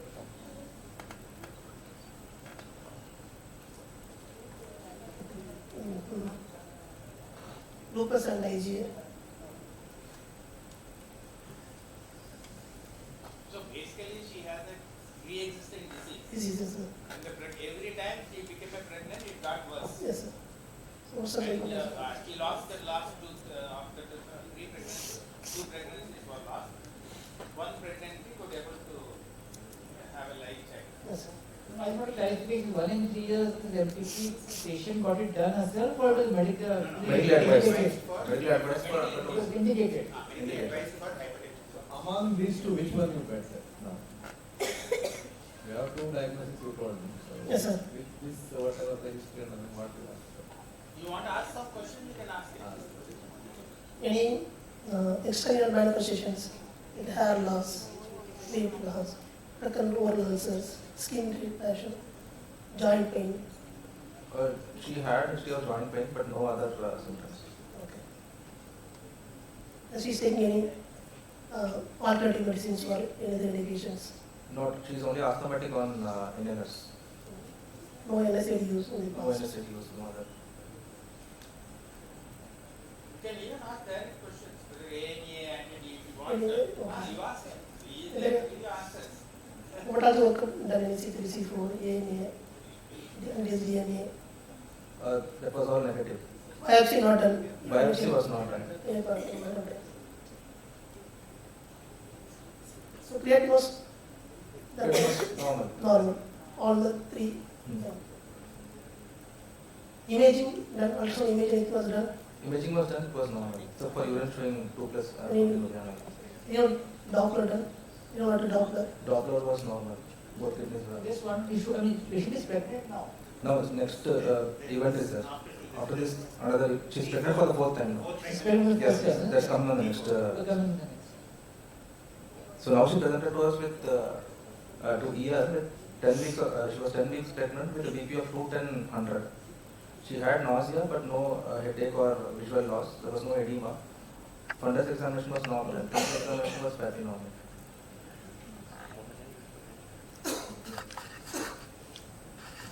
Patient was advised MTB, the Yes, sir. pregnancy. Issue that the doctor would have advised other workup also. So any, we don't want to know the details of this. The director has done any further workup for reason. We didn't do those, so we don't have to. Okay. So she wasn't worked up previously despite being a young academic. She wasn't treated on a continuous basis despite being or she's not compliant. Non-compliant. She's not compliant. She advised antihypertensive medication. And she's come now with 10 weeks pregnancy.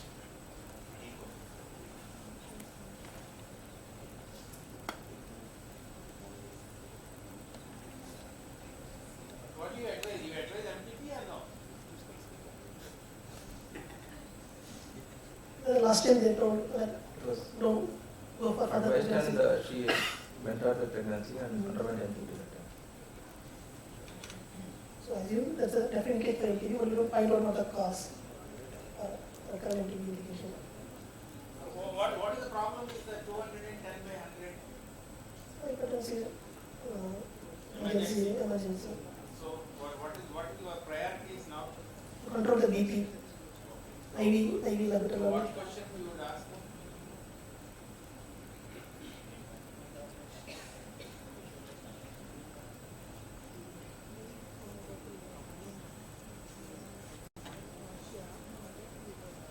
You are the consultant, I am the PG. Patient has come. What do you want to tell me to? That's what she's asking.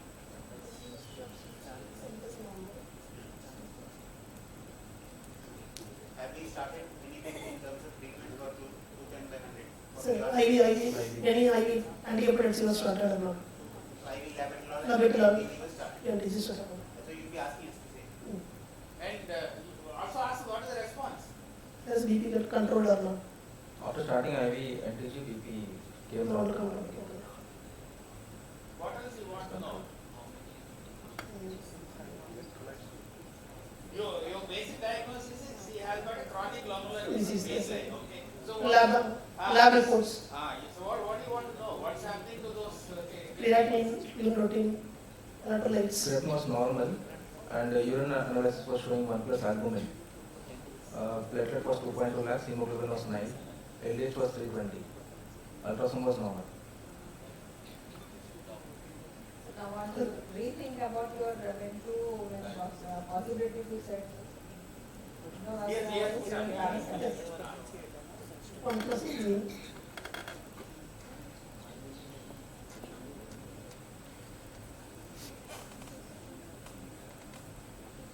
Last year, PCR. Urine PCR was 2. What about serology?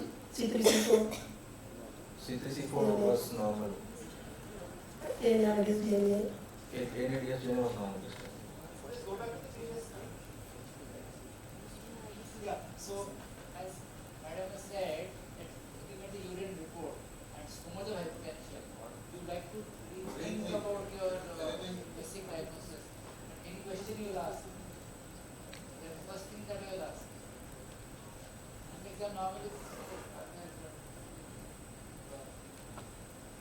You are thinking of renal parenchyma, anything else you want to add on to that? Because it's surprising. It is very high. Urine protein is not there. No. PCR is for 2, but still 1 plus protein, nothing else is there. So what else is something? Renovascular. Common cause of cardiovascular pain. Okay, BP will check. She's asking what is the most common cause of renovascular hypertension in a young lady. That is a fibrodysplasia. Renal stenosis. Fibrodysplasia.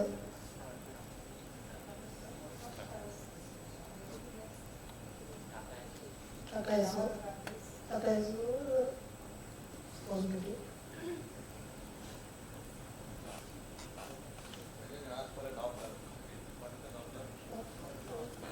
is normal. normal. What is clearly abnormal here? Normally abnormal. No headache, no. That's normal.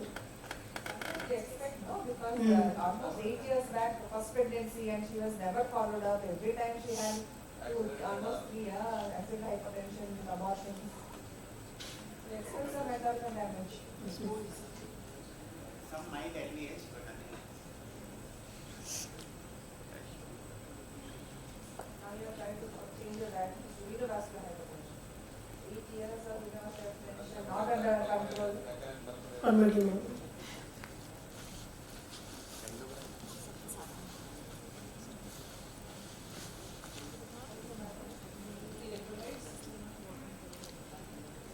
Electrolytes are normal. No hypertension. You will also see the nephrology, but still you will also think of other causes of secondary hypertension.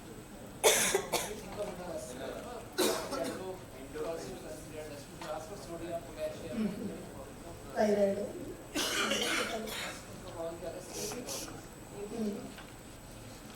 What expect?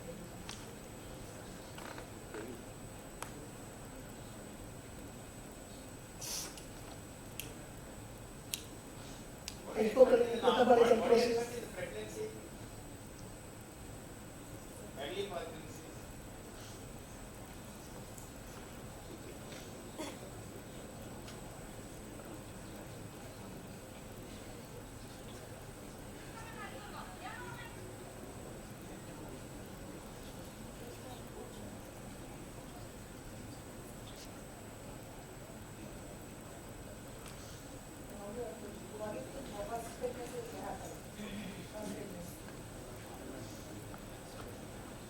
First question, what do you think might have happened during the first pregnancy?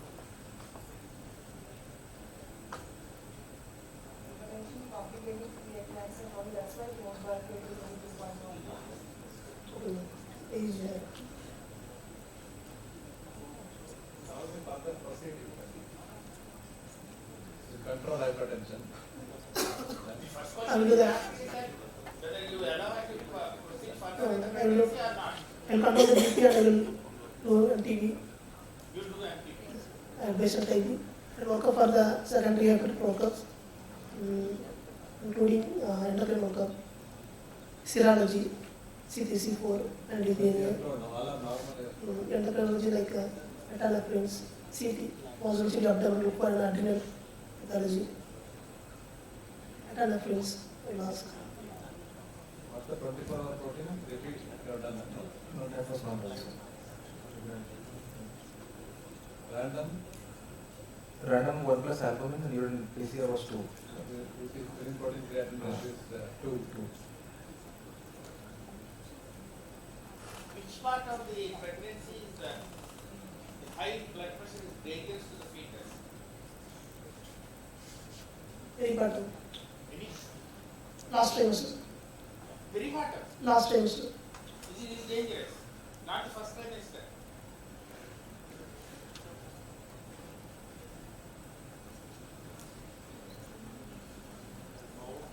When is organ start growing maximum? First trimester.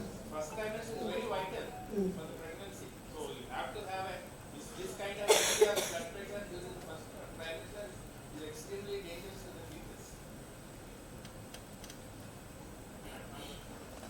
I put it another way. For example, patient is on patient is non-hypertensive. Patient is already on ACRP. Now patient has become pregnant and come. What do you want to do? Will change. Patient has already finished first trimester. You still want to continue ACRP because your early part is over, you want to just stop I will change. I will change ACRP to what trimester these ACRPs are learning how to do. first trimester. Then that's what I'm doing. First trimester is over. Now he has come to you for the first time doing second strategy. No, that now the patient is diagnosed to have pregnancy, she has conceived now. And you are seeing for the person, she's on ACRB, or in 3 months is over, first time is over. I will change to some other drugs. You said, Change the drugs, I agree. What we want to know, Why you want? what will be the effect there? When they will affect the fetus, AC inhibitors and ARBs? you want to continue pregnancy or you don't want to continue pregnancy, all this means No, somebody pregnancy, lady comes to you in 3 times. One lady comes to you the first trimester. She becomes pregnant and then comes and reports to you, I am an AC and ARV. What shall I do? Second lady comes to you during second trimester, already taking the ACE inhibitor, the ARV. The third patient comes during the third trimester. So what will you do? These 3 ladies, what do you suggest? We'll stop. Change to the Anytime. Calculation in a little different way. If the patient is being followed up, is on ARVs, is planning pregnancy, regular follow, everything regular. Now, what advice will you give that at what point you would like to stop ACRV? Patient is on ACRV for control of whatever disease, some disease, and wants to become pregnant. Like, see, you know, for many other drugs, MMF you like to stop 6 months ahead, isn't it? So for ACRV, what is the guideline and thoughts? Get my questions. MMF etc. is 6 months prior you have to stop. So for ACRV, when do you stop? Safely. Then we'll come to questions for end of first trimester, second trimester, third trimester. First Important is the fetal safety. planning for pregnancy at the time will change. Sorry? They're planning for pregnancy. The planned pregnancy, but patient is still not pregnant and we don't know when she will become pregnant.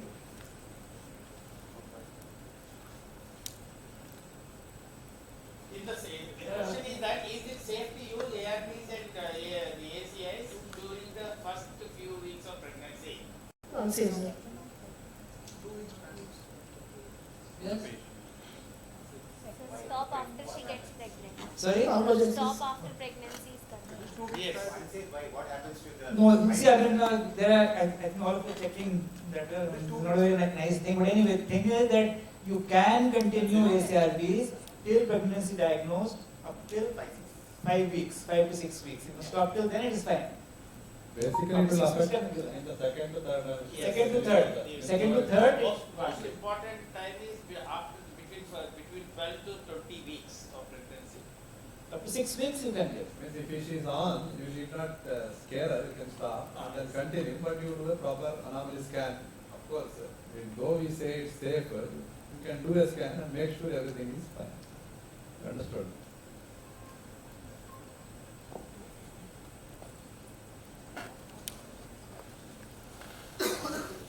The angiotensin 2 is very, very important, one of the vital, important factor in the fetal development.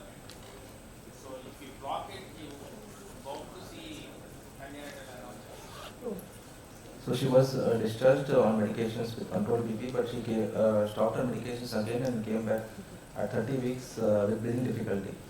Now she was on nifedipine 20 mg TID, had less than 25 mg TID, labetalol 200 mg TID. Her BP was high and she had extensive V's. She had good fetal movements with documented IUGR. Creatinine was 1.5 at this time. Urine showed 3 plus RBC, 3 plus protein with RBCs 1 to 2 and WBC 2 to 3. Urine output was around 40 to 40 ml per hour and urine PCR was 5 grams. I will control the BP and I will terminate the pregnancy. That's fine.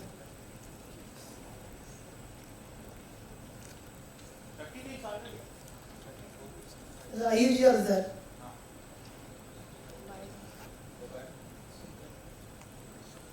30 weeks. 30 weeks, is dangerous. No?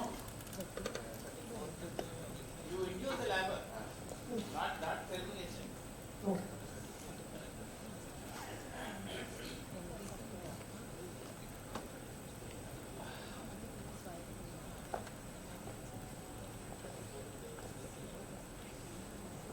What precautions you will take? Well, means maybe OBG question. So like you want to terminate, means you suggest from your side better you go ahead with the and then deliver the baby. Yes. So You monitor the BP.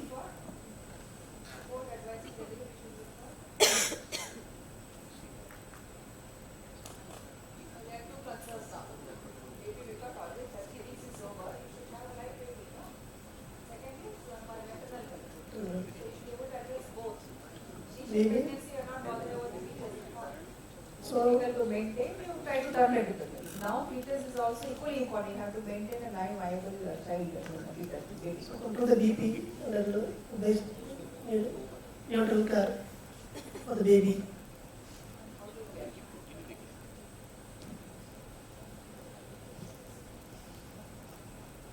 See, there are two things in the late pregnancy.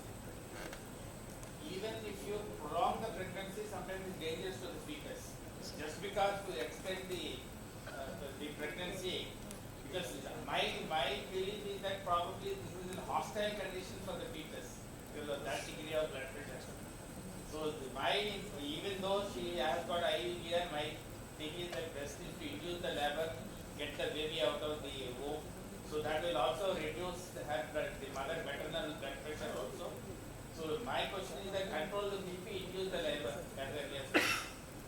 So that probably is for the baby and the mother. Maybe what you will worry in this will take practical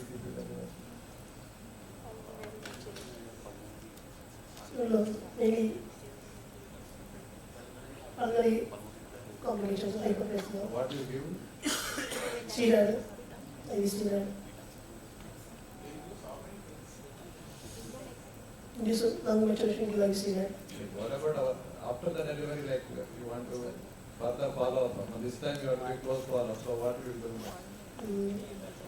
Mostly monitor the BP and creatinine and protein, and this will continue antihypertensive appropriately and regular follow and see whether is under control or not, the renal function is controlled, proteinuria also is controlled or not. Then I will do biopsy after 6 weeks. We plan for biopsy. I don't know, after 6 weeks it comes again, nothing is there. What will you do? Anyway, I will do biopsy. Proteinuria is just 300 milligrams. Can it happen? Can it happen? How 5 grams was there? Absolutely Will not. happen. So what The else? diagnosis here. Preeclampsia. So I say it can all recover again. Mm. Definitely can. Chronic hypertension. You have specified that. Suppose you go back to the previous urine again, then nothing.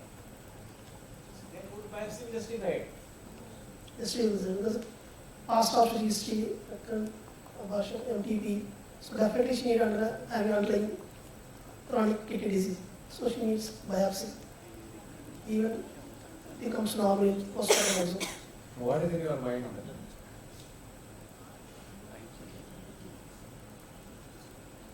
No, some diagnosis you should have. So what do you want to establish now by asking her? Means what I am telling is after 6 weeks, create 0.6, means back to whatever the 0.6. If like some proteinuria is there more than 1 gram, everybody will say yes, we will do biopsy and see what is the reason. So if everything is 300 milligram proteinuria, so what do you think and why you want? Means if you are biopsying, what is there in your mind? Two things very important. The most important in this lady is that a regular follow-up. You must ensure that she will come and see one of us, periodically over a period. Until she gives the guarantee, I don't think we should. Then the other thing is that, and then during follow-up, we find that it is getting worse, then we can always do a biopsy at that time. So it is not that we have to do only immediately after the pregnancy. If everything is falling down and she is willing to come and follow up with the nephrologist regularly, we can follow it up and see whenever there is a rise in the proteinuria or rise in the creatinine or the blood pressure becomes out of control, we can certainly do biopsy. Male have preeclampsia. Have you ever heard about that? Male having preeclampsia? No. You must ask whether it's biological male or there are definitions that change now. Biological male. Anyone among the audience? Very good. Anti-VEGF therapy. What is the pathophysiology of this preeclampsia?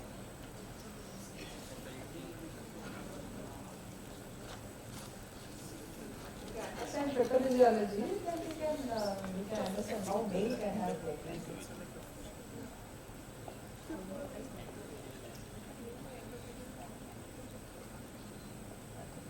India has done a lot of research work in this.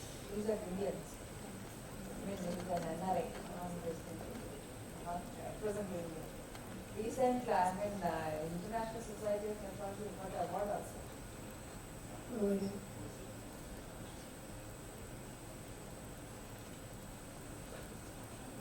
All articles related to rare cancer, this, Madras,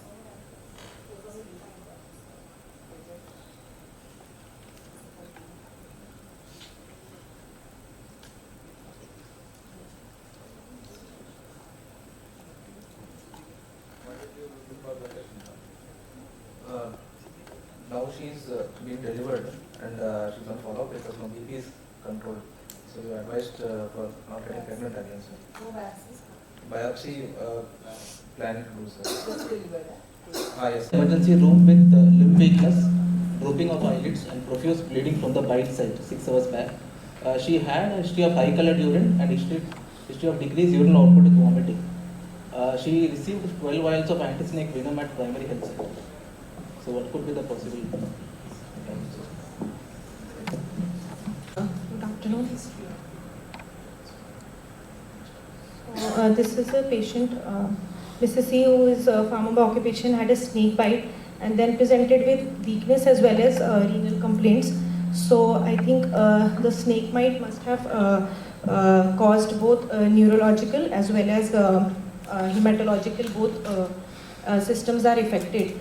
So most commonly viper snakes are usually cause hematological abnormalities, but for a neurological to take place, I would like to consider some other snakes, less common ones, like saw-scaled viper and crotalus can cause neurological and both hematological as per the history.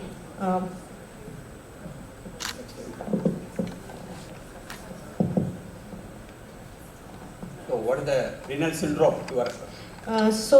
This is it is a form of acute kidney injury caused mostly snake bites caused acute tubular necrosis mostly and acute cortical necrosis.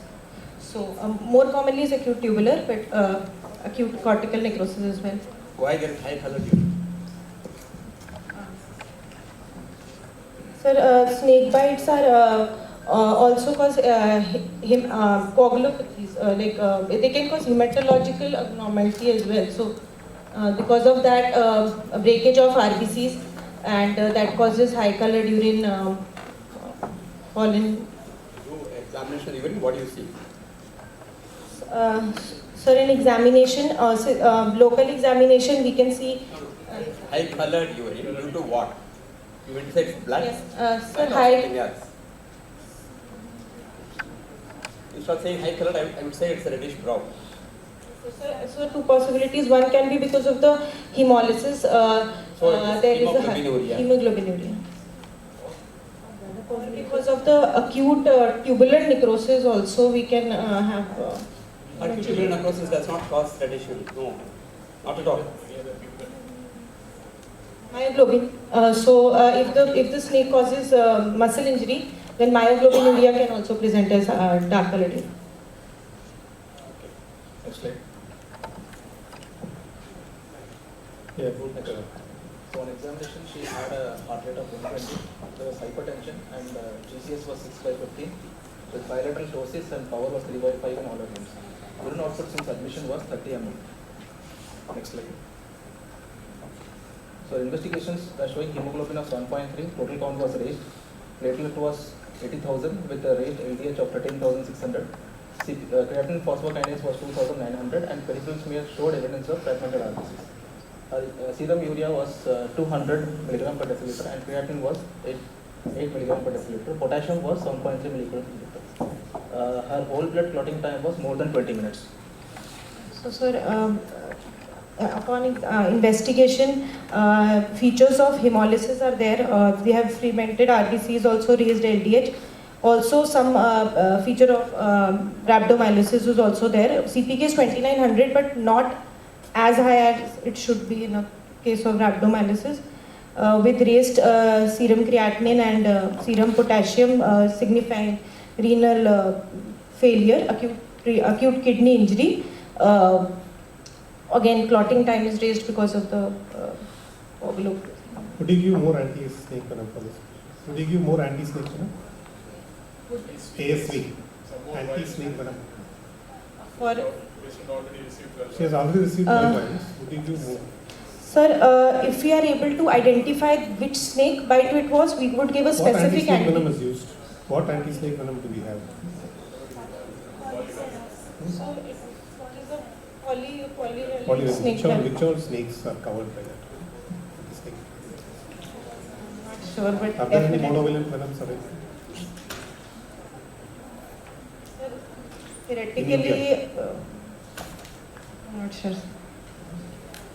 So there is only one type of venom available all over the country. You know where it is? Where are the snakes from which the venom is made? All the snakes from venom is made in Chennai. You are in Chennai. Snakes from Tamil Nadu supplying the whole. Mahabalipuram. So the whole country gets anti-snake venom snakes which are caught in Chennai. So it may not be effective against snakes in Jaipur for that matter, or wherever. So. Which snake venom is not covered by this polymer? Rather than asking what is. So ASV covers only 4 snakes. Which are the 4 snakes? What are the big 4? Big 4. So Russell Viper, Crotalus. Crotalus is not there. Crotalus is not an important snake in India at all. Both Harris. Both it's different. African snakes. Any Saw-scaled neurotoxic viper. snakes you know? Yeah, saw-scaled. Then any neurotoxic snakes you know of in India? Sea snake. Very rare, no? So cobra and crate, common crate. So which snake is not covered? Fortunately, it is not there here, only in Kerala it is report. That's why. Very important snake found in our place. It's not covered by this snake, quite common. Nale. It's a it's not covered. So anyway, with the whole blood clotting time more than 20, would you give more anti-snake venom? If so, how much? What is the maximum dose you are? I'm not sure what the dose. What happens to blood pressure after snake bite? And what is her blood pressure? But her blood pressure is high. It's Normally, what happens to blood pressure?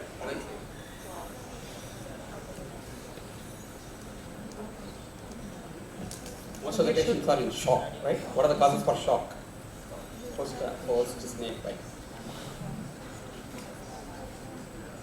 You name any pathophysiological shock, it is happening there. Starting from neurogenic shock up to hypovolemic shock, hemorrhagic shock, later on anaphylactic shock, all those things. But here it is 190. Systolic hypertension. This is not a bit incongruous. How do you explain? But because of the renal acute kidney injury, there might have been increase in blood pressure. Acute tubular necrosis, BP goes up? What tickle? No, not at all. In acute tubular necrosis, BP does not go up. Cortical necrosis. Cortical necrosis, all the more. BP does not go up at all. It's got nothing to do with blood pressure. Peripheral smear, we get some clue.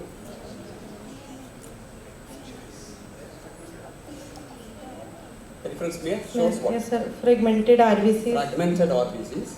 Platelet count is Low. 50,000. and there is evidence for hemolysis. Yes, sir. The BP goes up. What is the likely? TMI. Likely. But a word of caution, just presence of 1 or 2 fragmented RBCs in peripheral smear does not constitute a diagnosis. Because DIC, disseminated intravascular coagulation, that is more likely in snake bite, also can cause few fragmented RBCs. But there is a corroborative evidence, otherwise there is no reason. If this BP is just out of anxiety, repeated monitoring and blood pressure, there is a consistent rise in blood pressure, that to new onset hypertension or a gross exacerbation of the blood pressure compared to even in a hypertension, you have to strongly think in terms of TMA. If it is TMA, how do you treat? if it is TMA, then we will go for plasmapheresis, and if there is no improvement, then we can go for eculizumab if the patient is affordable. But no, actually, no, it is a contentious issue. Nobody knows exactly. It's a debate. It's a debatable issue. There are some units. The moment we pick up TME, we go for plasmapheresis. But there are certain units where they categorically say that it is due to the endothelial injury caused by the snake environment that's caused by it. Okay, but I think Dr. Valentine Labo has published his experience that almost all snake bites, most of the snake bites at least, where there is TMA, if you do a genetic workup, you can pick up underlying dysregulation of alternate complement pathway in that way. So ATN, ACN, TMA, which is the fourth likely pathology that can cause acute kidney injury in snake bite. There are four pathologies which can cause AKI in snake bite. Which is the fourth one? AIN. Again, that is another contentious issue where whether you have to give steroid or not is a big one. So these are the two areas of research. Only you people have to do a collaborative study. TMA post snake bite and AIN post snake bite. Do an RCT. One cohort can receive plasmapheresis, the other without plasmapheresis. And similarly, AIN, one cohort with steroid, the other one. This is all the future nephrologists, please take it up because the snake bite is our problem. So also go to the internet, take the Ministry of Health and Family website and download the snake bite guidelines. Read, that's enough for snake bite. How many snake bites will be actually biopsy? Most of the times there is a patient dysfunction, there is a bleeding dialysis. We do. We have very low threshold to do biopsy. That's why we are able to pick up so many pathologies. Because we have published AIN and this thing, TMA also we have published.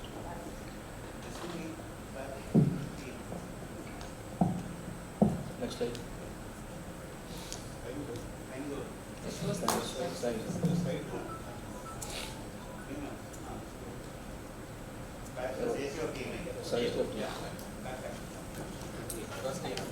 thank you. Hoping for that. Known CKD on CAPD since 1 year. She was on stable 2.5 exchanges with adequate ultrafiltration, approximately around 1 liter per day, and her residual urine output was 400 ml. She later presented with shortness of breath and swelling of both lower limbs since 3 days. There was a significant decline in ultrafiltration to less than 300 ml per day, despite extended train time. The PD effluent was however clear. PET was done, showing previously showed high average transporter status. Next slide. Next. So what could be the differential diagnosis? My differential diagnosis will be type 1 ultrafiltration failure in a known case of CAPD.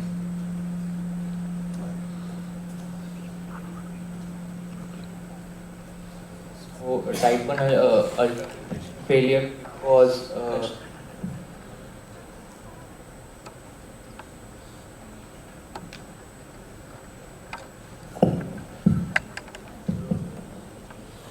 No, rather than a direct simple question answer for this, may I just know quickly the algorithmic approach whenever there is ultrafiltration is falling. In a person, ultrafiltration was initially how much? 1 liter. Yeah, 1 liter. Now it has come down to less than 300. Yeah, in that situation, how will you act? Please tell me the algorithm. Then we will come to the likely possible. Yeah, rather going in for ultrafiltration, what are the things you verify before calling as ultrafiltration? I would like to see if there is a adequate outflow of the PD catheter, if there is any obstruction, if there is an adequate salt restriction and fluid restriction which the patient is following, and prescription of the patient, whether the patient is properly following the prescription, whether there is any change in the care provider.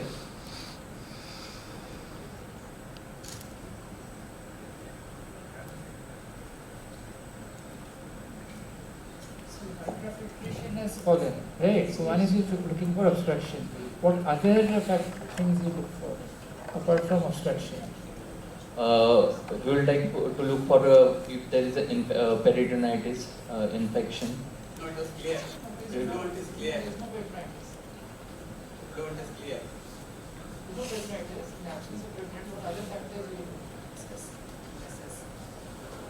How many PD patients are present? How many PD patients are present?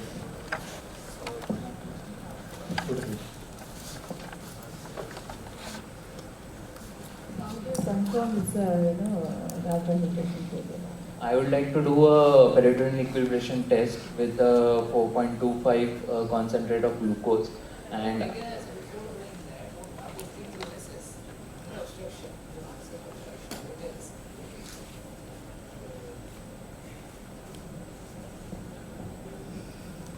Is there any diffusion diagnosis apart from arterial filtration failure? In what other situation they get a reduced the arterial filtration?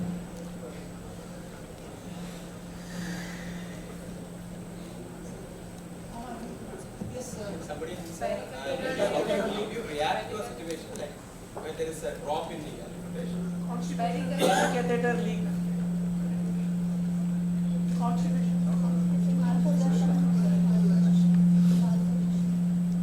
Speak loudly, sir.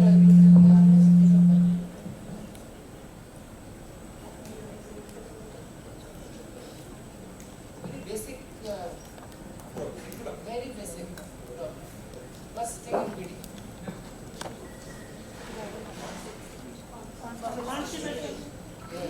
Constipation.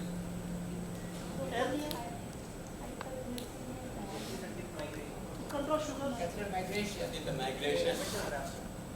Mental wrap.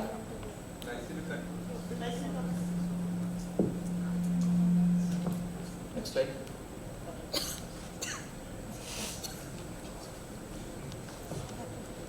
So PD flushing was done, which was showing decreased outflow and exit site was normal and red. Next slide. Ultrasound screening showed empty bladder and edema was given. No outflow was noted even after that. PD catheter was later locked with heparin and the flow was rechecked, still no outflow. So she had to undergo, she had to be switched to hemodialysis for DNB. An X-ray abdomen was done, which showed, next slide.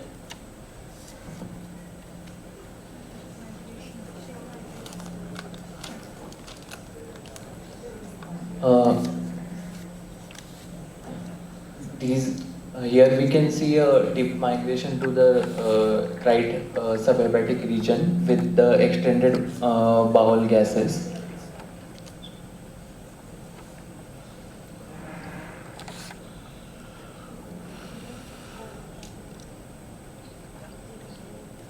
Here we need to reposition the catheter. We need to give Dufalac enema and try to relieve the constipation. Previous slide showed edema given, but no spike.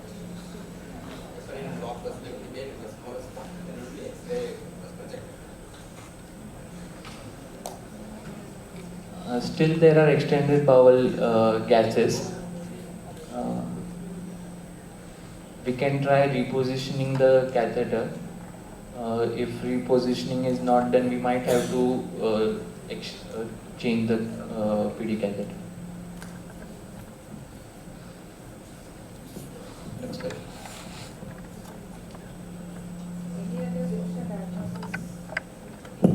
Any other diffusion diagnosis? Before looking at this picture, anything you want to entertain? There might be fibrin clots in the catheter. Catheter migration, catheter obstruction. Kinking of the catheter. Okay. Obstruction could be like intraluminal or because of the leak. Anything else? Can there be a leakage of the liquid fluid into somewhere else? Hydrothorax might be there. Or it can be simple, PD prescription, bad PD prescription. We said high, it is a high transporter. So we have a prolonged dwell time. So again we have a low arterial filtration. So if you look at even the PD prescription also, if there is change in the filtration, PD prescription,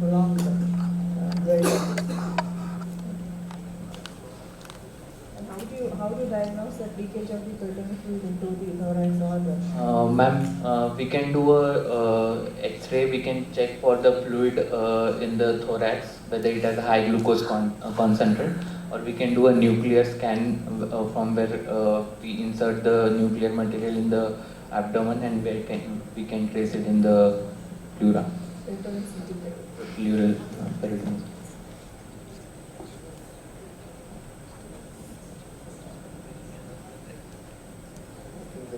So just one question I want to ask. It's a practical thing. How do you examine the exit site? Exit site. Exit site examination. Suppose you suspect exit site infection or the canal infection. How do you examine the PD exit site? The exit site should be dry without. How will you examine? I would examine the whole abdomen. Not the exit site. I want to know how, suppose you are the doctor, the patient, you suspect that there may be exit site infection. How are you going to examine the exit site?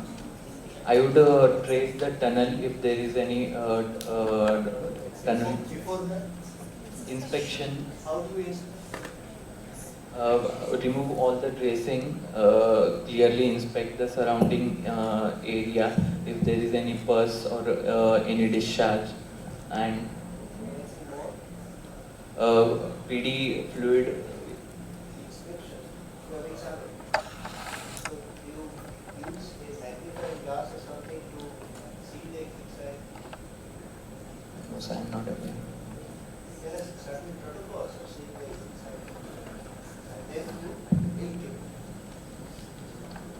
Exit site examination is important. Suppose there is a case who has peritonitis. In the examination, the examiner may ask you to examine the exit site. And in front of the examiner, you have to examine the exit site. So what sir is saying is, I think, very important. What are the types of exit sites? Why he said no, you need a magnifier. Why? So what are the types of exit sites? One may be below the umbilicus. I'm saying types. 4 or 5 types it is described. 5 types it is described. One is the normal exit site. Another is a chronic granulation tissue, acute infected site with pus, and another one with chronic deposition of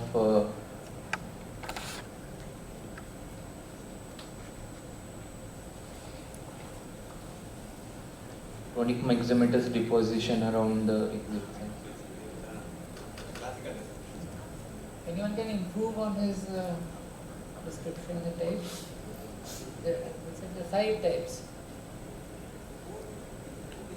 And it's not exactly normal, this.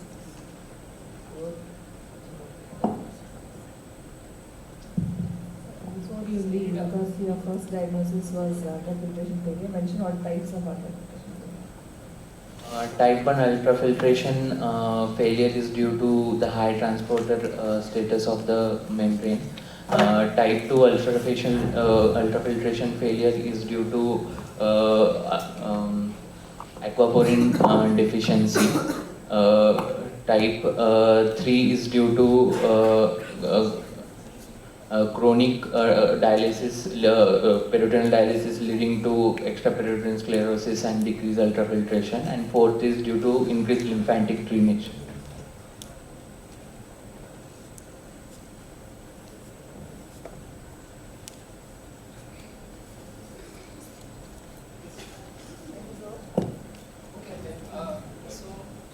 This catheter has shown migration.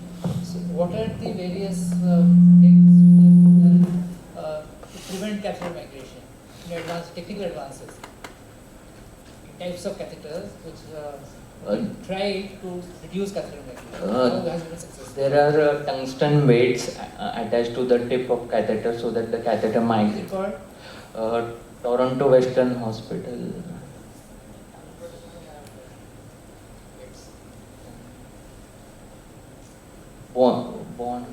Brampton. So tell me the various modifications that you have considered to reduce catheter migrate. One is the tungsten weight, another is Dacron curve. How many diaphragm cups are there? Normally, how many there are? What is the modification in that? There are normally two curves. Two curves. So, what is the modification in that? Initially, there used to be one curve, now standard is two curves. So one modification is that the curve can be stitched to the posterior rectus sheath in one of the catheters.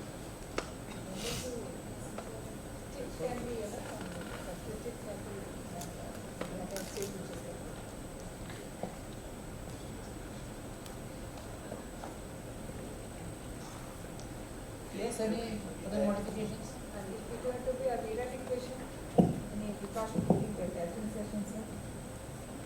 If it were to be a pediatric patient, so 12 years old child, so what precaution you take to prevent mechanical complication?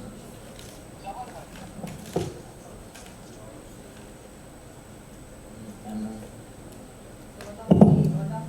of the cause of was mentioned was a mental rack. So you have to go for a mentectomy at the catheter insertion itself.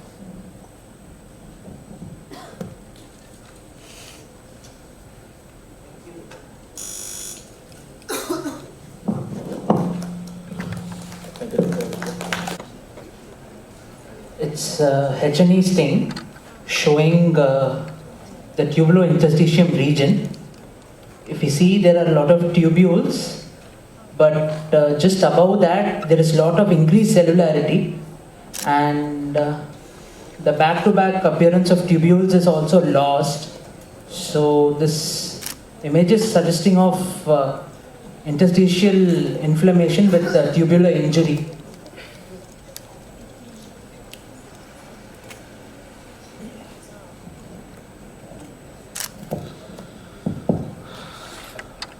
So when you describe more cells in the interstitium, you don't call it as increased cellularity, interstitial infiltration. Okay, it is just that, I'm not able to see properly. There is a clusters of cells, and above that, any peculiar structures you come across.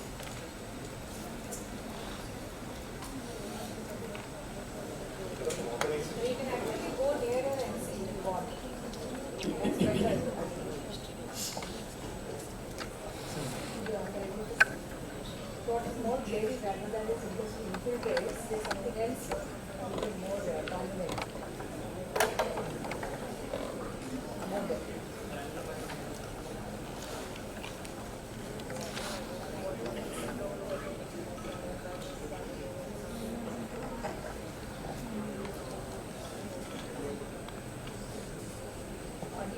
And why somebody has extreme thirst? Even there can be answers from the audience also. Can extreme thirst can be a clue? I don't know in fact what is it. Suspense for me too.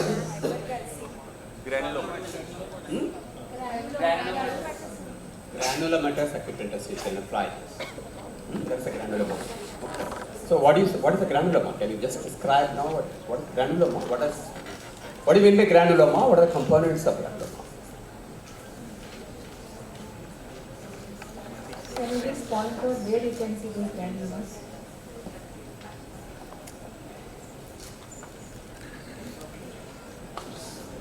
Yeah, at least there are 2-3 organized, and one is an ill-organized granuloma on the 2 o'clock position, but here there are at least 3. So granuloma is a kind of a specialized form of inflammation, right, where there is a central necrosis. And caseating, non-caseating is just gone. Please don't use that. It is a misnomer. In fact, caseation is an expression that has been described from the macroanatomy, macropathology, not the micropathology. Yeah? It's a central necrosis is there or no necrosis. That's it. And there's a palisading of stairs, not that. Okay. So how do you link this pathology to extreme thirst? Or let me know what are the common etiologies for granulomatous interstitial nephritis in India? Tuberculosis, sarcoidosis. Tuberculosis, Sarcoidosis. sarcoidosis. These are the more common. How do you differentiate the two?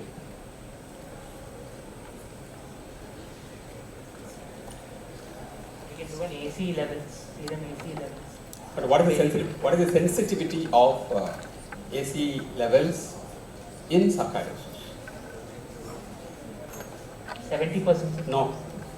According to some experts, only 40 to 50%. So near normal AC level does not rule out. If it is there, you can correct it. Anything else quickly?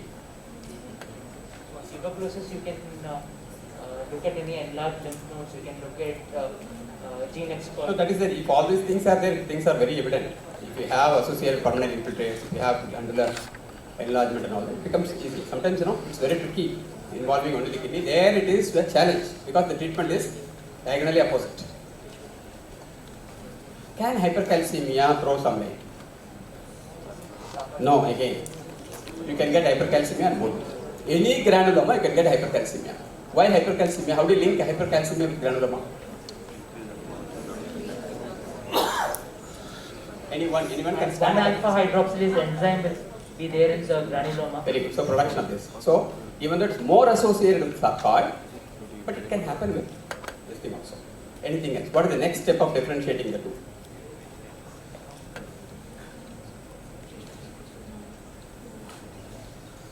Mantle test. Will it help? What will be the reaction in sarcoid? Anybody?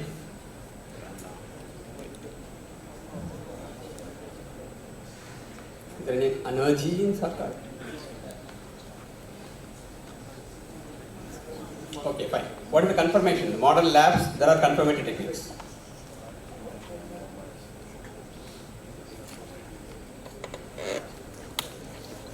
Anybody? Recent advances in the histopathology to confirm diagnosis of tuberculosis. You can demonstrate nucleic acids there, no? Nucleic acid testing.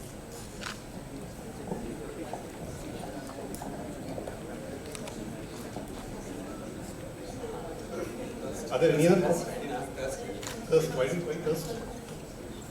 The interstitial involvement may cause any dyselectrolemia, loss of electrolytes. Because loss of electrolytes. Interstitial. Hypercalcemia. Causes what? Hypovolemia. Hypercalcemia, what does it cause? In the kidney.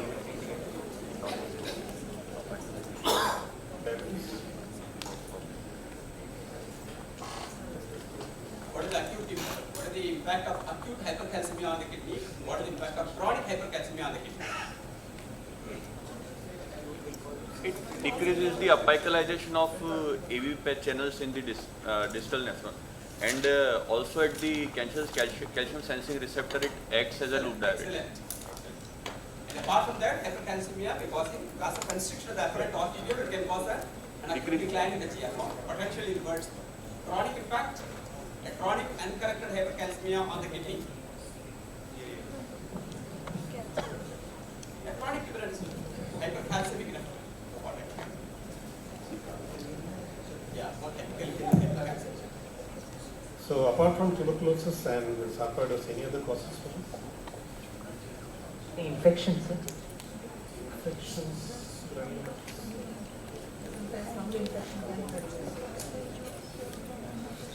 More common than that. Drugs cause interstitial, some of them can cause present as granulomatous. What are the other special forms of interstitial nephritis you know? Special forms of interstitial nephritis apart from granuloma.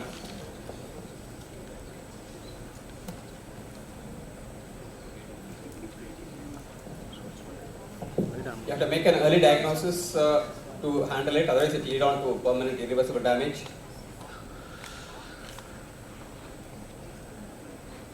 You confirm the diagnosis by doing immunofluorescence, that particular something? IgG4 related.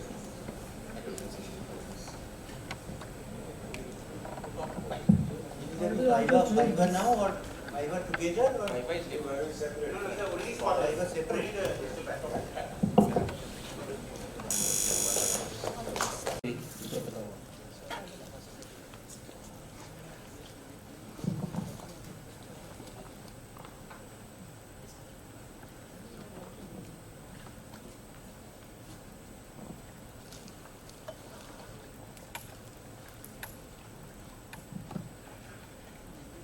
Read out the history and then read out the slide. This is an HNE slide.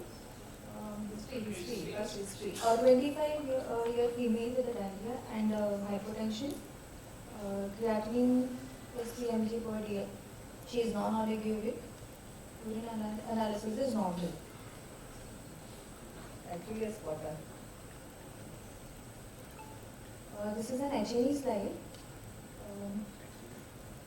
showing tubules. And the tubules are back to back. The tubular epithelium is some area it is flattened and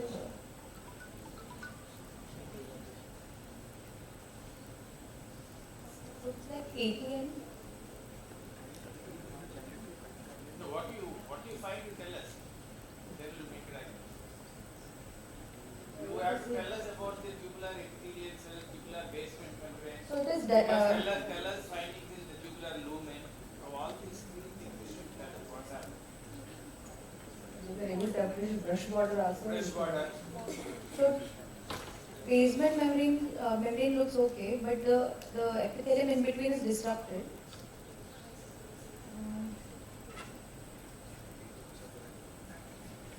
In few of them, brush borders can be seen. In few of them, they are lost.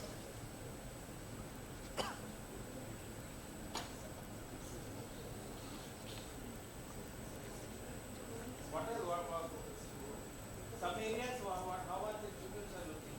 Is the nuclear seen or disrupted? Disrupted. And fallen into the lumen? Yes, it has fallen into the lumen.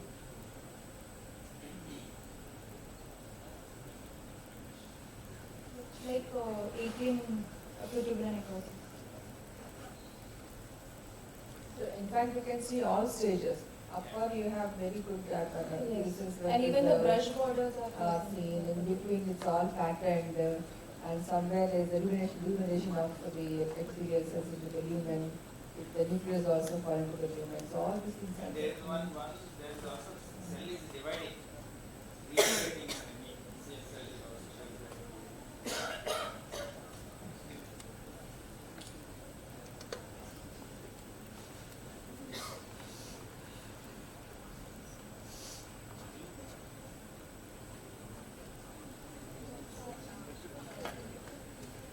What's the diagnosis?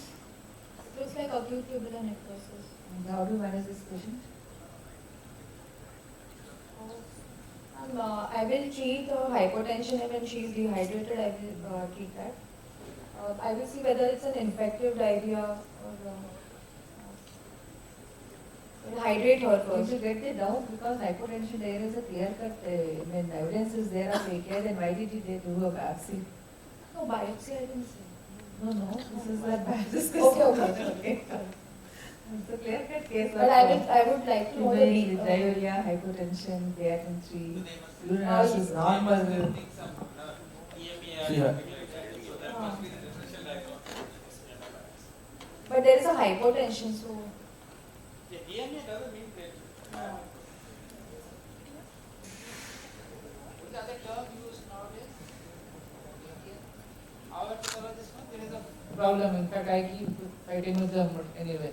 They don't use the word ATN. In fact, if you read Agnes Fogo's book and her literature, Agnes Fogo is the current ISM president, they don't use the word ATN anymore. What do they use? Of course, I agree it's a classical ATN, but then otherwise, what is the terminology used now?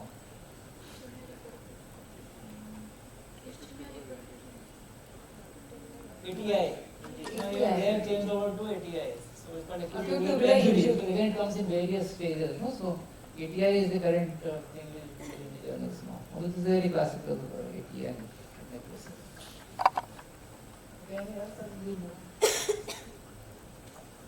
Because you may not see the necrosis necrosis. You may see only the injury.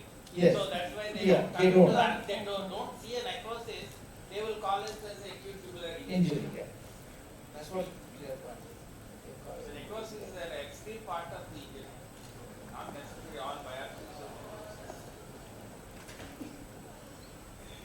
Something like how from CR we became a CKD, top stages. So then we should call it as a ATI. Yeah, that's the current both ATI, the extreme.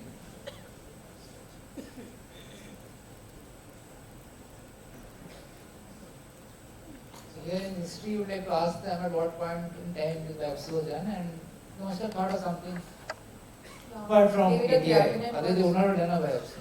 Only the investigator also. Whether after hydration the creatinine was dropping or it was same? It was not improving. She progressed to oliguric failure. She required 2 sessions of hemodialysis, and creatinine was up to around 9. So it was not resolving, so we did a biopsy just. How many days after the illness started? Biopsy around 10th of after one session of 2 sessions of hemodialysis, we did a biopsy. She had around 15 episodes per day of dialysis.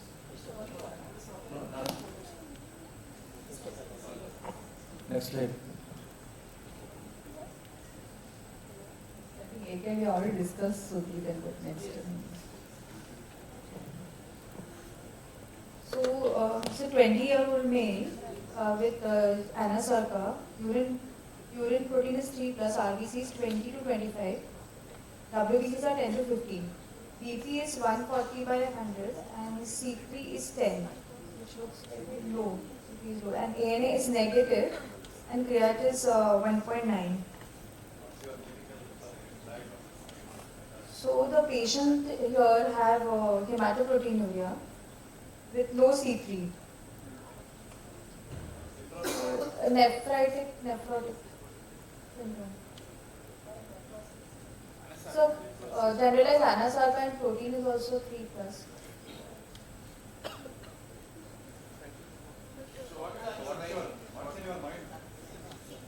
Membranoproliferative MPGN. MPGN, the broader.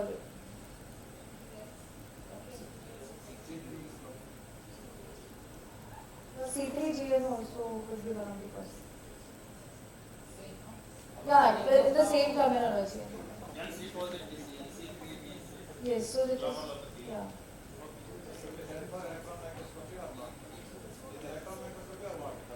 This is electron microscopy. We should send it to see for dense deposit disease or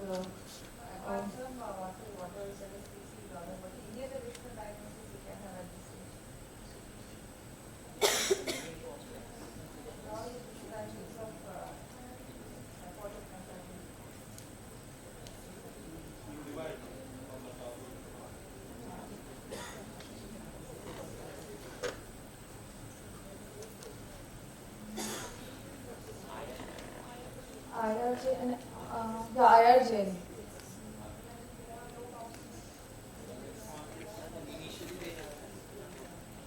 The nephrotic range proteinuria.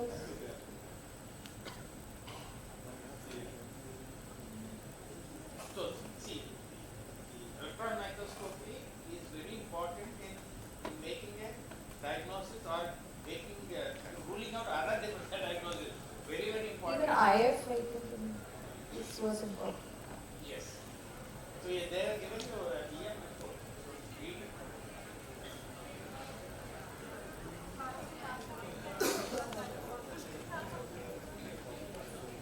Tell you what is the magnification of what are the magnifications in EM?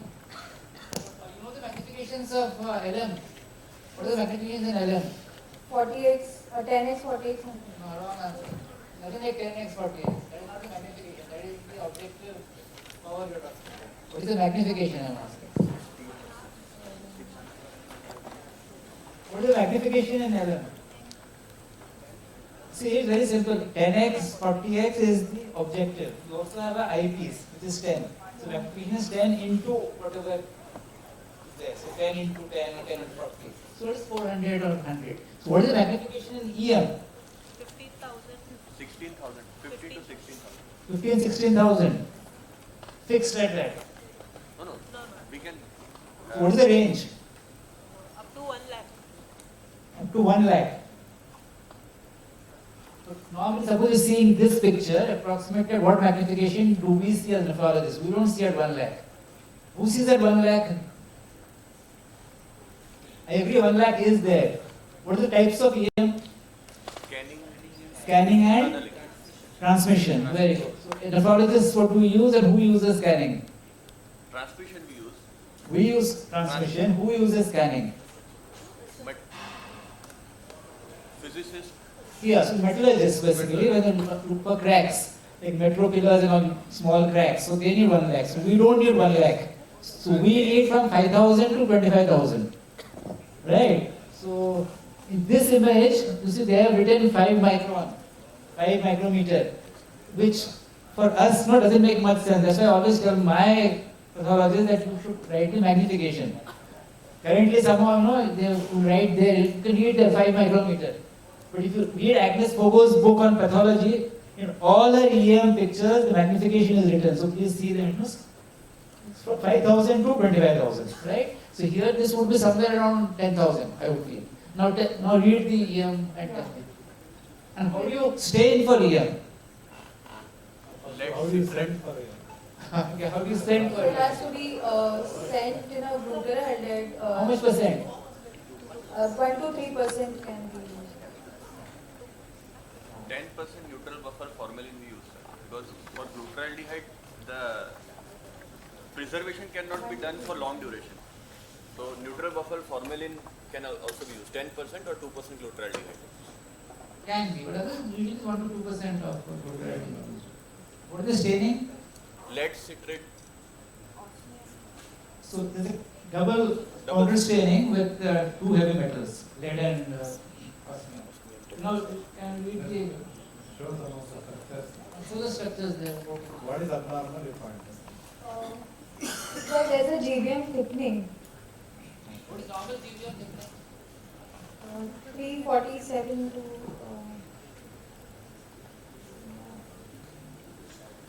Again, males and females. females Yeah. age. Children. Children is 100 to 150. Start from 150. Yes, 100 to 150 in general. Adult male, how much is it? 347. 375 plus minus. 347 to 375. 370. 347 to 370.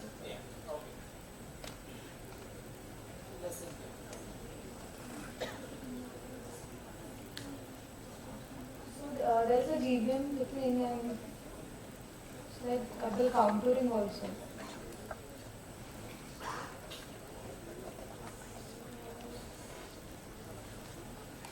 There are few subepithelial deposits.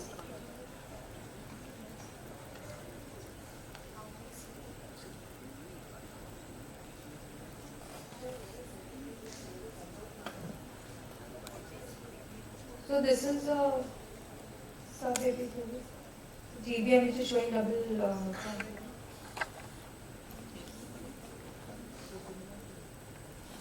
Deposit on it. Completely Yeah, very Double contouring is not there. Okay. Yeah, so it will be. There is a deposit. There's a deposit present. In the membrane. Yeah. Now what's in your mind you just see. Then only you will know. Now what was the diagnosis you had? Yeah. Why you are doing Basically, you have to look at whether there is a deposit subendothelial or whether there is a deposit subepithelial or only deposits in the intramembrane region. So that's how you classify the location of the deposits. This intramembranous deposits? I'm not sure whether that's an intramembranous. Looks like that. Or how do do you differentiate C3CN and then deposit disease? Here your case is simply low. You have done an EM. Usually we'll have those two. Yes, differentiate. Dense deposit disease or C3CN. So dense deposit may have intramembranous deposits, and in C3 it will be subepithelial.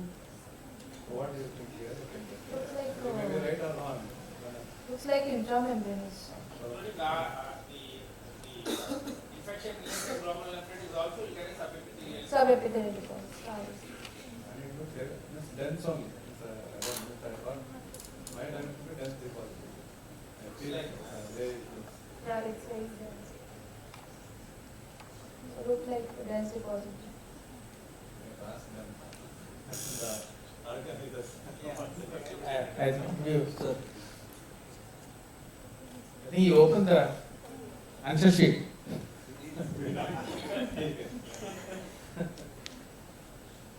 What's the pathology diagnosis?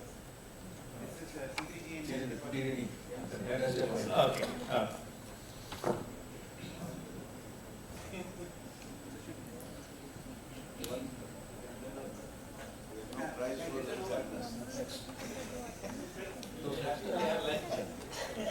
Thank you.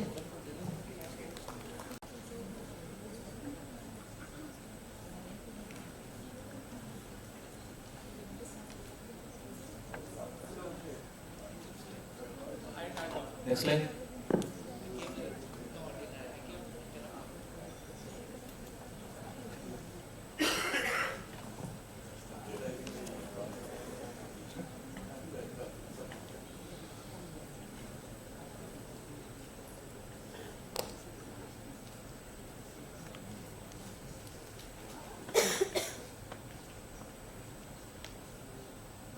So this is the electron microscope. Tell us history first. And give us clinical diagnosis. So it's nephrotic syndrome along with AKI. Or 3 to 5 RBCs are there. Can be acute nephritic syndrome also.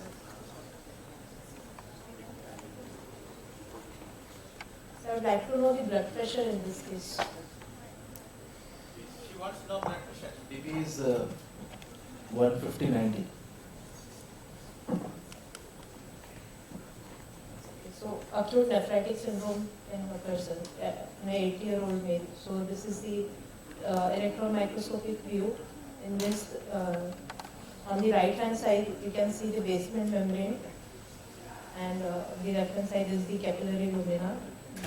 There might be RBC lying inside, and in the basement membrane, you can see these deposits which are appearing fibrillary in appearance.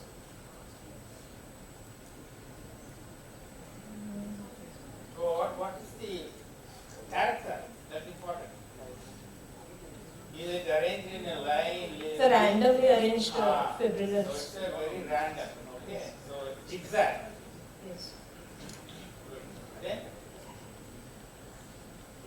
And sir, in this electrophoresis is negative in this patient. Pointing again towards no. the. Well, you described that. What information you want to know? Further information. You ask the pathologist whoever read the electron microscope. Sir, I would like to know the size of the fibrils. So ask that size. Can I know the size of the fibrils? It's around 10 to 12 nanometer.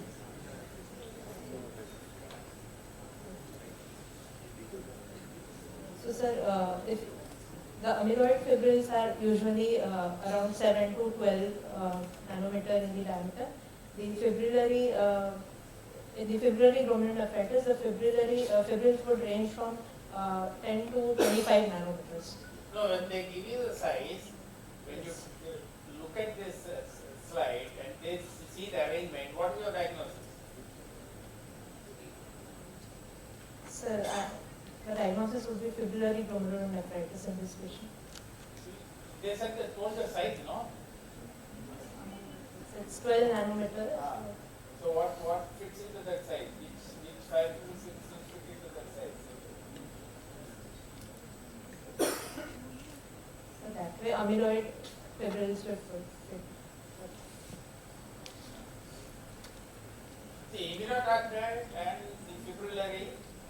they have some degree of orientation.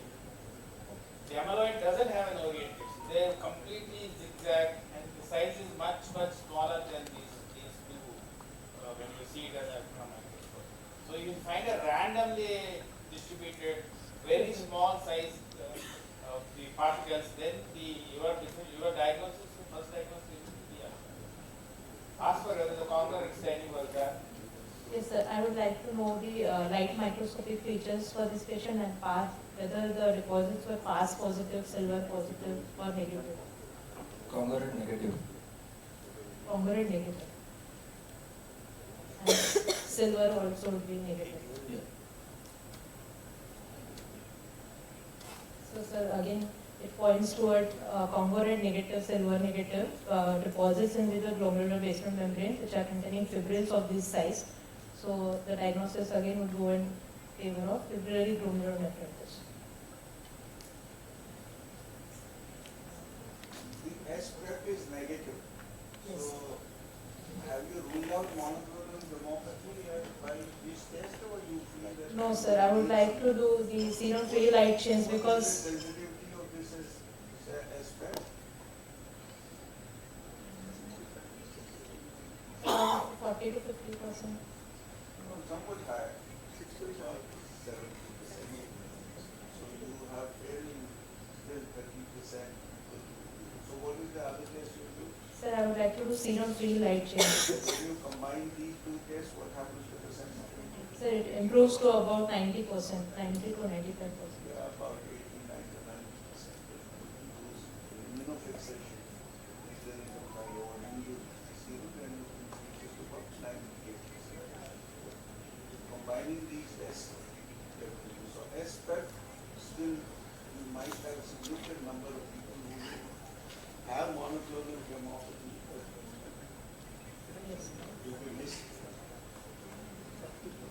So another case, 50-year-old female who is HCV positive, having edema, creatinine of 3, hemoglobin of 7, 3 plus albuminuria, 20-25 RBCs, granular cast and spot PCR is present.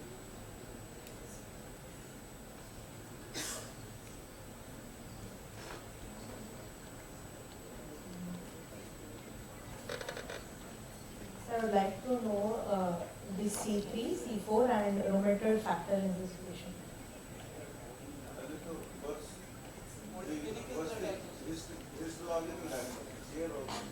You must give us a clinical diagnosis and then tell us about light microscopic findings, then we'll see. So this is acute glomerulonephritis in this patient. In the light microscopy, here we can see that the glomerulus is appearing full with increase in cellularity as well as the matrix. He said HCV positive. Yes. What you want? Infection related. HCV.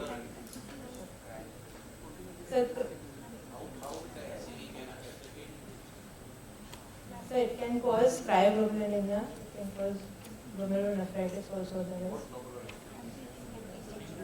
Membranoproliferative glomerulonephritis pattern would be appearing. So this is the yes sir.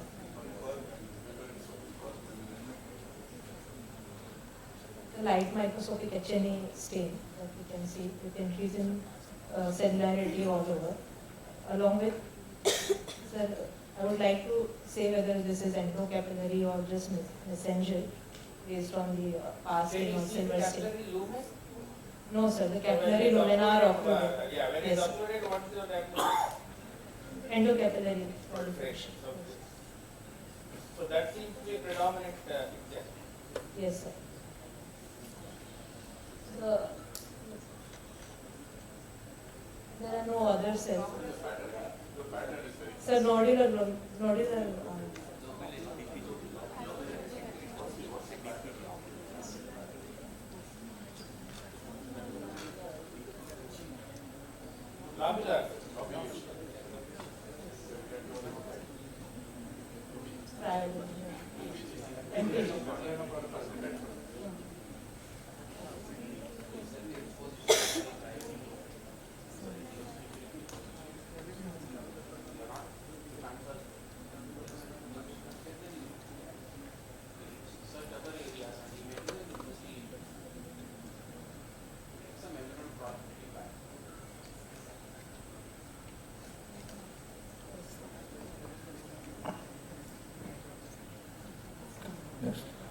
Next slide, Dr. Nanda Krishnan.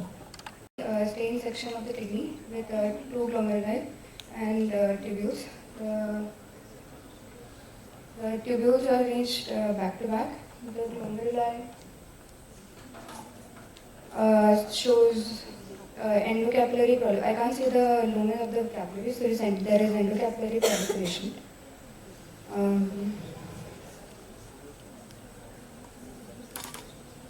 And considering the history of an infection 2 weeks ago, there's a possibility of post-infectious GM. And C3C are both low. C4 also, yes sir. I think you have to comment on it. Yes, yes. There's a lot of lymphocytic infiltration in the interstitium also. The tubules over there are back-to-back arranged, but there's a lot of interstitial edema with infiltration. The thing is that they are subcortical, so you have to give value to that. So if it's in the middle of that, it would have got more points. But it's subcortical. But you keep it in your mind, back of your mind. Yes. So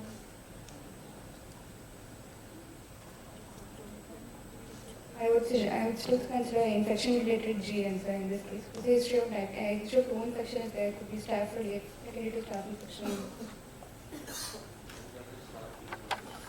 The patient has received Augmentin. also, So could be also outlet interstitial nephritis also would be a possibility second to the drug that is used.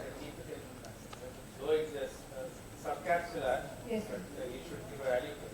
Yes.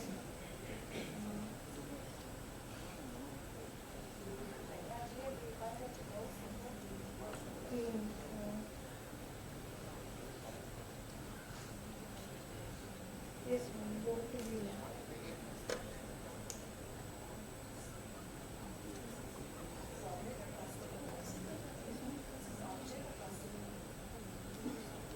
it's a classical component. Both are also classical and classical. And lectin also.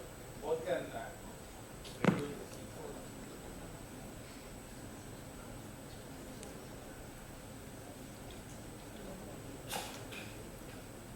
Classical component.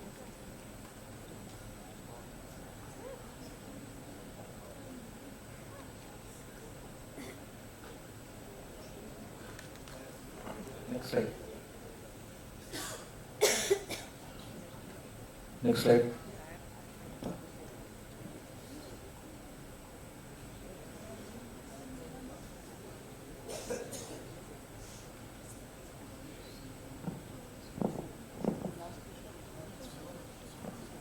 A 45-year-old male, post-transplant 8 months, with biopsy proven ACR at 4th month and treated, now presenting with loose roots and rising creatinine. Kidney biopsy. This is an H&E stain section showing mainly tubules. And there's a lot of, I don't see any glomes in it. And there's, yes sir. The tubules are not back-to-back arranged. There is a, yes sir. Yes sir. The tubules are not back-to-back arranged. There is a lot of interstitial edema. There is a lot of infiltration in that interstitium. And there is a inclusion. Central point. Yes, there is an inclusion body present in the cytoplasm. And considering the history that he had a rejection 8 months back, he must have gotten increased immunosuppression at that time. There is a chance there is a opportunistic infection. Considering the immune body, maybe it is a weaker virus infection. I should maybe consider.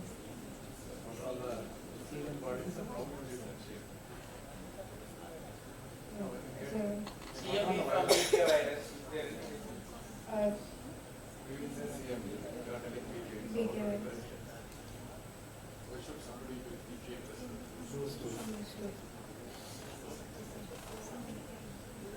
The cytoplasmic inclusion is there.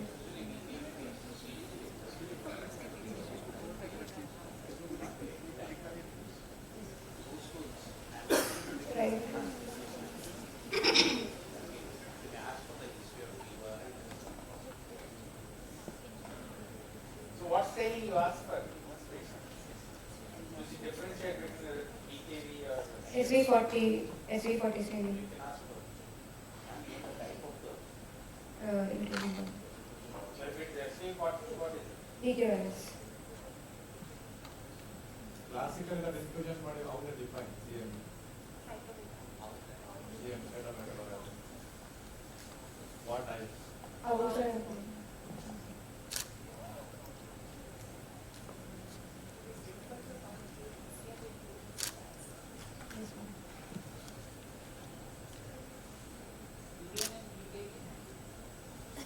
Urine, which are decoy cells. In case of decoy cells.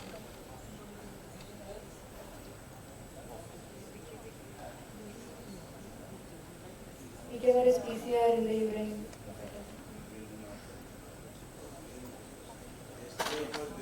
Anything else in the urine more sensitive? Decoy cells, if they are present, then they do suggest decoy. But if you don't find them, you can't rule out. Why is it called decoy?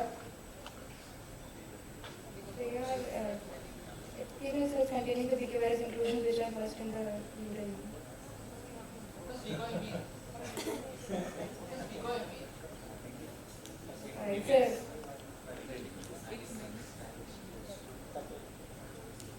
Decoy means you are killing somebody by changing your morphology. Okay, so that's decoy. Used in the most of the time in the warfare. yes, sir. So we had actually published a case where a patient had EKV and after that developed malignancy. So the decoy that time was not decoy, it was actually malignancy. Yeah.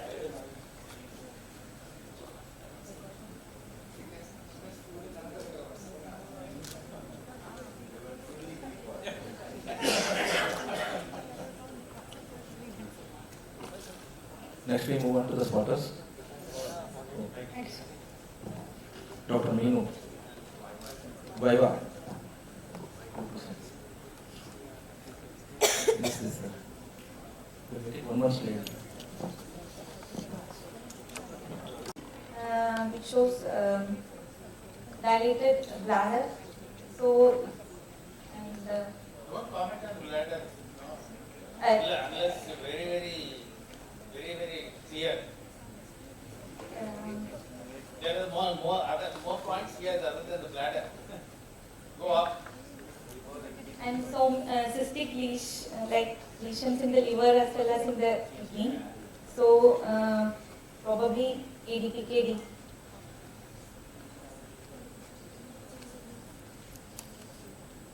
The complete loss of the architecture by this multiple cysts. In the kidney. And we have also got another feature of cysts in the liver which corroborate your plan. So what is the drug which can be used to prolong the life of these ADPKD? Tolvaptan.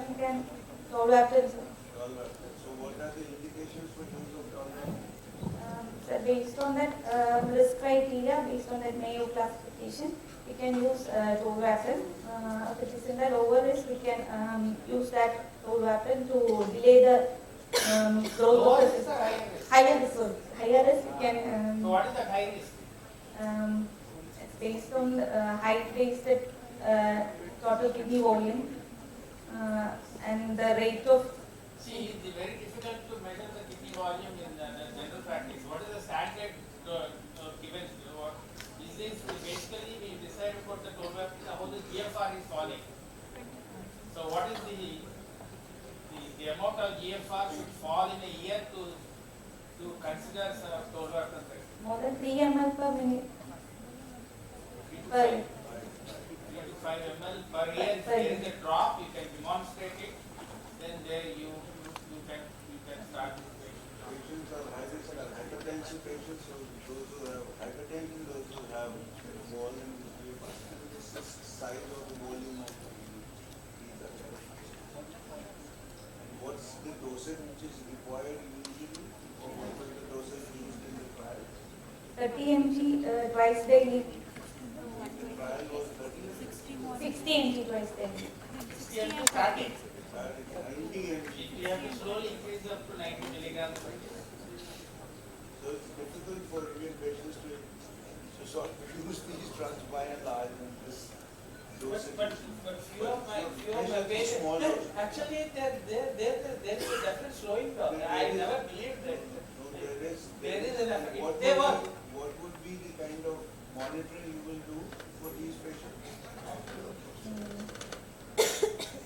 What are the adverse effects? Liver dysfunction. Liver dysfunction. Hyponatremia will be. Hypernatremia will be.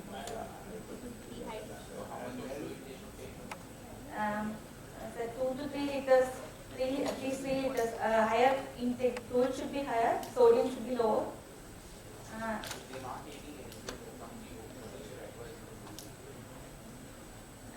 Minimum 3 liters per day.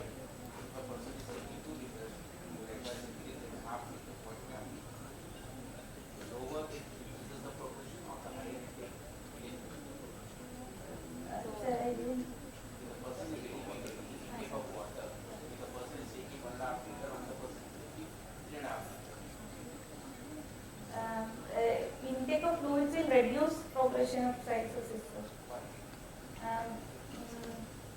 Because it downregulates the V2 receptors, so this progression will be reduced. Actually, they have done a study. The higher fluid intake is almost as good as using the total. So if we can encourage the patients to take 4 to 5 liters per day, that's as good as using the total. What's the osmolality? Yeah. Which can be monitored. What was the lowest osmolality achieved in the average osmolality achieved during the study? In the steps. I'm not sure.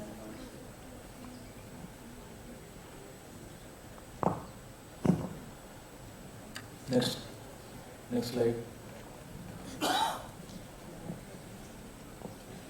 Let's say image showing AV fistula and an aneurysm. Seems to be an aneurysm.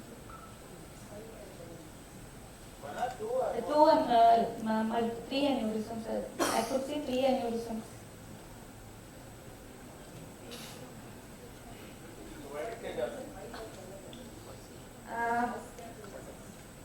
It can be 2 aneurysm or pseudoaneurysm can be developed because of that, maybe due to faulty techniques. Usually this pseudoaneurysm. It won't have all the layers, so usually it is pseudoaneurysm.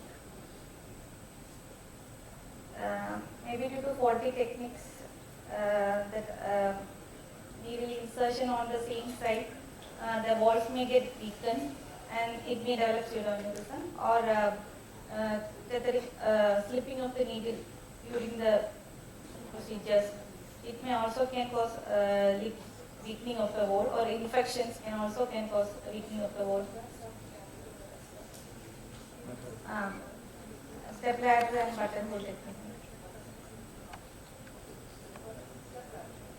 Step ladder will have a lesser chance for aneurysm.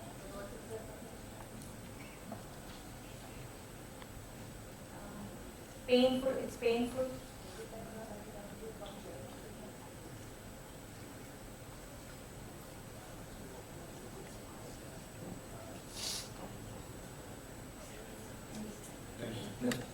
Next candidate, Dr. Chaco.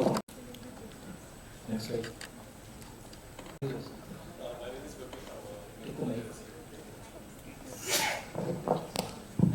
My name is Gopal. I'm a nephrology resident in KM Hospital, Pune. Thank you for the opportunity.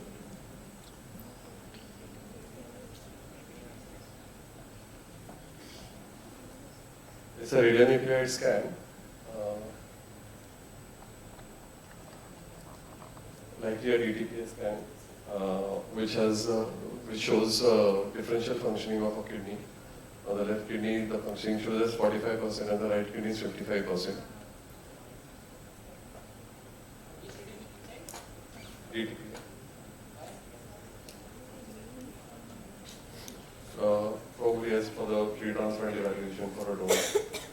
just for the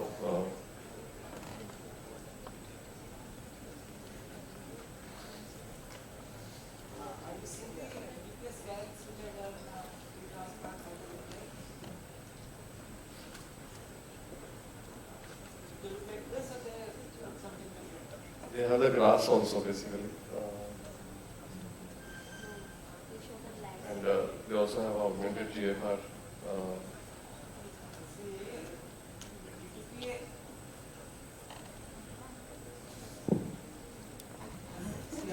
So basic thing, when you have a DTPA venogram, first on the top, on the left, you have the perfusion images, and they are at the rate of 1 per second or 2 per second, and then once in 15 seconds. So you see the aorta, the perfusion, and then the kidneys. That's how perfusion scan looks like, right? They don't look like this. And what is all this LPO, RPO, post? What does all that mean? All that is there in DTPA scan? It's not there. So when are all these terminologies written? Why is it written? These are the position of the calorimeter, the calorimeter. So posterior, anterior, So left. L is left posterior oblique, right posterior oblique. So they keep looking. What are you looking for? Why are you doing all that? You're looking for scars. Yes. So then what is the scan then? DMSS. So it's a DMSS scan. It is not in DP. So Right. how scars are look like in this? It's going to be fold area on the DMSS. Now what are you seeing? On the left side,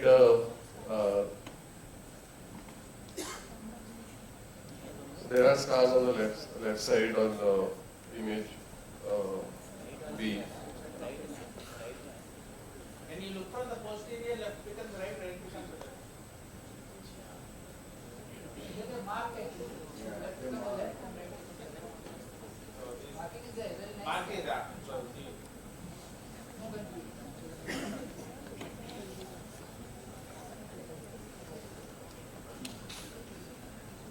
Possibly the scar on the this image.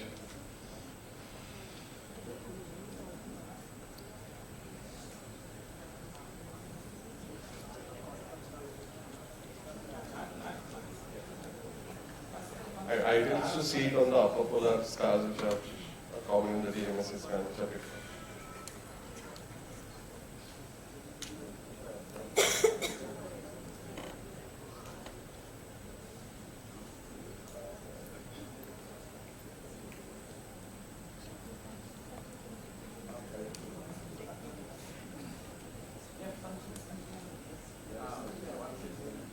smaller than the left one is smaller. So why is DMSA used? To see for the scars related in the. How So there are specific indications. How is DMSA different than DTPA? Why is it? DTPA is mainly used for estimate the GFR and the. Why is it different?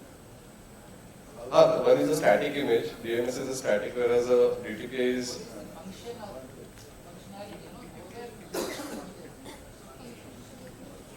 Characteristics of the different radiation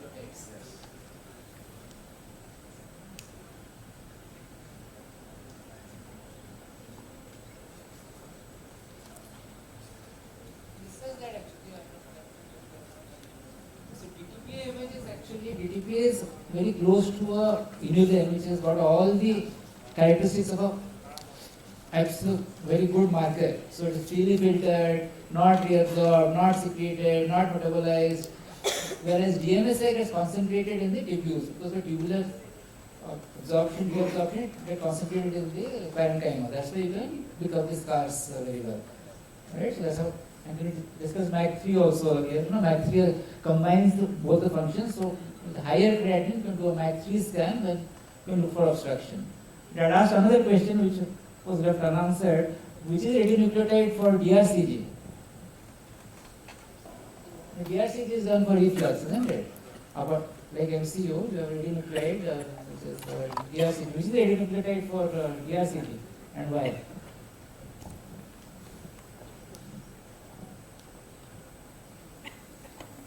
Anyone? So, what functionality you require for a DRCG? Like you need these functions, no, for DTPA and DMSA. What do you need for DRCG? This is a very simple question. Actually, you need no functionality. You just need a radionuclide. That's it. It requires no function. Patient passes urine, the reflux it goes up. So the cheapest sulfur technetium, sulfur chloride is used. Technetium sulfur chloride, because it is cheapest and it requires no special characteristic. Also written actually of the scans, you see the scans, you find out what is written.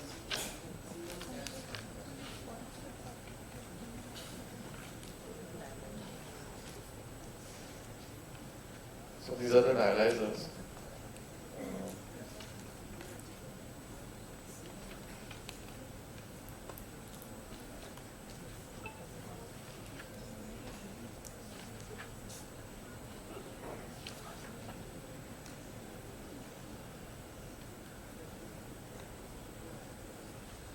Let's see the specifications for a dialyzer.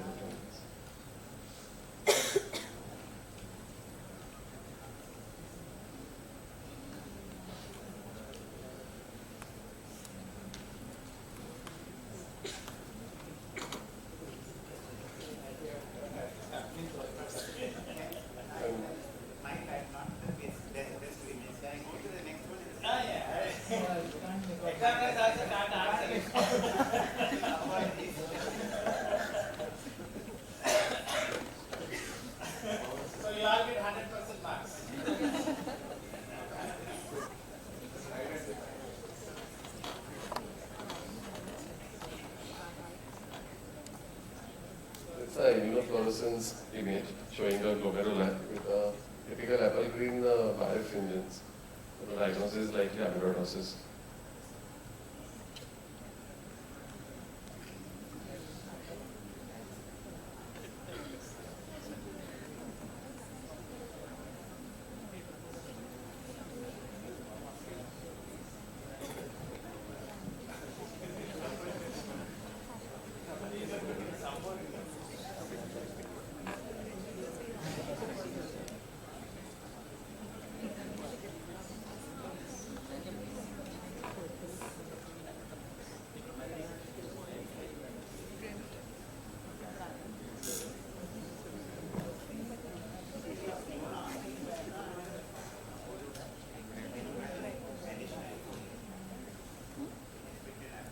Apple green birefringence. So the fiber should follow.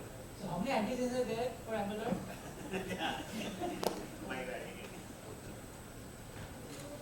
How many antigens are there? Can you name 5, 6? So one person at a time will take a microphone. Name at least 5, 6. AA transthyretin, ATTR,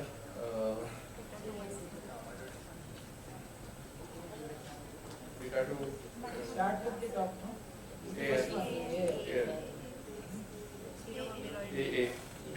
and then transthyretin, ATTR.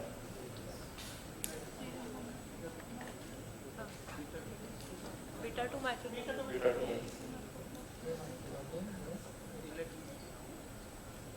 Left 2.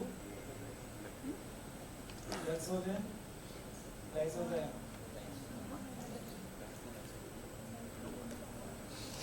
How was it picked up?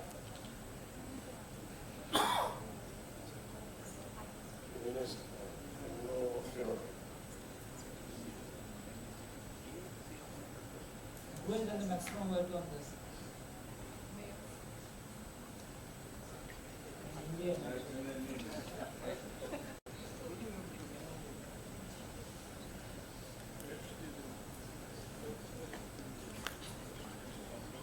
These are microdissection of the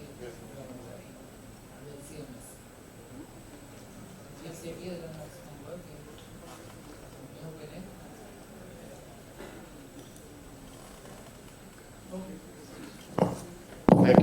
Be done for the last candidate marathon over. Get the feedback from them as to how can we improve upon this system and whether there are some changes you would want in the format of the exam. So you can give the feedback to Dr. Sanjeev Nair. The email is there, nephromop@yahoo.com. And don't forget to register for the Avatar conference which we are holding in Mumbai. If you haven't yet registered, if there are any issues which is bothering you, including getting registration fees, etc., Mumbai Kidney Foundation is there.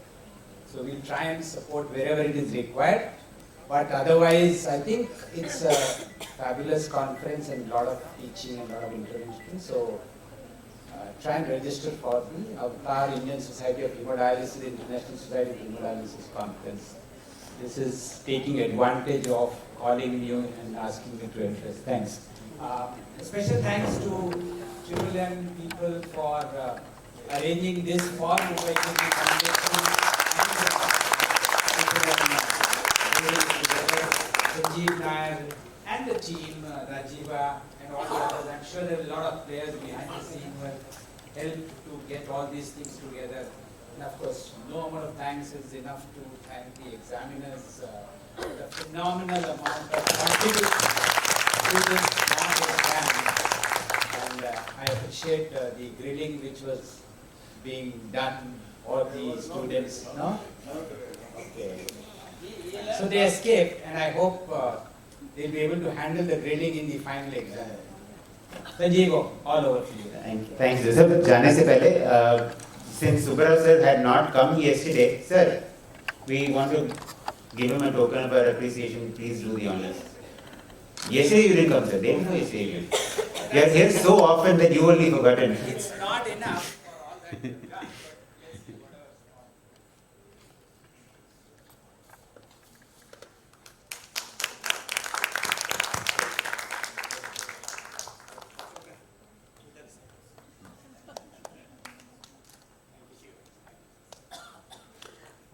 So that pretty much brings us to the end of Renal Rumble. I hope you guys have all been rumbled. So the examiners, thank you so much. I don't know, I don't have words to express my gratitude for the time that you've given us and for the effort that you've put in and for the patience that you've shown with so many of the mistakes that we have accumulated over the last 2 days. Thank you so much.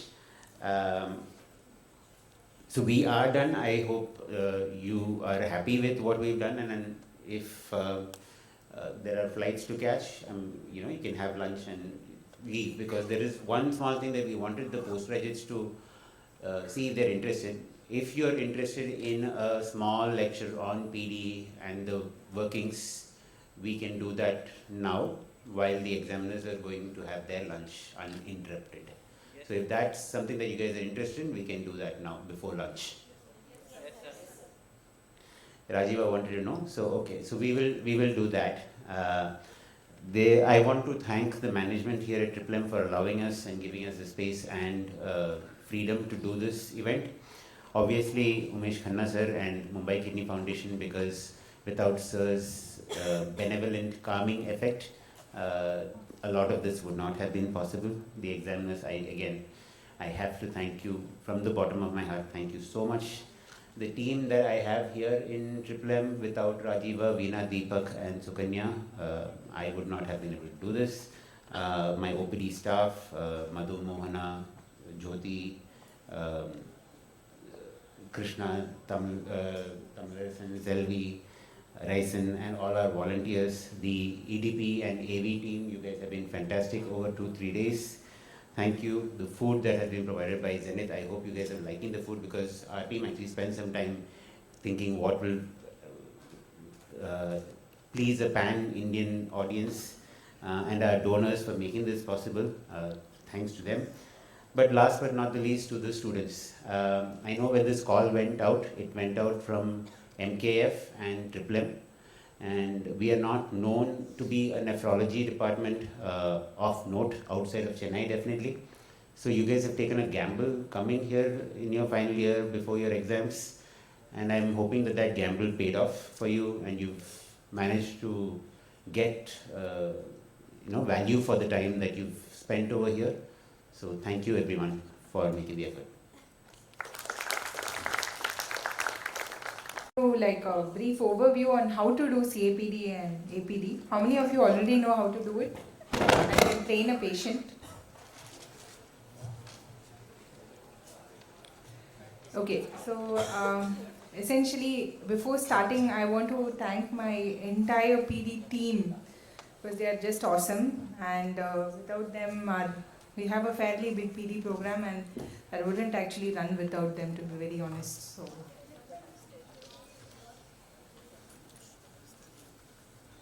I just request all of you to come in the front because we're going to demonstrate, and if you actually want to try your hand at actually doing the PD, we have no problems. All our senior PD staff are here.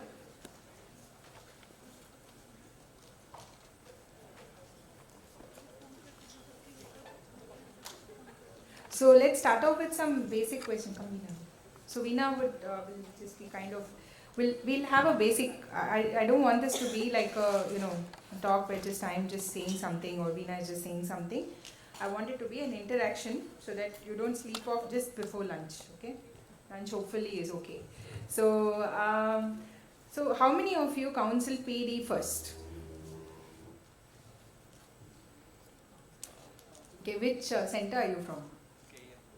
Okay. I think you, all of you just come in the front, don't worry. This is not going to be a scary thing. Yeah. You open that page.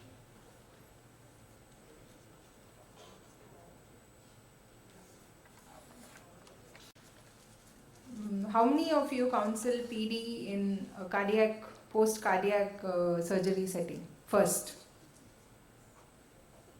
How many of you counsel PD in an acute kidney injury setting first? So all of you go for either SLED or CRRT, right? So, so we do it slightly different here because one, we are very comfortable with PD, and I do agree that many, as like once you pass out and you actually become consultants, it's not easy to do PD because of two reasons. One is you need to have your nurses trained because nurses are definitely, I think, the backbone of doing peritoneal dialysis. That's one. Second is you need to have a good counseling setup, okay, and that plays a major role. And I think my colleagues Deepak, so Deepak trained in MMC, and then he came here, and initially he was like, "Ma'am, PD for this patient initially, okay." So and similarly with Veena, okay. So she was very skeptical. So we did have, so just to, till the PPT comes up, let me just tell you small stories. We had one MLA, okay, very annoying actually, to be very honest. So he came with end-stage kidney disease, creatinine of 9. So so Deepak and I were together and he was like, let's put a HT catheter and dialyze him. And I said, no, we'll put a PD because he had a very bad left LAD disease, and I was like, okay, let's put PD, and also let's not have the headache of him coming to the hospital. Every time he comes, it's a big headache. He'll be like, give me this slot, and we have to see his face 3 times a week or 2 times a week. Let's put him on PD. So then we put him on PD, and I went to Ahmedabad the next day. Next day, full hemoperitoneum. Then Deepak is calling me, ma'am, your decision was extremely stupid. Now I'm stuck with this patient and he's eating my brain. Anyway, there was not much of a drop in hemoglobin, so we flushed the next couple of days. And then I came on Sunday, saw the patient, and both of us discharged the patient, and he was doing peritoneal dialysis very well. So, and as you know, they get comfortable at one point. So he started doing vessel exchanges. So around 4 months later, he came with pulmonary edema. So what I realized at that point of time was, whenever I was out of station, this man was coming with some issue. And again, so that time I had gone on a holiday to Goa. Again Deepak called me. He was like, ma'am, again your decision was really stupid. Now this man has now come with pulmonary edema and again I'm stuck with him. So he said, I'll put HT catheter and dialyze him. So how many of you would have done that? Gross pulmonary edema. 4 months after PD. Okay. So I said no. Okay. Yeah, I irritated him further. I said, no, Deepak, we will still continue PD. So he said, "Are you very sure?" I said, "I'm sure, you continue PD." So that's what he did. Both of them are very nice, and they generally, whatever nonsense I say, also sometimes they say yes, even if they don't believe in it. So we continued PD on the guy, and actually became a lot better, right? So within a day, we did short exchanges, we did APD and whatnot, and then he became better.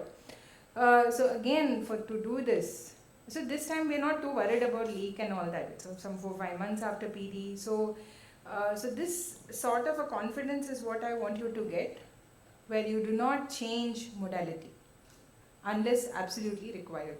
And this is something, to be very honest, PD is something I learned from Dr. Georgie, and he is extremely good. And there is one thing which I have observed over the last so many years, is that changing modality has more mortality. Okay, and I think there is enough scientific data to support it. Now, our so goals of PD is probably, so I'll just hand over the mic to Hina.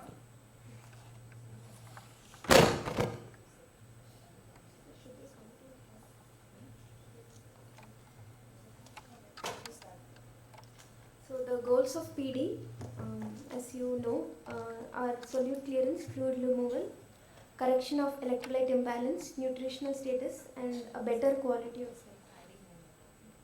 So you have to be clear on what your goals are when you're starting a patient on PD. And unlike incremental HT, which can be quite tricky, incremental PD is much easier. So unlike incremental hemodialysis, which is much, it's quite tricky actually, incremental hemodialysis. Whereas incremental PD can be quite easy. You can actually educate the patient themselves, saying that, see, this is what happens. You go to a wedding, you eat something more, you can do an extra exchange, right? Or 2 or 3 days you can do an extra exchange. So this is something I think all of you have attended so many of these cases in the last 2 days, and there was this one case which we put up with a sodium of 90 and how you would dialyze. And one of the answers, I don't know who it was, but she said that she already has a fistula, why will I do PD? So that's not your idea there. So see what is your goal in doing PD in this particular patient, and then decide. Next. When you start counseling for PD, first you should have PD as an option. Don't straight away go into hemodialysis. It depends on the patient's condition also. If the patient is very uremic and hyperkalemic, probably then they might need a couple of sessions of dialysis. Or else, if the patient is relatively okay, then we can counsel for PD first. Okay. And next is you have to give adequate information to the patient and the patient's attenders, because PD is a fairly new concept for them also. And here what we do is we ask our PD staff to counsel right away, and they demonstrate the procedure on the mannequins. We give them videos, we give them material to read. Other thing which we do is we use our patients who are on PD. They are actually advocates for our PD program, so we give them their numbers and they can actually contact. And there's PD WhatsApp group wherein they can communicate between themselves and things like that. So counseling starts like that. And not all of them will be convinced at the first go, but if we give them adequate information, then they are convinced and they do very well on PD. Next things are separate PD room should be there to actually conduct all these counselings and to do this OPD properly. We have a separate PD room in our OPD, and there should be a dedicated PD nursing staff. We have very good PD staff who are on call like the whole day. They take turns and things like that, and we give their numbers to the patients and the attenders so that they can call anytime. We have a separate WhatsApp group wherein if the patient has any problems, like if there is a exit site leak or if the PD fluid is not clear, we get the information in probably 10-15 minutes, and we can actually act upon it. And PD is a very good modality for remote, we have remote monitoring. So if there are no hemodialysis units available in that particular area, like some towns or some villages, PD, if they are trained well, it works very well. And if they can call us for a few things, any doubts or anything, actually they do very well. So your options should be both HD and PD. That's what I'm trying to say. So there's one thing here. So there are two things. One is, try to keep when you start your clinic or you go to your hospital, try to keep your PD separate from the HD floor. And that's quite important. So, patients influence patients rather. And they, especially outside the hemodialysis unit, is the maximum gossip which occurs. Right? There'll be that one story they would have heard and they will keep gossiping. So try to keep it separate. And that's something which has helped. And the second thing is always patient-to-patient counseling. And be very careful when you select that patient who's going to counsel them. Because there are 70% of them will be very negative in the way they counsel. Even though they are well, they will still counsel negatively.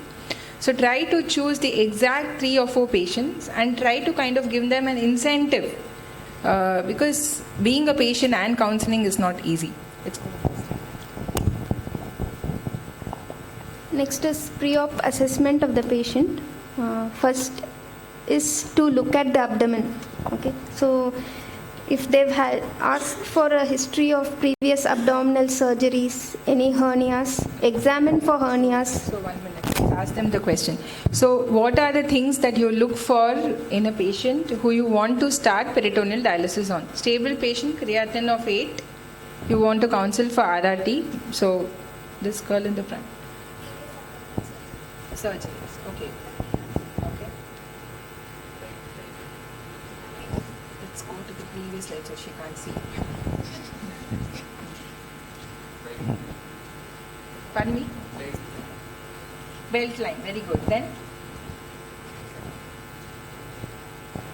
Loudly, speak up. Where to put the exit side? So how do you decide where to put the exit side? Okay. So what are the problems with the left-sided catheter placement generally? Or rather theoretically at least? So especially constipation is said to have more left-sided catheters are generally said to have a little more outflow obstruction than the right side. It's theoretical because the movement in the colon may be slightly slow, and if they are constipated, it is more. Okay. Then so handedness you want to see, then belt line he said, then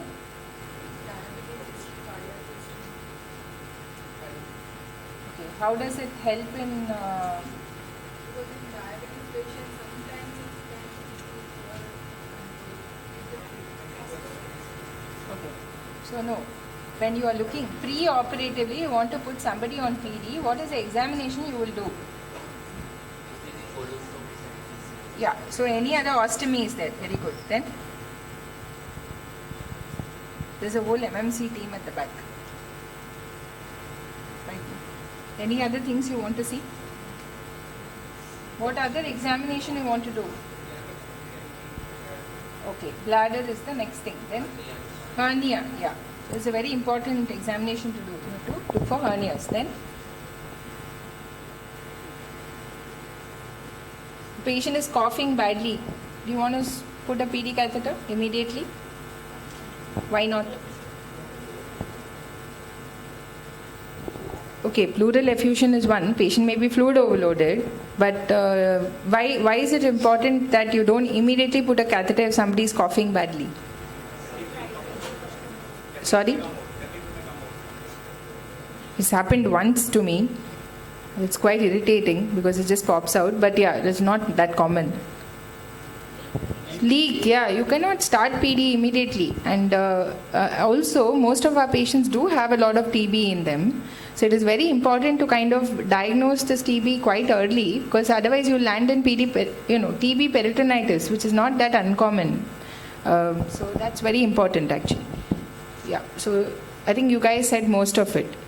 Now, the other thing is, how do you kind of say where you want to actually place the catheter? Exit site you told, but entry site where do you want to go? How do you examine the patient before you take them in for PD? In which position? No, technically, to avoid all problems, it is on standing. Okay?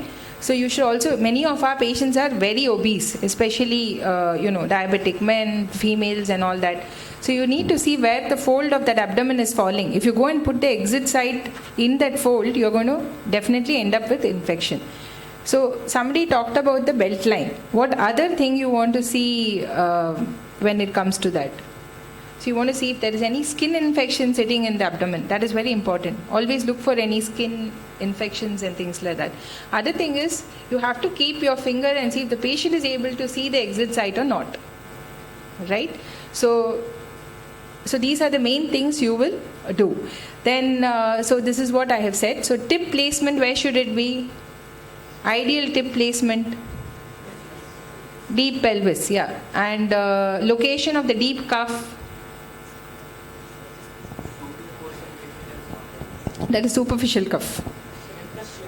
Rectus sheath, yeah. So, and rectus muscle actually. So it depends on where you are putting it. So if you are right away putting it in the midline, it would be probably in the this one. Now when you are putting it slightly paramedian, it should be in the muscle, and that prevents leaks, to be honest. How many of you suture the deep cuff? You suture the deep cuff. Yeah, so it is advisable to suture the deep cuff. Do you suture the exit site? No. So never suture the exit site, right? That is. So how do you want the exit site to be? Very good. Okay. So away from the belt line, creases, etc. has to be clearly seen, clearly visible to the patient. It's very important. Make them stand. Put your hand and say, can you see this or not, without bending forward. So especially if the patient is doing himself, he should be able to see the exit site. And least stress on the catheter is very important. Like if you put too much stress on the catheter, exit site is somewhere, and like when you're actually tunneling, so if you do it too far, then you pull and pull. So that should not be the way it should be done. And how do you place the catheter after you have put the catheter? Like that part of the catheter which is outside, how do you place it? Loudly. Tunnel is there, but that part you won't keep it hanging, no? So how will you place it?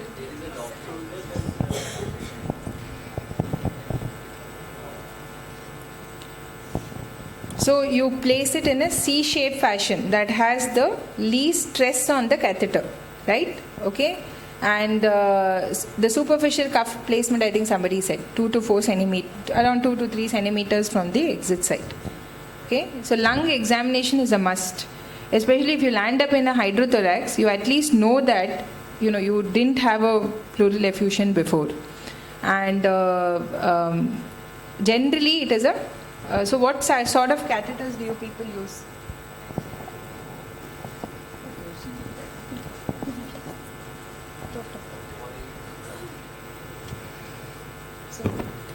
We usually use the 43 centimeter swan neck 10 cuff catheter, and if the abdomen is huge, lax, we use the coiled tip 53 centimeters catheter. It is a 57 centimeters, which is longer. And, see, you should remember when you're making someone stand right, there's so much of abdomen which is coming in the front.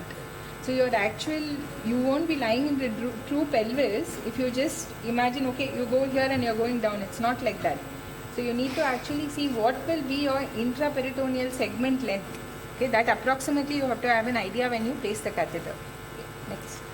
Now, the technique of PD catheter insertion depends on the patient's condition also. We do a lot of open PD catheter insertion, and sometimes when we feel that if the patient has had multiple surgical scars, then we take them up for a laparoscopic PD catheter insertion also, and we are helped by our surgical gastroenterologist here. And the points to follow just prior to PD catheter insertion is given in the slide itself.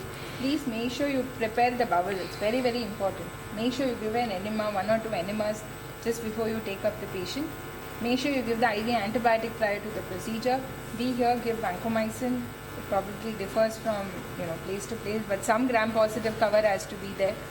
And skin, we just tell them to take a good bath with chlorhexidine or even soap is enough. And bladder, somebody said that already. Bladder should be emptied prior to the procedure. And ensure that you have your titanium adapter, you have your, everything, all the paraphernalia which is required post-surgery. So that you should not develop an, early peritonitis. Early peritonitis is pretty much detrimental to the peritoneum. Sometimes it's difficult to treat early peritonitis. Next. So what, and the other thing which I want you to remember is once you put the catheter, it has to be immobilized, right? So we generally put a nice tight dressing. So this is Anvin, our PD staff, this is Sweta, our PD staff, this is Subbalakshmi. So we put a nice tight dressing on the abdomen and we leave it as it is for 2 weeks. So I have noticed many times people like, remove the dressing, see this is not required. You have just put the catheter. If everything is alright, no need to remove the dressing. How many times you flush after catheter insertion? Okay. Okay. So there's nothing actually, you don't actually have to do, there's no day something. But on table, please flush. If you have a problem, you can correct it. Probably day 2 or 3, it is hemoperitoneum, flush more frequently. If you feel that there is some sort of a, outflow obstruction, try to flush and see. But otherwise, on table, probably a day or 2 later, and then you can directly start the PD after 2 weeks. It's not like you keep flushing. You should remember, there is no need to keep touching the catheter again and again till you actually use it. Now, the learner in the CAPD can be either the patient only or the caregiver only, or the patient and caregiver can learn the procedure. According to the ISPD guidelines, they recommend a 1:1 nurse-patient ratio for PD. Next. So this is basically that, when you're teaching them, so what we generally do is first we explain to them, this is very important. When you train somebody in PD, if your training is inadequate, you're going to land in a peritonitis. Okay, just remember that, and that's something you need to emphasize when you talk to the patient also and to their relatives. So the first tell them you will be able to do it, right? So many of them say, no, enga amma, like my mother has not, she's not educated, she may not be able to do it. It is not like that. So generally what I say is that if you can cook, PD is easier, right? So that's one thing, you need to inspire some confidence. And the motor skills, so when they teach them the motor skills, they generally tell them why they are doing that. So that actually helps the patient to learn better, right? And give them various scenarios which generally happen. For example, fluid may not go in, fluid may not come out, there may be hemoperitoneum, there may be peritonitis. When these 4 things are there, what should they do at home? If you teach them, they are very comfortable doing it. So let's go to the actual procedure. So Anvil and Shweta will explain, can one of you tell them.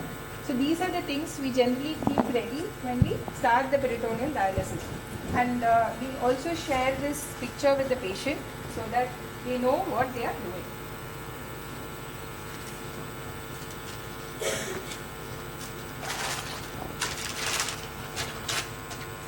So I got this mannequin changed by Baxter, because what was happening was So if you look at it, ideally speaking, when these mannequins, you can only put in the fluid, everything will come out.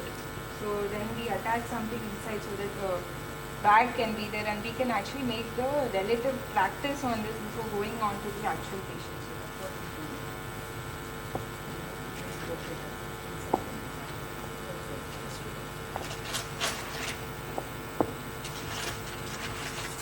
So what exit site ointment do you use generally? Mupirocin. Can you use gentamicin ointment? What was the problem with gentamicin ointment on exit site? Yeah, there was some reports of increased fungal peritonitis. So how many of you can do a hand washing properly? So can I pick one person, the lady in red at the back? Any lady in red, I think there are 2 or 3 here. So can you tell us the steps of hand washing?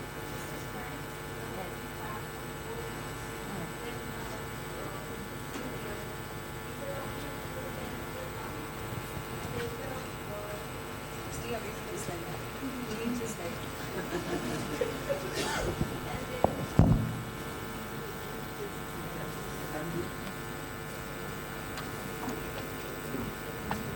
Palm, next vice versa, next palm over the dorsum, next interlaced, interlock, thumb twist, tip rotation and wrist rotation. So whether she can tell her address or not, this she will tell in her sleep. Okay, she's one of our best PD nurses. Then step 2 is? So step 2 is check for 10 things. Okay, for PD exchange we need 10 things. Okay, so first main thing is bag, PD bag. So in PD bag we used to check for places, Places. So places. So P for pull ring. So first check for this ring, whether it is connected with the bag or not. This yellow color.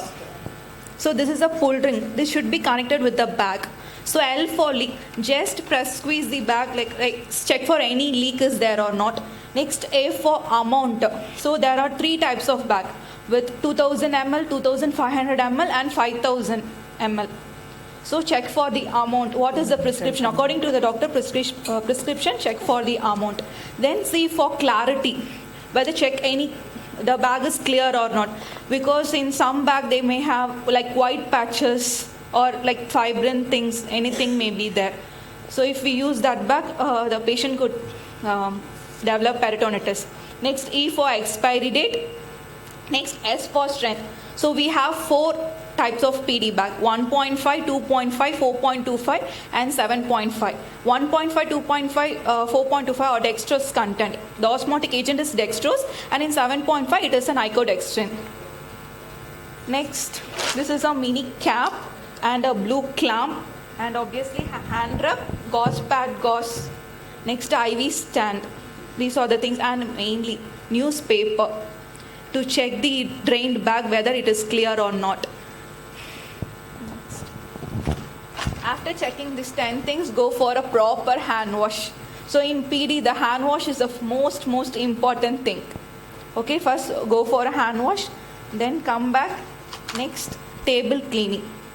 So first we have to keep a table. We need a table. Okay, in the offside you can keep the 10 things, and offside you can keep empty. So go for a hand wash, come do a table cleaning and blue clamp cleaning, mini cap cleaning and IV stand cleaning, and straight away you can go for a hanging.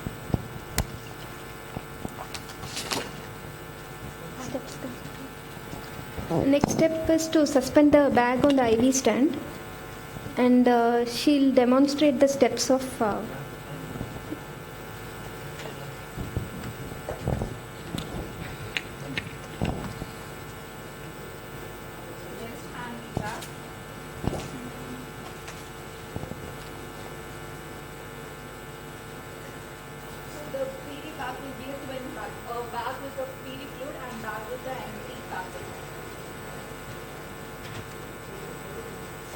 Just hold the pull ring in your little finger In PD, you need only this 4 hands, fingers to be used. Okay, other fingers should be closed.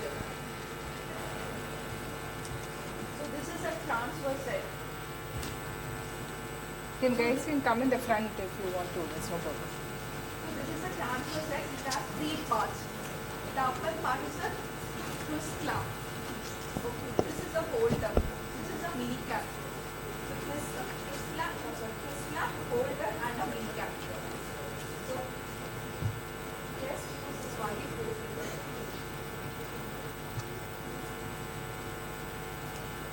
So hold like this, lightly this clamp and that.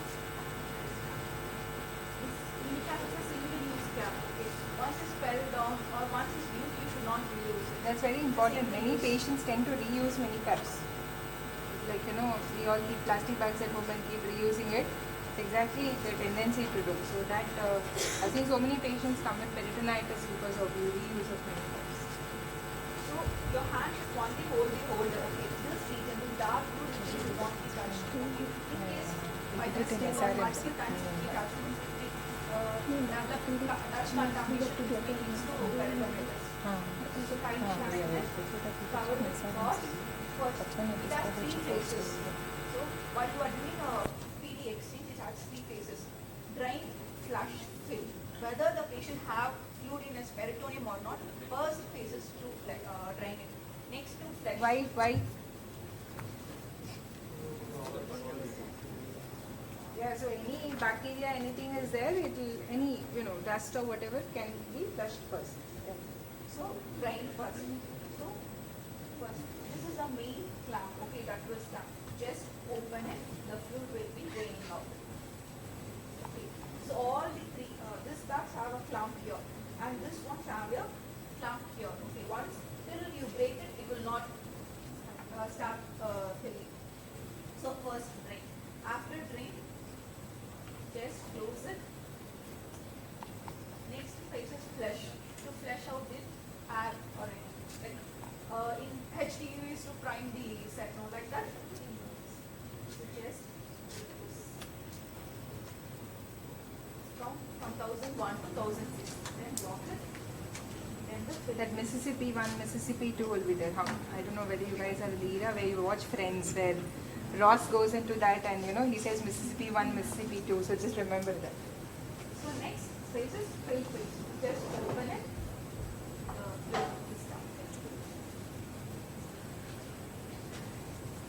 So the procedure may take around 45 to 1 hour. Depends upon the patient. So that's the other thing, while training, don't, you know, pressurize the patient to learn fast. That actually causes more issues. Now, how do you disconnect? So what is this? What is this part? Titanium. What is this? Transfer set. So after filling in the fluid, just, so this is a blue clamp, okay, just clamp it. So sucking this, you have to close this twist clamp. You can get that sound. So take a mini cap.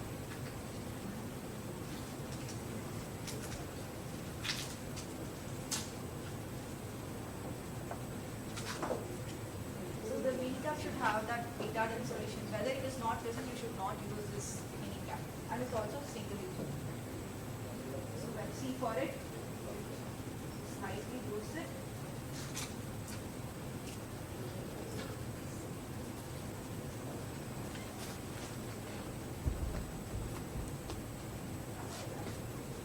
So this is something which you need. Exit site care is extremely important, okay? Exit site infections are quite common in our population, and you need to emphasize. What people will do is they will clean the exit site once a week. That is not that. Please encourage them to bathe daily and to clean the exit site.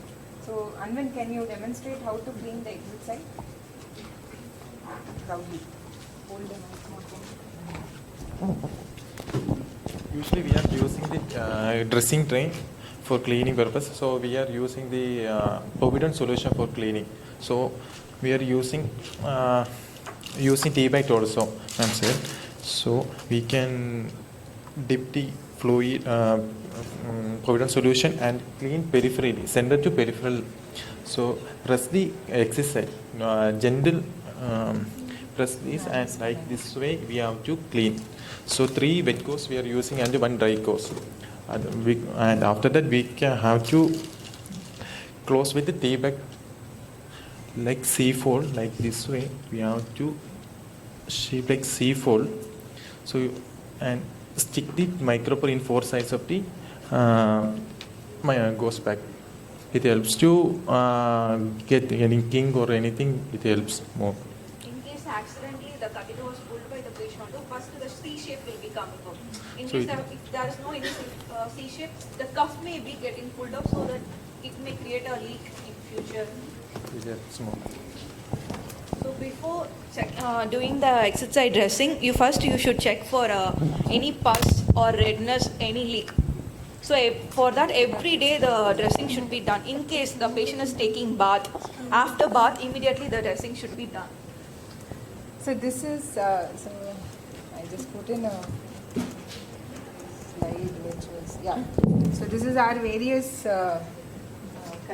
whatever pictures we keep taking. So we actually encourage the patient to take pictures of their exit site. And they get scolded by me, they don't take pictures of the exit site. So you have this patient, actually the first guy, he came from the US. So he called me and he said, okay, I'm on PD, I'm relocating to India.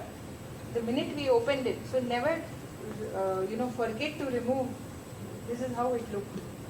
Pouring pus, okay? So Pseudomonas, look at it was just crusting, it was horrible, he was in septic shock.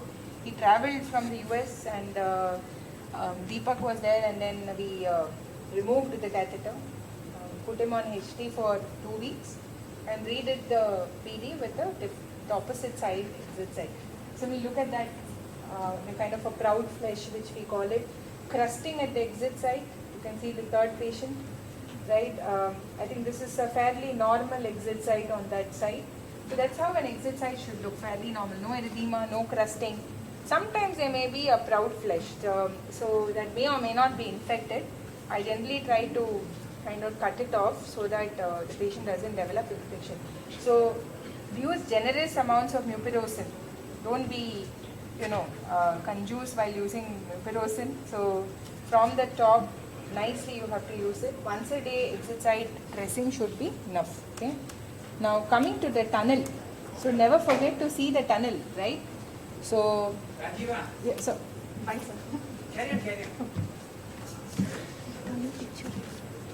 So never forget to see the tunnel, because exit site with tunnel is going to be a risk factor for peritonitis. You may have exit site, you may still not have peritonitis. You may have exit site with tunnel, you are more likely to have a peritonitis, right? So, this is so every patient who comes with a peritonitis, we always make sure that we scan the tunnel. It is extremely easy to scan the tunnel, okay? And this is the catheter. You can see the lumen of the catheter. This is a normal tunnel scan.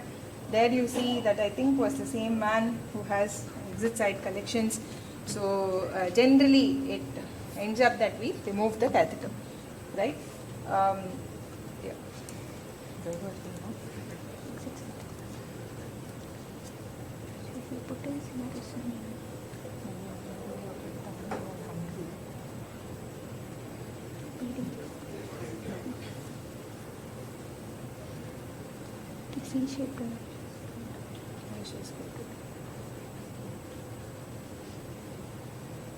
So this is a fairly important slide, I would say. So routine exit care, I think they demonstrated it pretty well. Exit site dressing to be done daily. See for all these signs. I think now you guys have got a good thing on how an exit site looks, right? And this is how a normal, see, this is the C-shaped technique of keeping the catheter. In fact, we've had so many patients who, when they don't follow it, over time, they develop breaks in the catheter. We've had so many breaks. In fact, I think she's planning to write it up hopefully soon. So basically, we've had many breaks where they come with a break. What do you do in a break? Do you know? there's a break in the catheter, what you'll do? So we have not changed. It is not that easy to change. So what we do, we clamp proximally, okay, and cut off that portion and refix it. So you should just, so one patient actually, the wife, she, I think she cut it off. That is what I suspect, because initially since she was not very keen. So she cut it very close to the exit site. So that time it's not easy to put back this one. So we did some sort of, in Veena's words, jugaad, and we put something we Adapter. found. Yeah. The adapter available in the kit itself. We store it sometime. We store it actually. So we use that adapter, put it back, and he's been doing PD. I think 7 months now. 7 months now PD. without peritonitis. So this is how you keep the PD catheter. You should insist on that. Okay. So exit side, I think. So this is your. The other thing is heparin and antibiotics. So we teach them how to give the injection. Subbalakshmi, can you show us how to give an injection in the? Yes, ma'am. We'll take 3 things first: 18 gauge needle, 1 ml syringe, and heparin. Okay. With this heparin, 25,000 international units. We'll take 1,000 international units, which means in 1 ml it's 0.2 ml. Okay. We'll take in a sterile procedure only. We have to use hand wash, hand rub, then take that syringe, 0.2 ml of heparin, and you should use only 18 gauge to inject in this port. This is the port we can inject the injection. Okay, we'll inject in this and we'll just take the bag and shake like this. So that it will mix nicely. Breaks, you put her name. After that, we'll connect it. Okay, this is how injection technique will be done. So it's around 1000 ml of heparin for each liter of fluid. Okay. So the other thing we finally finish off with is the bathing technique. Okay. How many of you know how a patient on PD should bathe? Can a patient on PD swim? Okay. Yeah. Generally no. Yeah. Bathing technique, Anand.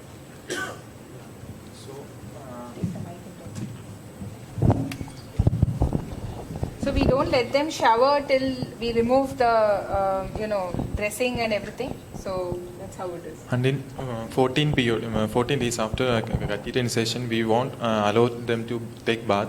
So after 14 days, we have removed the pressure sink. After we have to teach them how to bathing technique. It shows. So bathing will there is a two steps, like 2 steps. One head bathing is separately. We have to done the head bath, because in head while bathing head, the water will comes and it get infected is high possibility. So we are advised to take head bath separately and the body bath separately. So we are using the soft mild soaps we are using for body wash. So we can bath with mild soap. Exercise dressing, it can be placed like we can don't allow them to shower bath. We are don't let them to take shower bath. Maximum they can use mild soaps, and they can except this place they can use soap and clean well. After dry the body, after that we can take head bath and dry it well. Separate soap, and for abdomen a separate soap, and use a separate 2 towels, upper body and lower body 1 towel, and for exit side near abdomen use a separate sterile towel. Okay. So that is something you have to insist. So when I was doing my fellowship in Canada, we had a patient who came with recurrent Pseudomonas peritonitis, and we realized that the person was not washing his towel after the bath. He'll keep the towel dry and then use it again the next day. So that's very important to emphasize. Clean towels, at least 2 towels, and soap, hopefully not an allergic soap, and a mild soap. Yeah? And with exercise, and we can use with the dressing also we can take a bath, or with removing the dressing also we can take. Sometimes our patients okay நம்ம பாத்து எடுக்கலாம்னு சொல்லிட்டு நல்லா போட்டு exercise தேய்ச்சிருவாங்க. So அதெல்லாம் inform So they பண்ணணும். will rub the exit side when you're having a bath, right? They'll think that it's really smart to, rub at the exit side also. It happens. They all So immediately after taking a bath, the patient should do a compulsory exit side dressing because the water may be gone, the dust may be gone there. So immediately the dressing should be done. Though he done a dressing at morning itself also, he should do a redressing. So the last thing is, and the most important thing is peritonitis. You have to educate the patient on peritonitis while you're teaching them. So how will you check for peritonitis? How?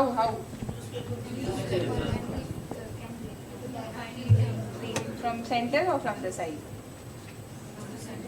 In the center, fluid will go to the side, no? Center you'll be able to read. So actually from the side, right?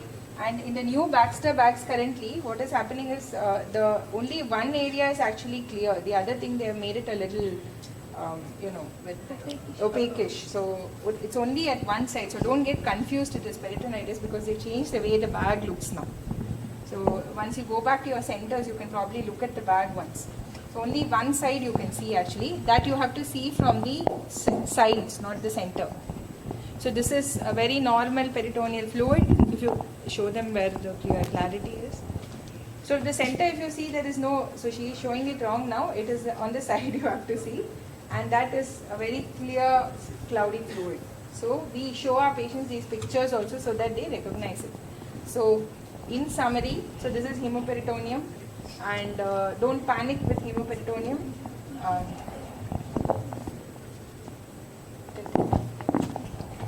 And if the patient is on ATT, the PD fluid will be in orange. Don't forget to say that. Because patient might panic. Yeah. So essentially, hemoperitoneum, don't panic. I would actually suggest you for the WIN journal IJKD, we actually wrote a review on hemoperitoneum. I actually suggest you check it out. We've extensively discussed everything about hemoperitoneum. Only if you are hemodynamically unstable, you should be very worried about this. What will you do if you see this fluid day 1 post-op?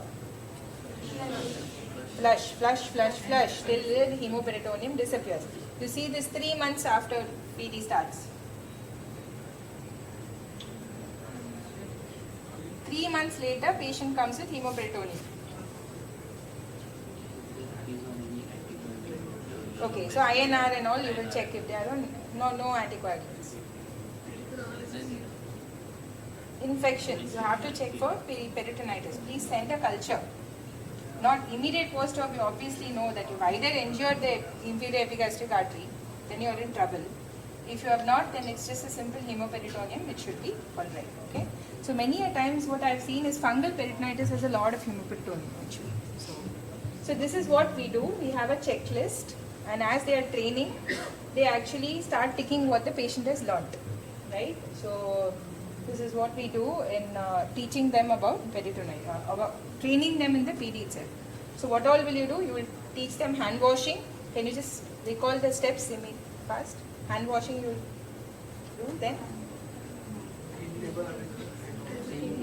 table arrangement, the actual exchange, exit side, very good. Yeah, and training them about peritonitis. So I'll skip this case scenarios because we're done. They're quite enthusiastic. So what is wet? Yeah, so wet contamination can occur. Okay, so if the thing is actually accidentally it's open, you can have wet contamination. You have to give antibiotics.